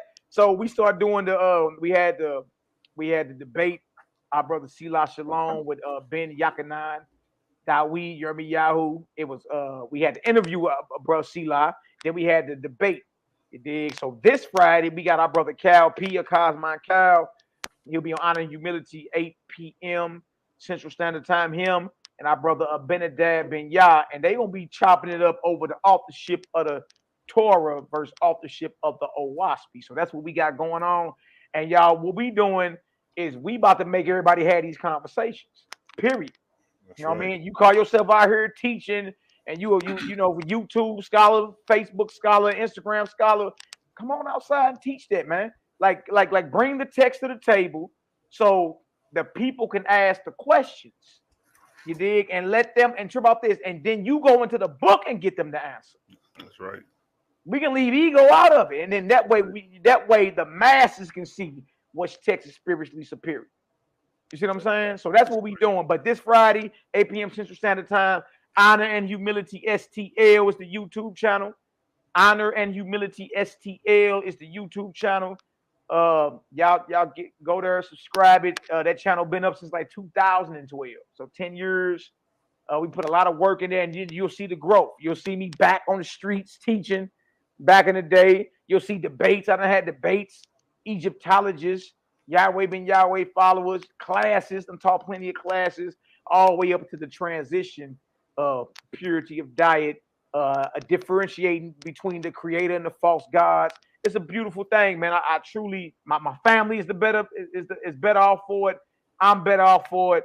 You know, so all praise to the Most High, man. Yo, man, I seen your body, your work, and I must say, man, I was amazed. Like, you know, since we was talking and you reached out to me, you know what I mean? And then one day I said, let me check out the YouTube page. And when I went on there, I was like, yo, this cat got a body of work, like a serious body of work, you know what I mean? And you know a lot of cats, because I seen a couple cats you was with, and I'm like, oh, that's dude from over there. Oh, that's dude from over there. Oh, he know all these dudes, you know what I'm saying? So it's interesting how you deeply connected with these cats as far as over the years and the transition you made to more of a higher frequency and vibration dealing with the creator. You know what I mean? It's dope, man. I commend you for that. You know what I mean? Hey, you know what, bro? And it take a certain caliber of individual, because you can't be afraid to lose. If you about truth, you got to stand on that truth, man. You can't be afraid to lose. You dig? So we at the time we had a very popping platform. You dig? But bro, I seen something I can't unsee. Right. I'm like, hey, look. I mean, okay, so look, bro, donations rolling in. You know, we had a building down here at the time, so the donations was taking care of the building. And I'm like, look, I don't give a hell what I gotta lose. You dig? If truth is truth, it's absolute, man. You gotta stand on it. So, brothers and sisters, you can't be afraid to lose anything. I don't care if it's a relationship. I don't care if it's money. I don't care if it's a job, whatever it may be. I don't care if it's camaraderie, fellowship. You did, because when I came outside and was like, hey, look, this Nazarene literature is a threat to the Bible or a threat to the Hebrew Israelite movement. And mind you, I'm a brew, but this right here is a threat. It's very revolutionary. Bruh, these men, I'm talking about, bruh, people was holding councils. Bruh, you know what I mean? 20 men on one panel. We condemn MALAKIMAC. I'm like, get out of here. It was like that, King? Yeah, so I said, all right, well, I call all y'all out then. You dig? Meats off of the idols. That's the first topic. Let's get it. You dig? Nobody took it. Nobody, you know what they did? They went home and started making videos, but nobody said, hey, Wolf, I'm with that. So all those brothers eat meat. Yeah. All the brothers eat flesh. That's why they convicted. They don't want to deal with it because of conviction. Shit, them worms in them, bro. We just seen today. Those are the things. You dig? Brothers was praying. Let me please kill this nigga. I say, dang. Damn, yo. So that lets you know those demons, them worms, and then the man, that flesh produce maggots, man. You dig? So, but man, I thank the Most High, man. I thank the Most High for showing us. We came outside, lost a little bit. Those that remain, still solid. You dig? So I salute all the brothers and sisters that remain. And then it's like the Most High is constantly growing and not allowing us to get stacked. You dig? Because I bumped into you on YouTube back in 2015, huh? I seen you debate the elder Ben Melech. I seen it. That's wild, yo. Look, even then I was like, good night. He straight watched it. We watched the hell he did. Like, if you be real, if you watch it from a non-biased perspective, It was a facts. slaughter. It wasn't even funny. Facts. You dig? So I've been, you know, and I've been watching videos of yours here and there, but it came back around. And then I go look at your playlist, bruh. I salute that. That's what I'm saying. We both got a crazy body of work. That's why, and then the fruit shows, because it's like the fruit shows when you deliver your message. You can see the wisdom that comes and flows with it through the years you've been experiencing, whatever you've been indulging in. You know what I mean? The doctrine you've been teaching. So I definitely can hear when you speak, and it's like, yeah, this brother on top of his game. And then being that you staying on the necks of these cats with the dietary law, because that's the first law, is purity of the body. Like, you can't even approach, the holy angels can't even approach you because of the impurity. You know what I mean? So if these cats is getting prayers from their God, then what God you really getting answers to? You know what I mean? Hey, the angry and jealous God. Yeah. You got to question all that, man. The infant killer God. The infant killer. That's another thing. Come on now. Like, look, and then when we ask everybody, you know, well, some of the people who in their right mind would be like, oh, hell no, I'm not killing no child. Exactly. But there's a lot of brothers that be like, hell yeah. You got to watch that. You know what I mean? Because that's the behavior of the God. Look, the Creator don't need you to go spill no blood for him. Exactly. Think about it. So there are things that, brothers and sisters, there are things that have to be questioned because there are multiple worships being propagated. Exactly. You need to know if you solid with the Creator or not. That's it. That's it. See, Don Yehuda in the building. Peace, God. Peace to the God. Peace to the God, Don Yehuda. Yeah, that was an excellent interview y'all did with our brother Selah Shalom, man. Much love, man. Yeah, we got to get him on here and drop some knowledge. You know what I mean? All the brothers drop some knowledge. But, man, Maccabee came over here and roasted it. All that dietary law. All you that. know what I mean? Gang, create a gang in the building. Create a gang in the building. All that. All that. All that. All that. So, you know what I mean? You do your last sign out, then we gonna get up out of here. And, you know, we're going to chop it up in the messenger. You know how we do after, you know what I mean? But all good, y'all. But like I say, man, look, all praises to the Most High, first and foremost, period, point blank in the story. Again, I'm on Honor and Humility STL. That's on YouTube. Facebook, Malaki Maccabee. Instagram, Malaki_Maccabee. You know, I love to build with the brothers and sisters.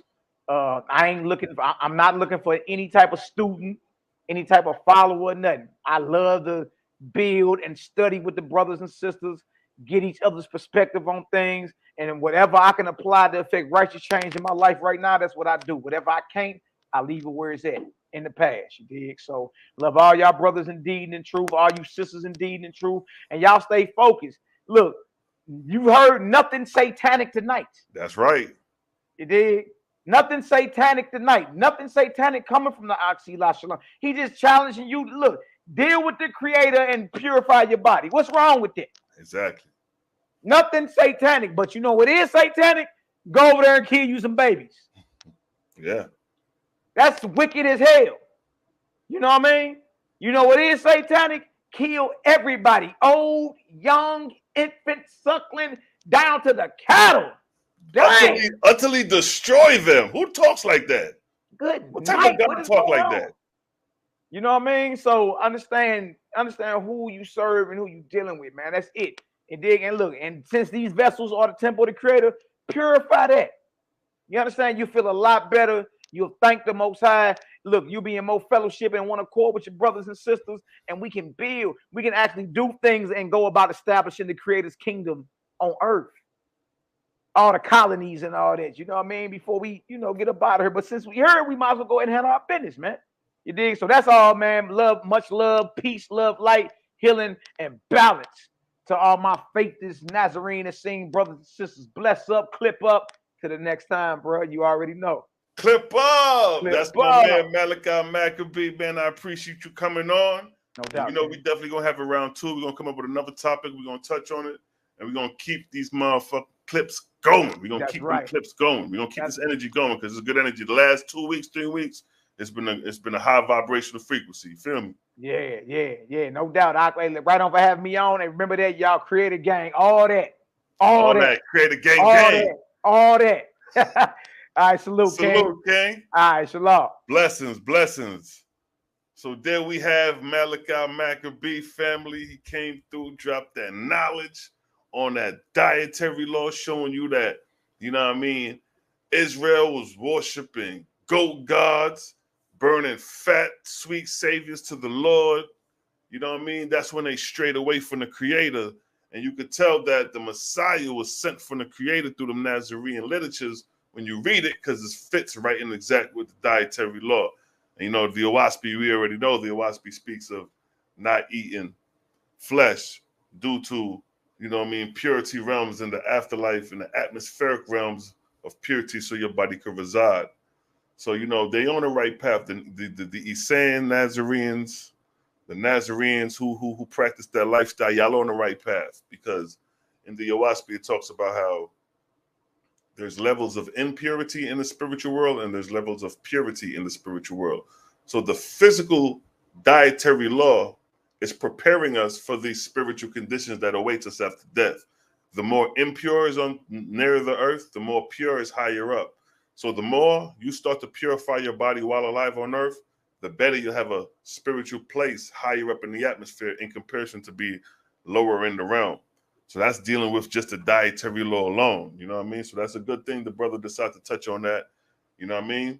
And we're going to address more things to come. Sisters, I'm looking forward to coming getting y'all on here as well. I see y'all starting to go heavy body with the YHWH and the knowledge. You know what I mean? So with that, this your boy Selah Shalom. We chiming out and we out of here. It's a vibes, you dig? And that's how we moving. Bless up.